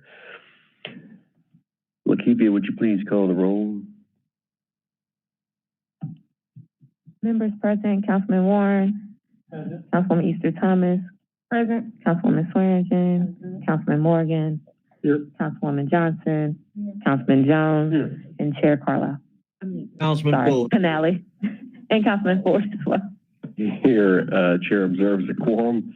Colleagues, we have 5 items on the agenda today. Item number 5 will be held for 2 weeks while our attorney does some more research and when Councilman Ford will be with us in person again. Item number 1, SUP 21-12, 3521 Lamar Avenue. Can I get a motion and a second for this item, please? Second. Moved by Warren, seconded by Easter Thomas. Mr. Administrator. Thank you, Mr. Chairman. Josh Whitehead with the Division of Planning and Development. The purpose of this request is to seek a permit from the City Council, what we call a special use permit for the reconstruction of a gas station at 3521 Lamar. And Ms. Perry has a PowerPoint to show us where this is. This is on the south side, next slide, on the south side of I-240 along the west side of Lamar. I marked it with an orange star here on the map. So it's just south of the intersection of American Way and just before you get, as you travel south, to Democrat. Next slide. The zoning of this area is in the EMP Light Industrial District. Next slide. It, again, is an existing gas station. Next slide. That was probably constructed in the 1970s, judging upon its design. Next slide. These are just some site photos from Lamar. Next slide. Next slide. Next slide.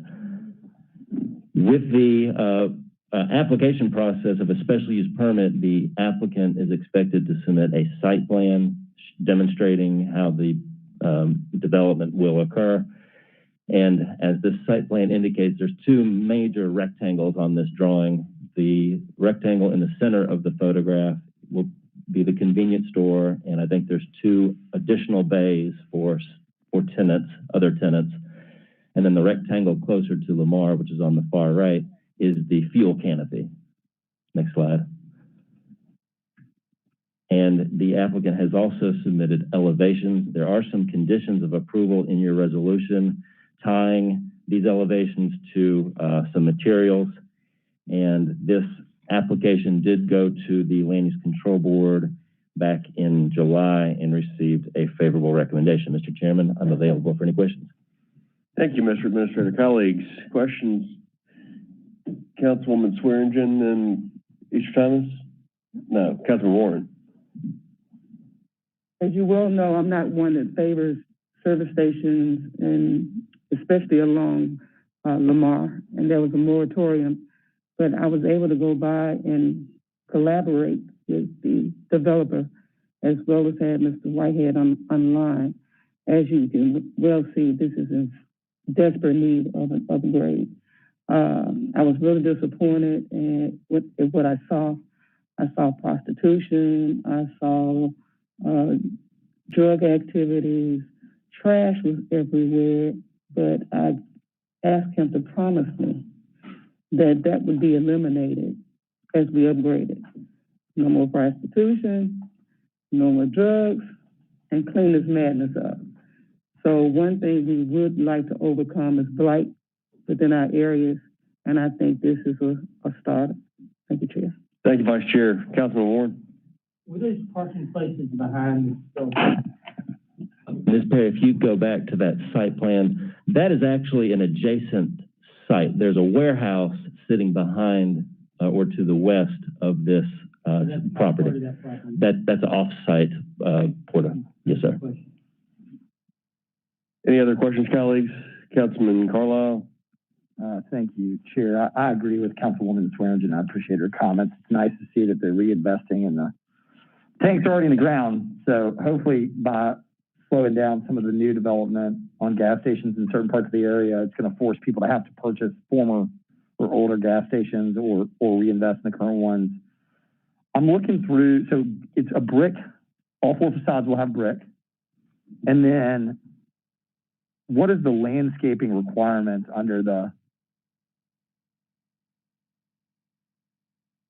I mean, I see the site plan. I see what looks to be like 6 shrubs. But I was just curious if that's where we're leaving it.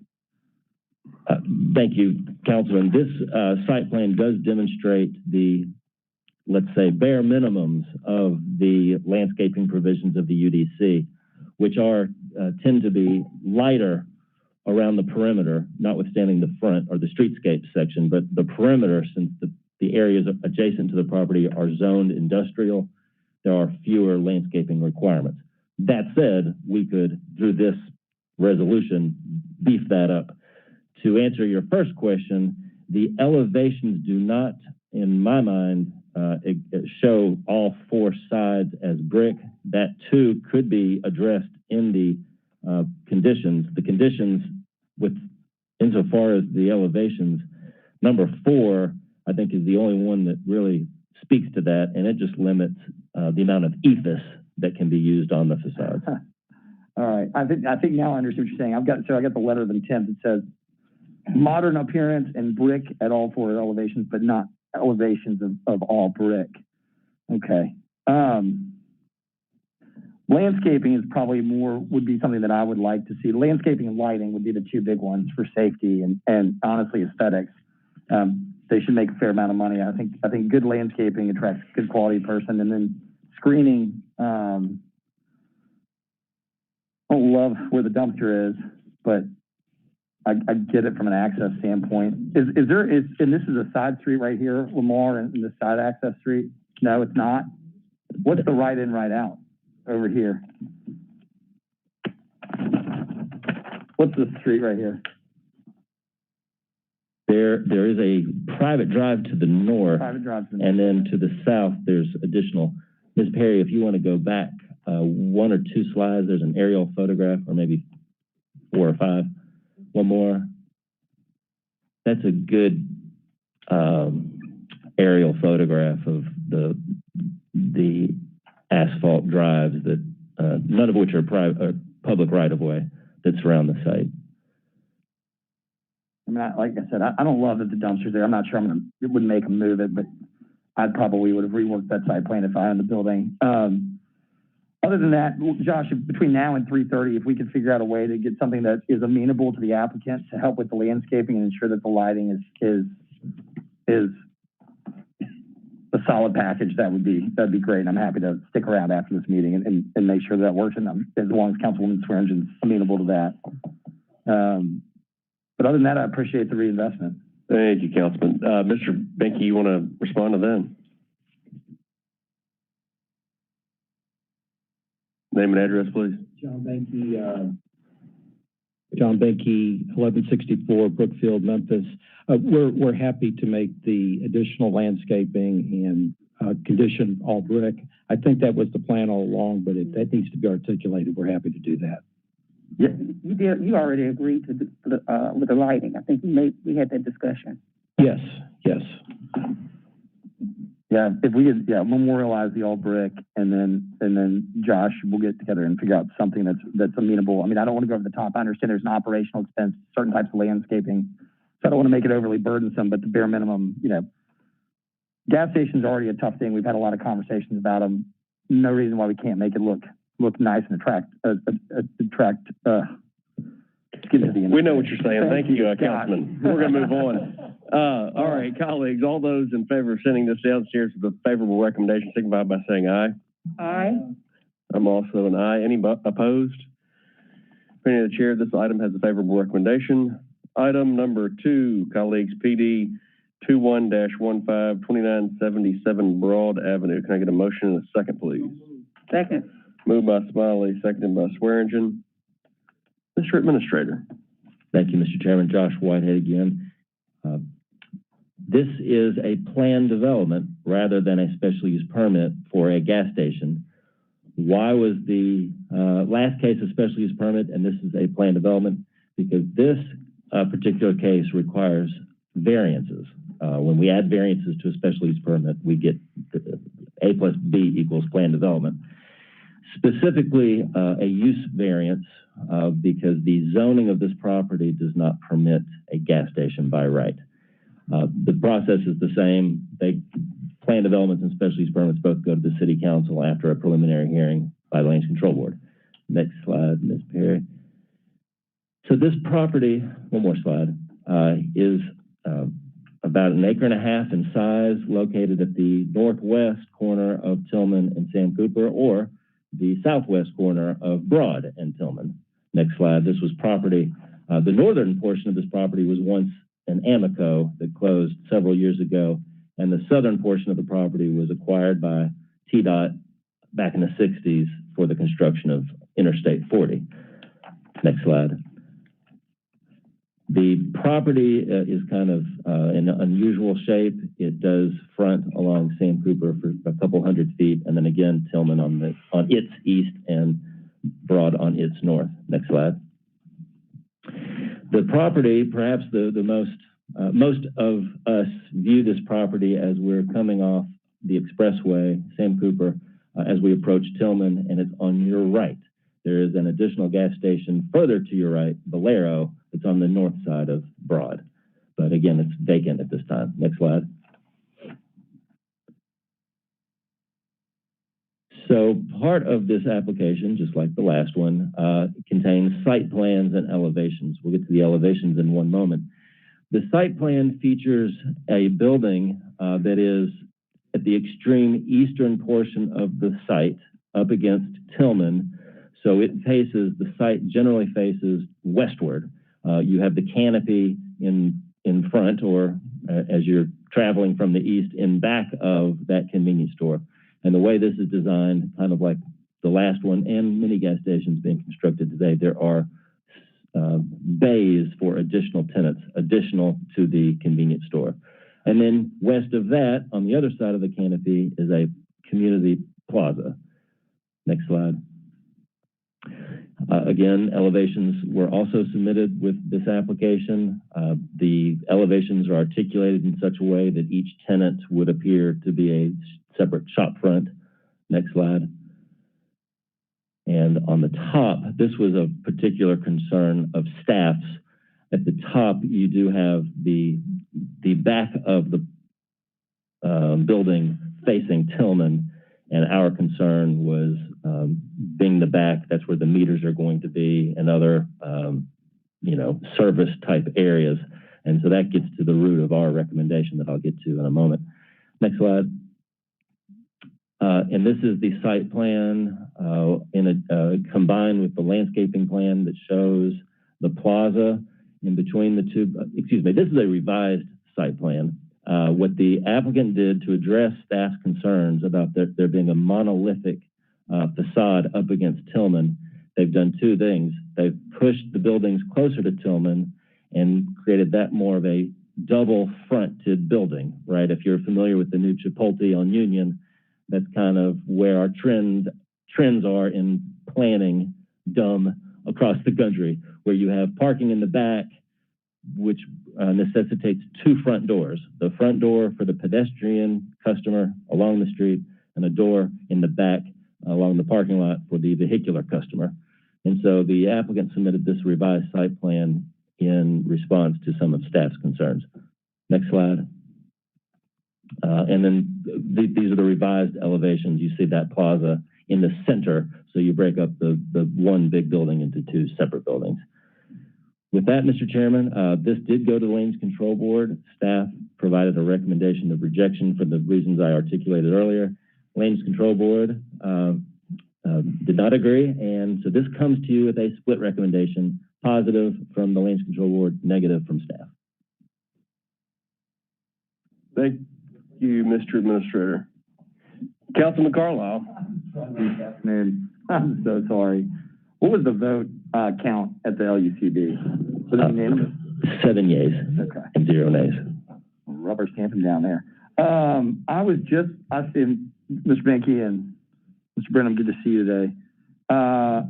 Since it's on here, are we taking comments from the applicant? Because I just got handed some material. Do you want to walk through that first? Go ahead, sir. John Benke, 1164 Brookfield, Memphis. Very quickly, members of the committee, I want to introduce you to my team that is here. You all know Mr. Brittenham. We have one of the owners, Tina Brown, there in the blue. We have the developer, Malik Rupani, excuse me, I went blank. And we also have our architect, Neeraj Kumar, with us today also.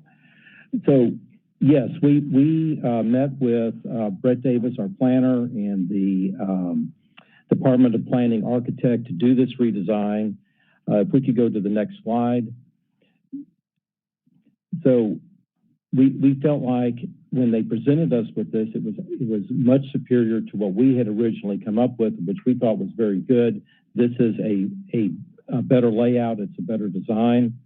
One of the things I want to draw your eyes to with this particular plan is if you look at the left corner that is just below Christ Community Healthcare Center, on the request of Chantel Leatherwood at CCHS, we've agreed to provide them with 7 to 8 parking spaces. They've got a real problem with parking over in that parking lot to the left. So that will be reserved parking for them, and then we'll have a gate going into their facility that will be lit. And they've got a door right there at the end of their building and also one up towards the front. Excuse me. Then if you look at the south 9 or 10 parking spaces, we had a request for electrical vehicle charging. That will be in that space. It's just coming our way, so we will have one there and we'll be stubbed up for 2 more as the need comes together for electrical vehicle charging. In the upper right corner, just to the left of Building A, we'll have a bike rack, but we also have a cyclist repair station. It's got all the tools that they need. They're coming along the bike trail that is on Broad Avenue to repair their bike. They can also air it for free. They don't have to pay $1.50 for 60 seconds of air. The other thing that is not on the plan, but that we've agreed to try to facilitate at the request of Pastor Keith Norman, he asked of us to do our best to get a traffic light at Broad and Tillman. And so we've agreed to do that, and we will follow through on that if approved. Let's go to the next slide. Let's see. Is there a slide before that? Okay. In your packet that you have in front of you, on the next page are the traffic counts. Sam Cooper in Tillman is 43,000 per day. Broad Avenue in Tillman is 8,500 vehicles a day. This is the data that I received from Matthew Pitts at Traffic Engineering. It's the most recent traffic counts for that intersection, or those intersections. Now looking at the next page and what's currently on the screen, this is a elevation artist rendering of what the building will look like from Tillman and also from the interior parking lot. So what we did here is something a little bit different. I asked the architect, Mr. Kumar, to go west on Broad Avenue, and I asked him to capture some of the architectural design elements that are down by the art studios from the 1920s, 30s, and 40s. And we feel like we've done a good job of kind of capturing that flavor that is further down on Broad Avenue. And then, of course, the center marquee, the arch that's over the center area, that leads up to a plaza or a patio for outdoor seating, for eating, visiting, whatever a patron would like to do. Next slide. This is just a close-up of some of the architectural detail and then the artist vision of people meeting and greeting in the patio area for outdoor dining, etc. Next slide, please. All right, so in your packet, if you could turn to the page that looks like this. We had a face-to-face meeting with Marcellus Harper over Collage Dance Collective, and his primary concern was tenant mix. So Mr. Britnam and I sat down. We took the ideal tenant list that he preferred, and then we augmented that with some additional tenant targets. So if approved, this is who we will be pursuing for those retail bays that are on the east side of the property. And Mr. Harper can add to this list anytime he likes. You can add to the list. We're wide open to that. But the idea is to make sure that that has a premium tenant mix across the street, particularly for his clients who are parents bringing their children over for ballet and dance at the collective. All right, next, stick with that on the screen. So this, on your next sheet, is the front of the convenience store.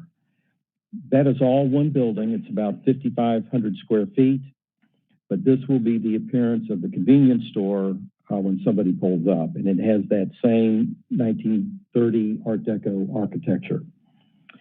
Below, with the purple, green, and blue, that will actually be a blank canvas on both sides of the convenience store, and we will invite local artists to put up their version of Memphis art on either one of those walls.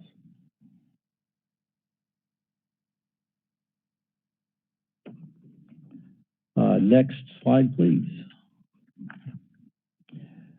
So the primary concern on any convenience store is the pumps. It's kind of the main thing that we all talk about. So what we've done here is something unique. I don't think this even exists in Memphis, but I asked the architect to come up with something unique, different, and iconic. And so the canopy will not be the standard rectangular canopy. It will be what you see here, this design of the roof line and also the clock tower. He drew, and you can ask him specifically if you want more information, but he drove around Midtown just looking for inspiration for this particular canopy. If you will turn the page, or not, hold on one second.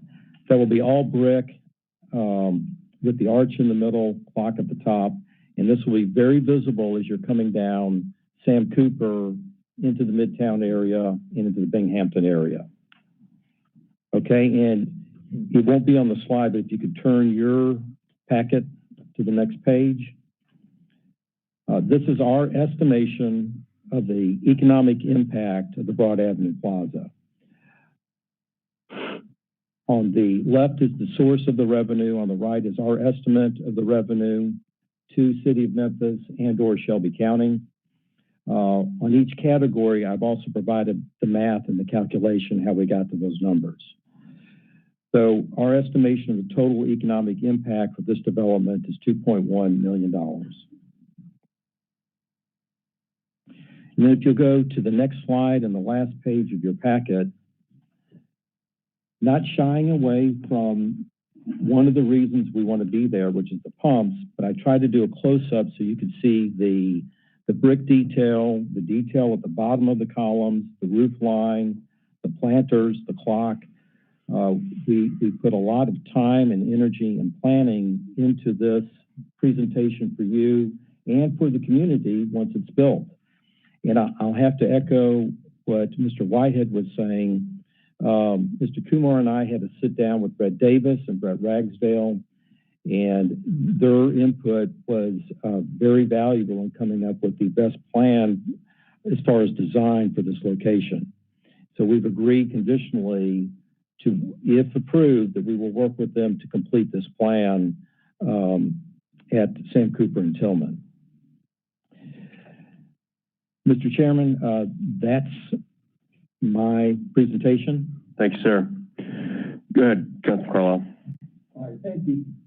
Thank you for that. I know a lot. This has been one of the bigger ones. It's a huge piece of real estate. It's kind of an anchor spot, a doorway to Broad Avenue, which has seen a lot of redevelopment. Did you want to touch on this as well, really quickly? Yes.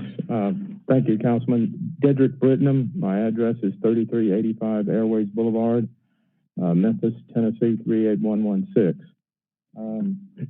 We had a meeting, as John talked about, we had a meeting with Pastor Keith Norman and Mr. Marcellus Harper at the Collage Dance Collaborative. And by the way, that's a beautiful building. If you haven't been in there, it's fantastic. At any rate, this Binghamton Community Pledge is a result of that meeting. In that meeting, Pastor Norman and Mr. Harper outlined what they'd like to see this station be in the construction and in the operations of this store.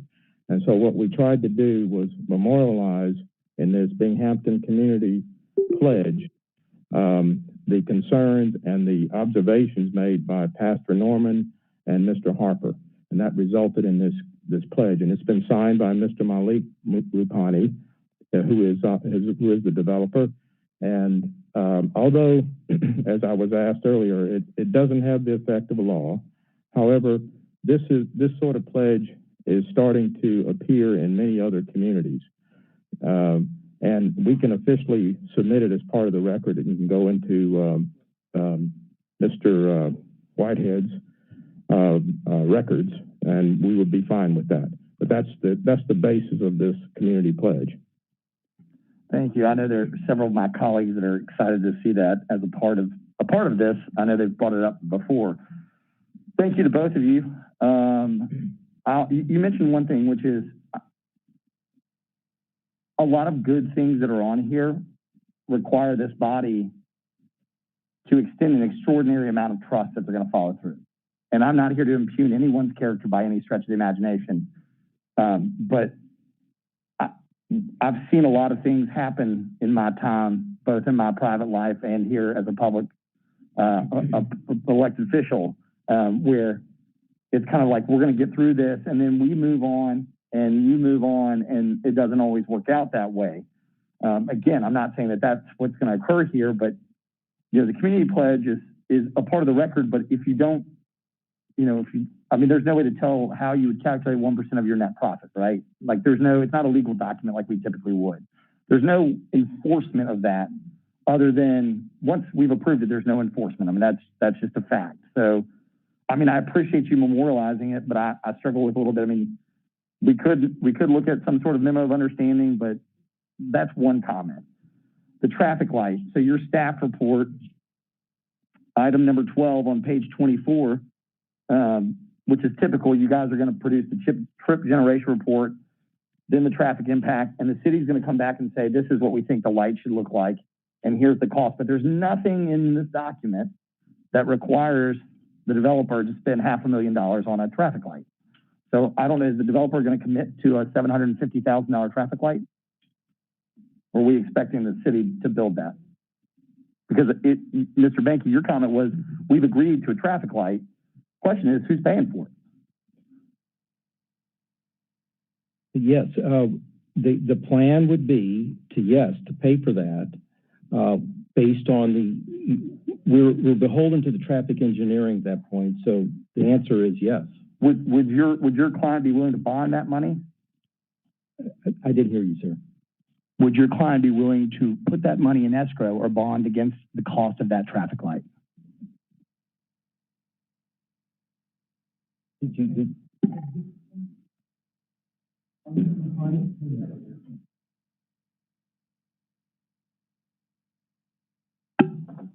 sit.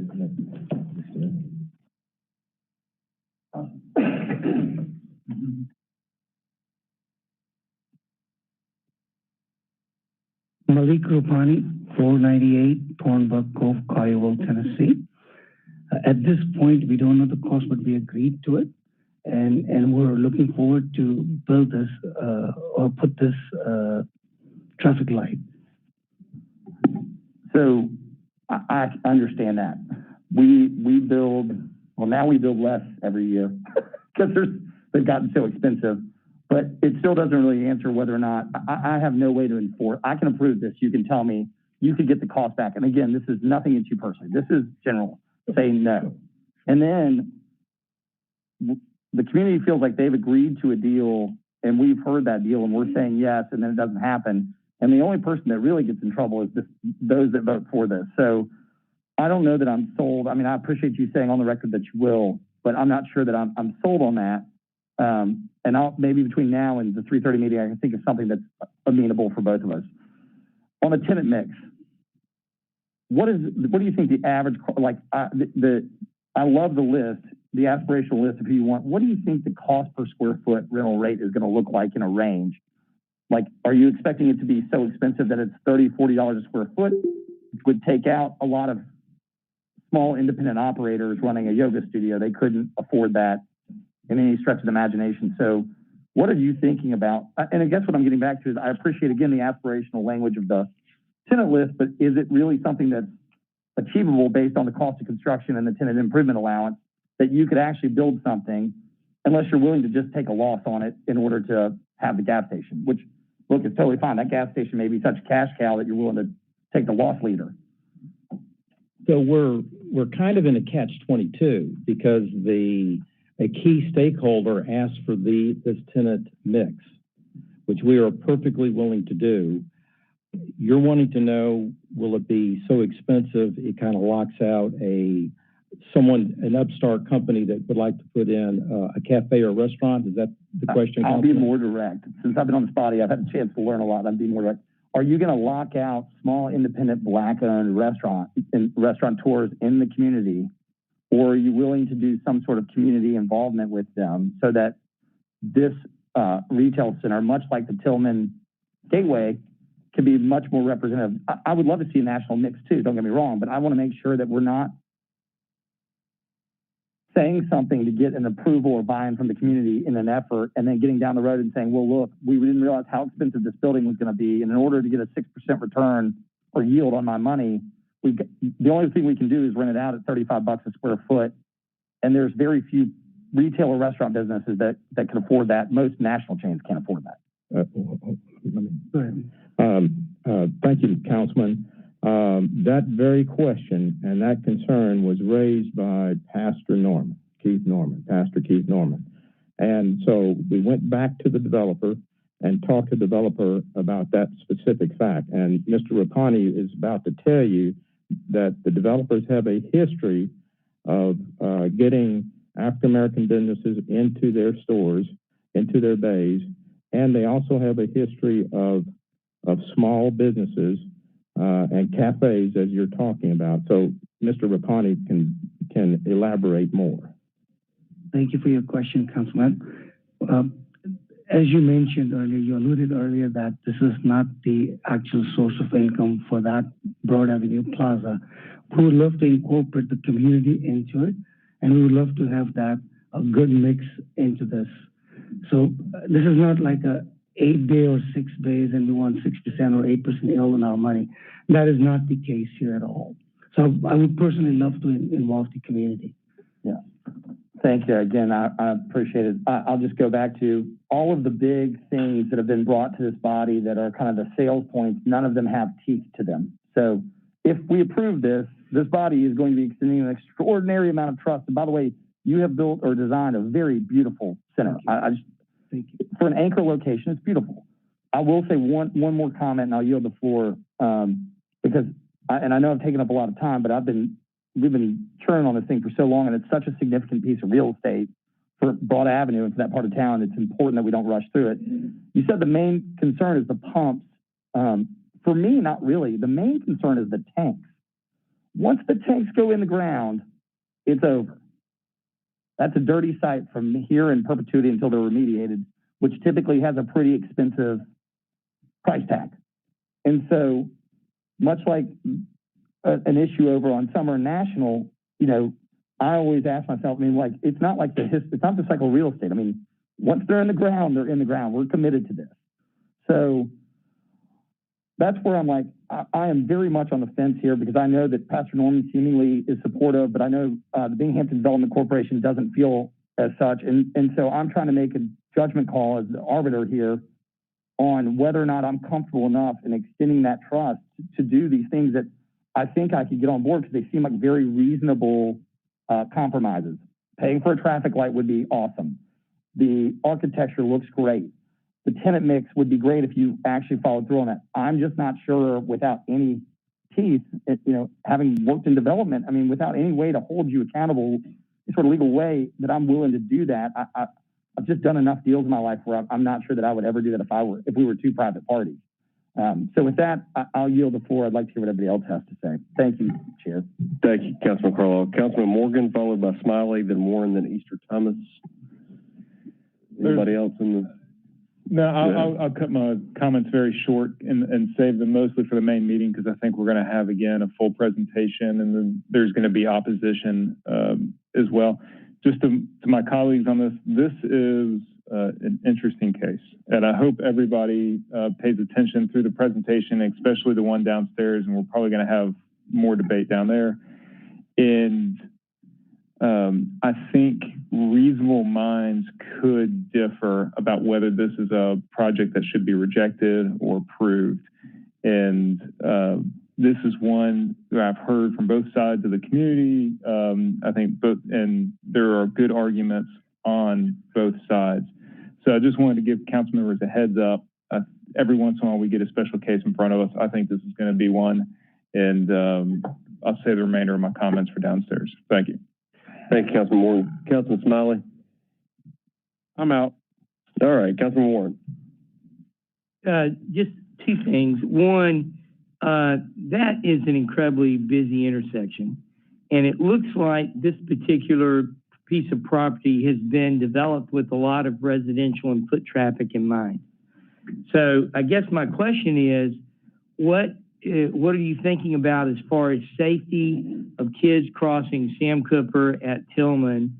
You know, it's already tough to take a bike across there. You know, and most of the bike route does go there, but it's tough to go across on a bike route there. Have y'all given any thought to the pedestrian stuff and how that might work for you? That is a great question, a legitimate concern. And you are correct. One of the core concepts is for pedestrian access to the property. It's getting a little beyond our area of expertise, Councilman, but we would work with traffic engineering. It was actually the same point was brought up by Reverend Norman about how do you get across Sam Cooper. It is insanely busy. That's a fact. So we would work with traffic engineering because we know that there, according to Marcellus Harper, there are 400 to 500 students a week that come over to Collage Dance Collective. So we'll work with them to see if we can find a way to make it safe as best we can. I'm just looking, it just appears to me, it's almost like you're a really attractive nuisance and one of those things that kids are going to want to come there, families are going to want to come. It could be dangerous. And we may need to, I think, before we vote, we may want to figure that part out because I think that's going to be part of your business. And you want to make sure your customers are not getting killed. That's the way this goes. May I add a comment, Councilman? Pastor Norman, once again, made similar comments. And it's in this pledge. What we pledged to do, the developer has pledged to work with the city engineer because Pastor Norman wants additional signage along Sam Cooper for those very reasons you're talking about. And that's whether this goes in or not. Pastor Norman wants to work towards getting additional signage on Sam Cooper Boulevard and some sort of traffic calming devices and or signage to help with that particular issue. I'm sort of looking at, right now, the way that intersection is built, if you're trying to make a right-hand turn onto Sam Cooper from Tillman going north, there's no lane for you. So the traffic backs up there pretty badly. It's not well designed because we allowed that last, shopping center to be built right up next to the sidewalk. There's not enough room for a traffic lane there. So I'm just wondering, you know, is this something that we need a pedestrian overpass for or something along that line that would take the bike route into consideration? There's a lot of other things I think that need to be considered here. So I guess that's my worry. And working for traffic slowing at that intersection with the amount of volume that comes in there as people commute from out east every day to get to downtown, it's a major artery. So I don't know how much you can slow it. Thank you, Councilman. It'll be Councilwoman Easter Thomas, followed by Councilman Jones. Colleagues, remember we have two more items to hear before executive. Thank you, Chair. I'll make mine quick. Amidst all the traffic concerns and the other concerns brought up by my colleagues, which I do think are valid, I do just want to put on record I guess a preliminary congratulations for just the effort that you put in with community involvement. I know that I have not seen since I've been on council this level of inclusion of community voices, whether they be the main three around there, Cartel Center and Collage and First Baptist Broad, to just the broader Binghamton community. So I think that that's once we figure out all the other kinks, right? But I think that it's a great layout and format for other developments and other folks coming into communities, even for something as simple as a gas station. That doesn't look like a simple gas station because that you've gotten the community involved in it. So I think that's just worthy of highlighting in this whole effort of figuring out the other kinks that you've really gotten the community involved. So thank you. Thank you, Chair. Yes, ma'am. Councilman Jones. Thank you. And I want to, also recognize that if I look at the layout of this, well, let me rewind for a second. I feel that we have more than enough gas stations here in Memphis. I've made that statement more than once. However, I do commend the design and the creativity that goes behind this. I'm still on the fence about this, but if there's one that I would give the green light to, it would be this, based largely upon some of the things that my colleague, Councilwoman Easter Thomas, talked about. But my main question is for you, Josh, if you don't mind. What was the basis for your department's rejection of this application? Councilman, again, Josh Whitehead, this site went through a review process about 6 years ago, and we worked with the applicant at that time. It was a request for an animal hospital to develop a plan development that we felt like fit better with the neighborhood. That plan development was approved by this body. So we were a little reticent to do a 180, turn from a quasi-office use and then not only turn it up to a commercial use, but a pretty intense commercial use, particularly with the data points that we have uncovered in the past several months on the gas stations per capita in this community. I think we all expected to see those data points, but they were shocking nonetheless. So I think those two main factors contributed to our recommendation. And then the third thing, which has been largely ameliorated, was the design of the back of the building along Tillman becoming a little more of a front or middle of the building. So that third reason has kind of been ameliorated. Well, that's it, but I just still say that this is going to be a difficult vote for me personally, but I do commend the applicant's creativity. It's being deliberate in how things were designed for this, and I look forward to the discussion about it. Thank you, Mr. Chairman. Thank you. Colleagues, we'll have more discussion on this downstairs, so all those in favor of sending this downstairs without recommendation, please signify by saying aye. Aye. I'm also an aye. Any opposed? Opinion of the chair, that item will go downstairs without recommendation. Thank you. We'll see you at 3:30. Mr. Administrator, can you do items 3 and 4 that have no opposition in 5 minutes or less? Yes, sir. Item number 3, PD 21-19, 5476, 5486, and 5502 Park Avenue. Can I get a motion to second? Second. Who's in? Smiley. Smiley, and second by Warren. Mr. Administrator, you have the floor. Thank you, Mr. Chairman. Not only are these two cases before you without opposition, but they're also both residential developments, which generally speaking carry with them less controversy than non-residential. Item number 3 is a infill project on the north side of Park Avenue. Ms. Perry, if you advance maybe 2 slides up, one more. Mr. Chairman, this map has in the center of it 3 single-family properties trimmed out in yellow. Those are the subject properties. They constitute 1 acre. And then in the red stars surrounding that yellow subject property, abutting to the south and just a few hundred feet to the west, are similar projects approved by this body. The most recent one of which is at the southeast corner of Park and Irvin, the one at the southwest corner of Park and Irvin, as well as the one on the north side of Park, probably go back 20 or 30 years. But this carries on a theme of smaller lot developments, residential developments on the north and south sides of Park Avenue, east of Estate and inside the I-240 loop. One more slide, and then I'll conclude. One more, Ms. Perry.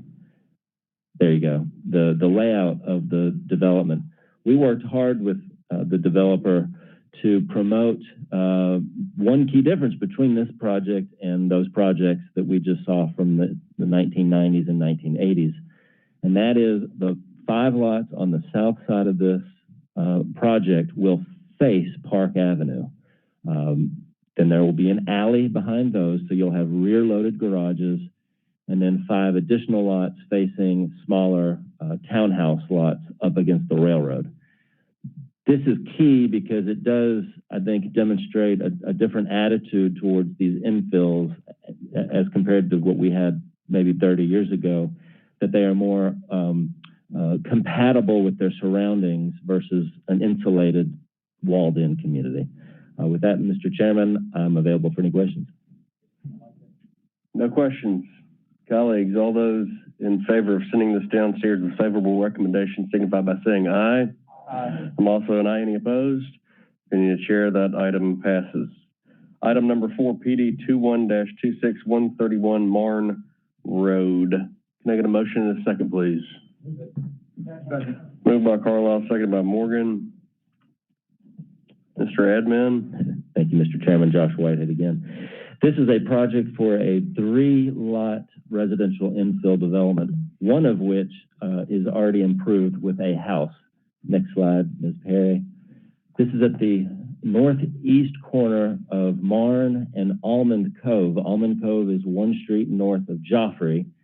That east-west road, Joffrey, is significant because we've kind of adopted that street name as the name of this whole neighborhood, the neighborhood that's between Chickasaw Gardens to the west, East Button to the south, East High School to the north, and Highland to the east.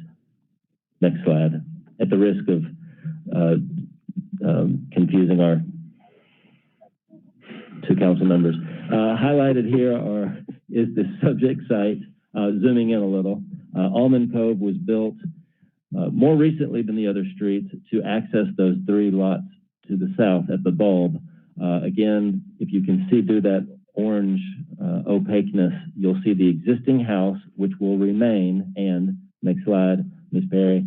One more.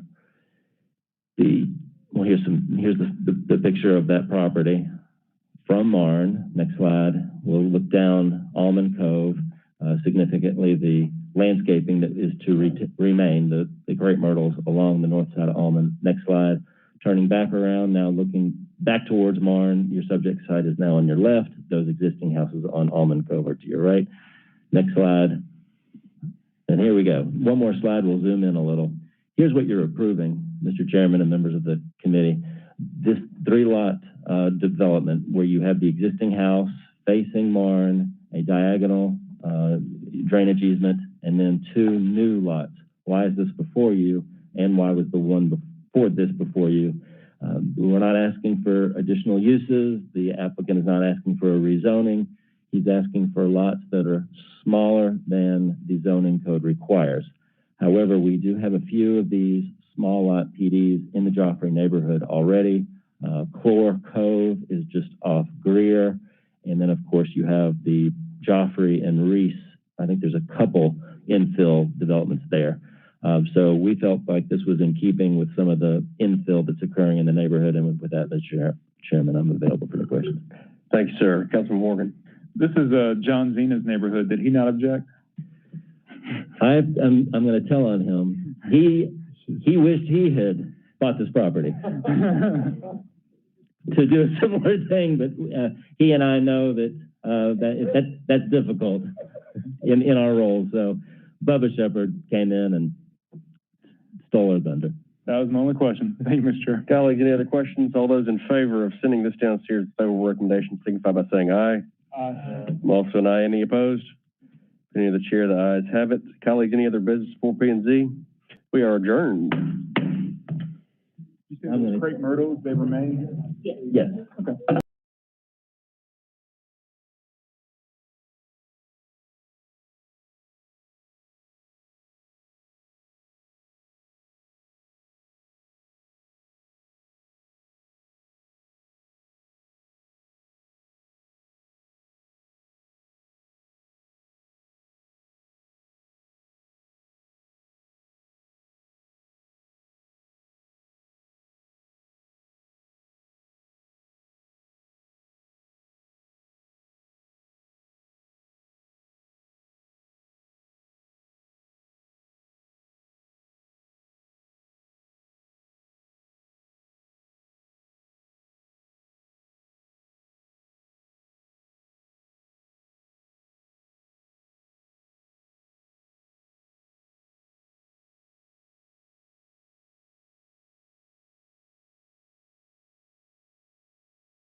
September 7th, 2021 is 3:07. This is September 7th, this is Executive Committee of the Memphis City Council. And what can we say? Go Tigers. Moving right along. Can I go ahead and get a roll call? Councilman Canale? Here. Councilman Carlisle? Councilwoman Easter Thomas? Present. Councilman Ford? Present.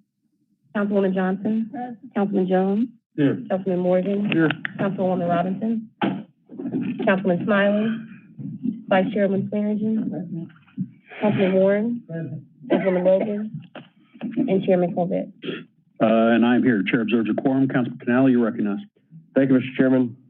Mr. Chairman, it is my honor and privilege to congratulate and thank our 5 members of this body on their 5-year anniversary, even though it's really like your 5 3/4 year anniversary. Chairman Frank Colvett, Vice Chair Jamita Swearingen. Thank you. Councilman Martavius Jones, Councilman Worth Morgan, Councilwoman Patrice Robinson. On behalf of the rest of us on the body, it's been the honor of a lifetime to serve alongside you and with you. I certainly have learned quite a bit from you, and I look forward to serving out the remainder of our terms together. Thank you for your public service. Councilman Canale, I didn't think you had noticed. I thought you forgot. I don't forget anything, Chairman. Well, thank y'all. I think Councilman Canale hit the nail on the head. It is an honor and a privilege to serve the great citizens of Memphis, but also to serve alongside you. I think we all come at this job with different objectives and different ideas and different ways of approaching how to skin the cat and solve the problems. But One thing I've noticed about all of us is that we do come together, we do find solutions together, and at the end of the day, I think Memphis moves forward together. That being said, also, since he's not here, and remind me to embarrass him at council, our very own JB Smiley, when you see him, tomorrow is JB's birthday. He will be a whopping 22 years old. So celebrate him. Don't forget to card him, just to double check. Make sure of that.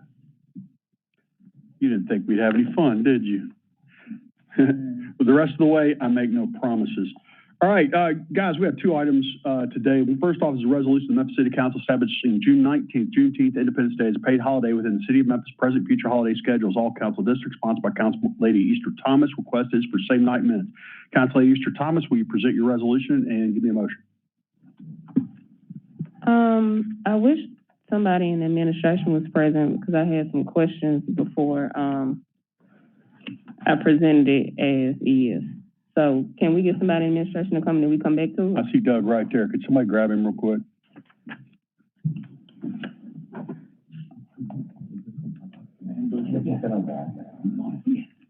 It has been a long day. As I understand your resolution in simplistic terms, it basically makes Juneteenth the holiday and eliminates President's Day. It's basically the swap. That's what the resolution says, yes. That is correct. But I don't want to present it yet until after I ask the question. Outstanding. Here they come.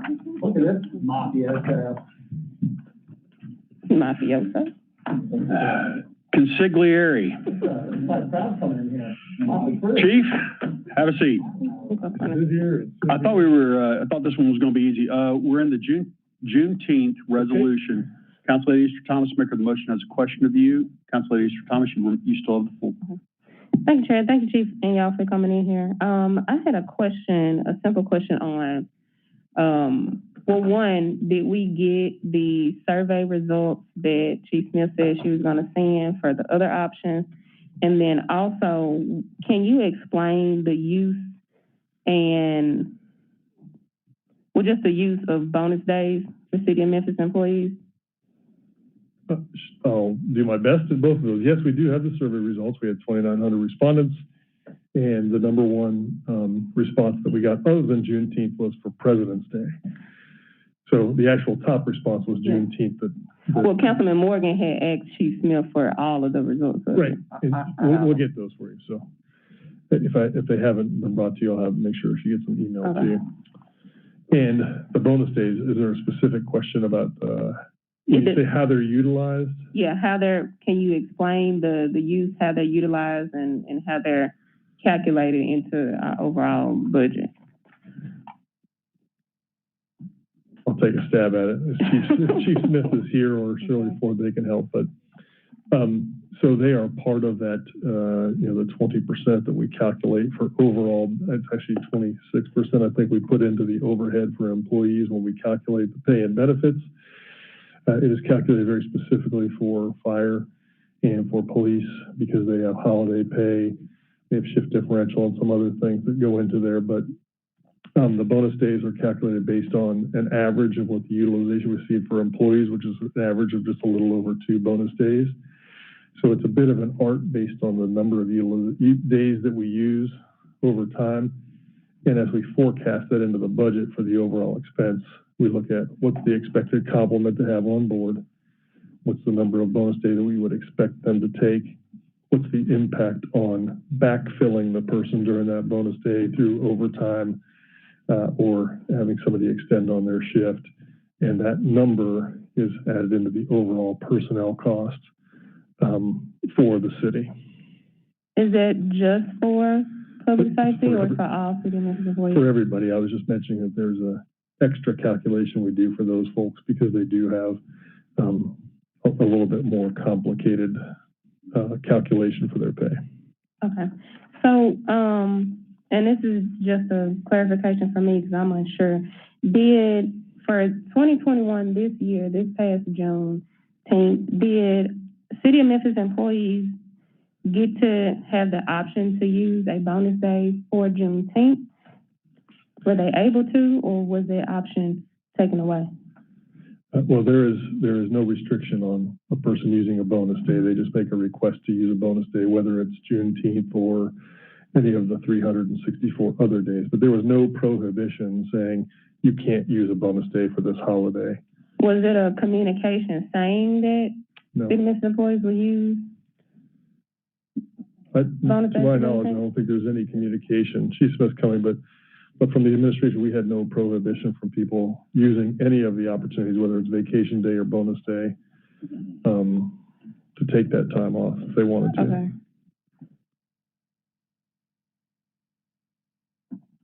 I didn't know if she wanted to add to that or not. I don't know that she heard the question. So. We were talking about bonus days. So I guess what my question is, if bonus days are built in,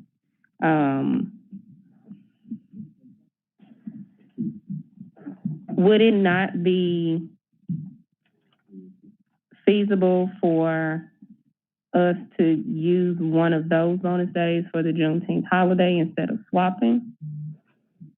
I guess let me start with this and say that the discussion of bonus days with the represented employees has been something that has been going on for years. It is something they are very passionate about and something that they value as a significant part of their compensation package, and that I would suggest without them being here, they would wholeheartedly disagree across the board, across all associations with using that as the opportunity and essentially taking away a bonus day to give them that day.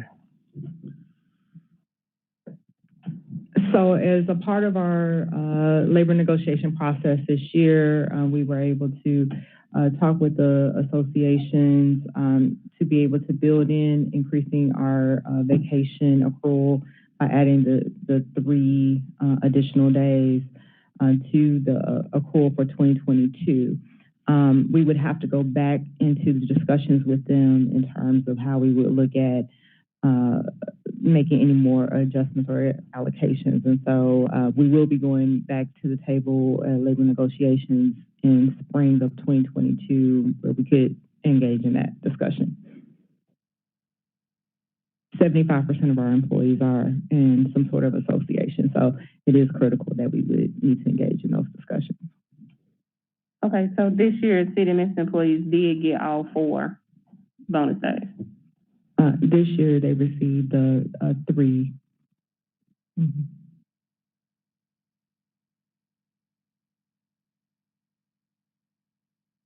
Okay, Chair, if it's at your discretion, can we come back to this item after we do the budget application? After ARPA? Mm-hmm. All right, let's go,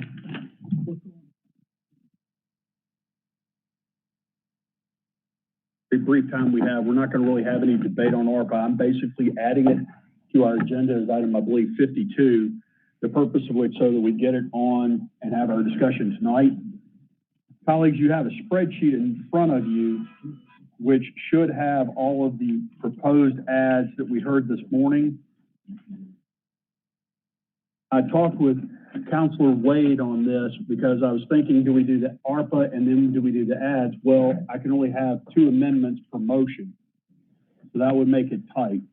So the idea we came up with, the idea I have, is we're going to send this whole thing down with no recommendation. You're not signing off on it, you're just putting it on the agenda to discuss, okay? The idea being is, as we go into it, what I'm hoping we have as a conversation is that we see that there's a lot of ask and only so much blood from the stone and turnip we can get. That being the case, what I'm hoping is as we go through each individual item that's being proposed to be added, that potentially we see some scale back from each of the makers of each amendment. Does that make sense? So the whole idea is we send this whole thing down, no recommendation. We get into it in full council, and then I'll go down through it piece by piece, every ad beginning with what we got this morning. All right? I'm open to suggestion, guys. There's no clean way to do it. There are way too many ads otherwise. Yeah, I'm open to any kind of plan. I don't want to debate the merits at this point. I'm not here to debate the merits. Let's work on it downstairs. And I think people would have things they love about this, that they hate about this as presented, but let's work that out downstairs. Yeah, we're gonna have to work it all downstairs. All right, so colleagues, item 2, which is the resolution on ARPA funding, is to send down with no recommendation, ads amended based on the spreadsheet of the ads that we've discussed beginning this morning in committee. Clear? Anybody else in the queue? Seeing nobody else, assume you're ready to vote on no recommendation. All those in favor signify by saying aye. Aye. Opposed? Being the chair, the ayes have it. We'll see that downstairs. I believe that's item 52. Back to resolution, or item 1 on our agenda is our Juneteenth. Council Lady Easter Thomas, do you wish to further share on that? You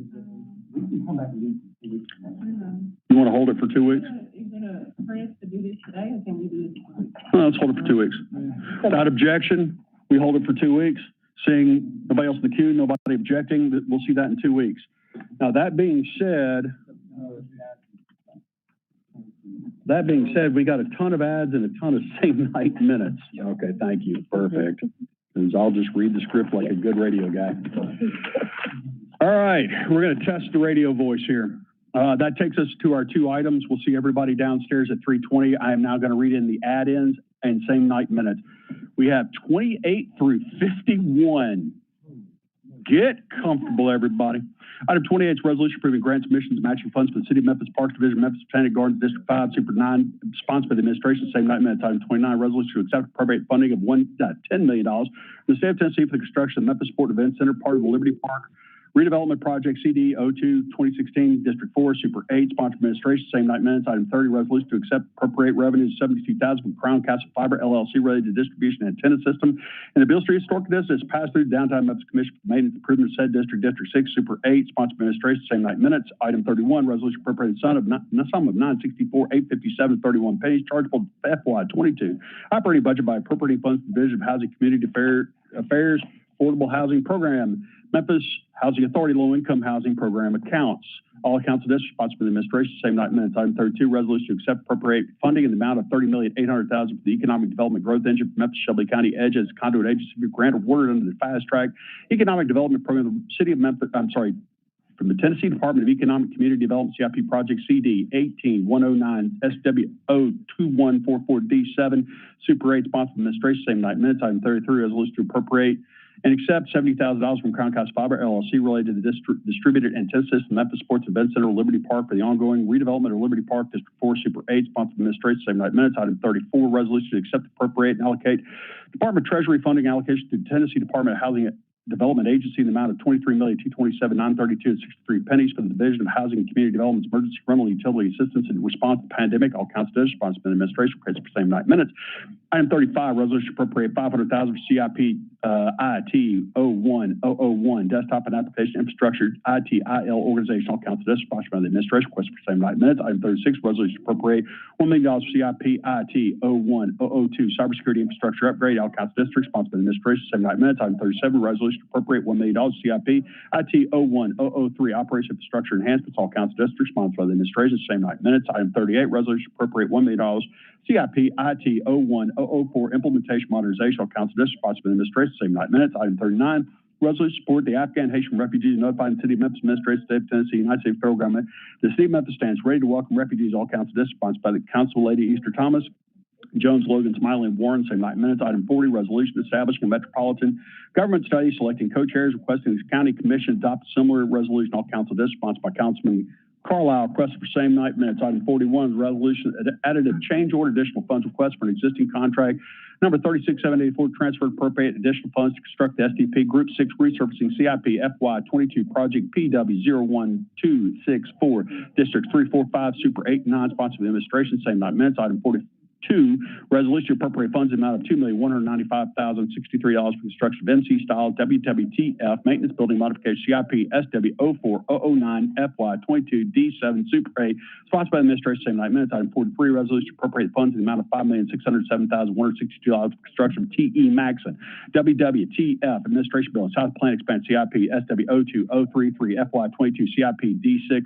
D8 sponsored by the administration, request for same night minutes. Item 44, it's a resolution seeking approval for transfer of sewer assets for unincorporated Shelby County for Chapel Hill Water Treatment Plant located 9056 Betty Lou Drive, Shelby County, sponsored by the administration, same night minutes. Item 45, resolution establishing CIP project GS22106 FY 22 major mod asphalt by transferring FY 22 allocation, appropriating transferred allocation for repaving the entire police impound lot. All council districts sponsored by the administration, request for same night minutes. Item 46, resolution establishing CIP project G, 22105 FY 22 major mod carpentry by transferring FY 22 allocations, appropriating transferred allocations for various renovations by the city, including but not limited to interior floors, replacement, solved water, infiltration issues at the police training academy, all council districts, sponsored by the administration. Same night minutes. Item 47 is a resolution establishing CFP GS 22104 FY 22 major mod HVAC by transferring FY 22 allocations, appropriating and transferring allocations from adding humidifiers to the units at the police heliport, HVAC, and or boiler replacements and upgrades, freezer and incinerator replacements at various locations throughout the city. All council districts, sponsored by the administration. Same night minutes. Item 48, resolution establishing CIP GS 22103 FY 22 major mod plumbing by transferring FY 22 allocations, appropriating the transferred allocation for restroom renovations, repair and ADA compliance conversion, Libertyville home team, locker room, drain line repair. All council districts, sponsored by the administration. Same night minutes. Item 49 is resolution establishing CIP GS 22102 FY major mod electric by transferring FY 22 allocated, appropriating the transferred allocation for outdoor lighting, Memphis Animal Services play yard replacement, 300 plus recessed can light fixtures with LEDs at the Pink Palace Museum. All council district, sponsored by the administration, request for same night minutes. Item 50 is a resolution establishing CIP project GS 22101 FY 22 major mod roofing by transferring FY 22 allocation, appropriating transferred allocation for the repairs of various buildings throughout the city by applying waterproof coating. All council districts, sponsored by the administration, request for same night minutes. Item 51 is a resolution for the American Rescue Plan Act allocation, all as amended. All council districts, sponsored by the administration, request is for same night minutes. And I will buy lunch for anybody who can repeat it faster than me. Any hold?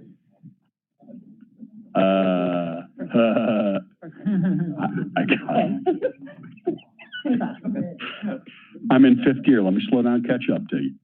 All right, item 25. Now, we got a ton of same night minutes. Same night minutes are items 11 through 17 and 28 through 52. 51. I knew that. Pen. Thank you. You have too much fun at my expense. All right, so if there's no objection, same night minutes. The hold item, as I told you, is item 25. There being no further business, seeing nobody else in the queue. We stand adjourned. I'll see you in 4 minutes. Well done. Okay. I put in the other one. I want bonus points for that.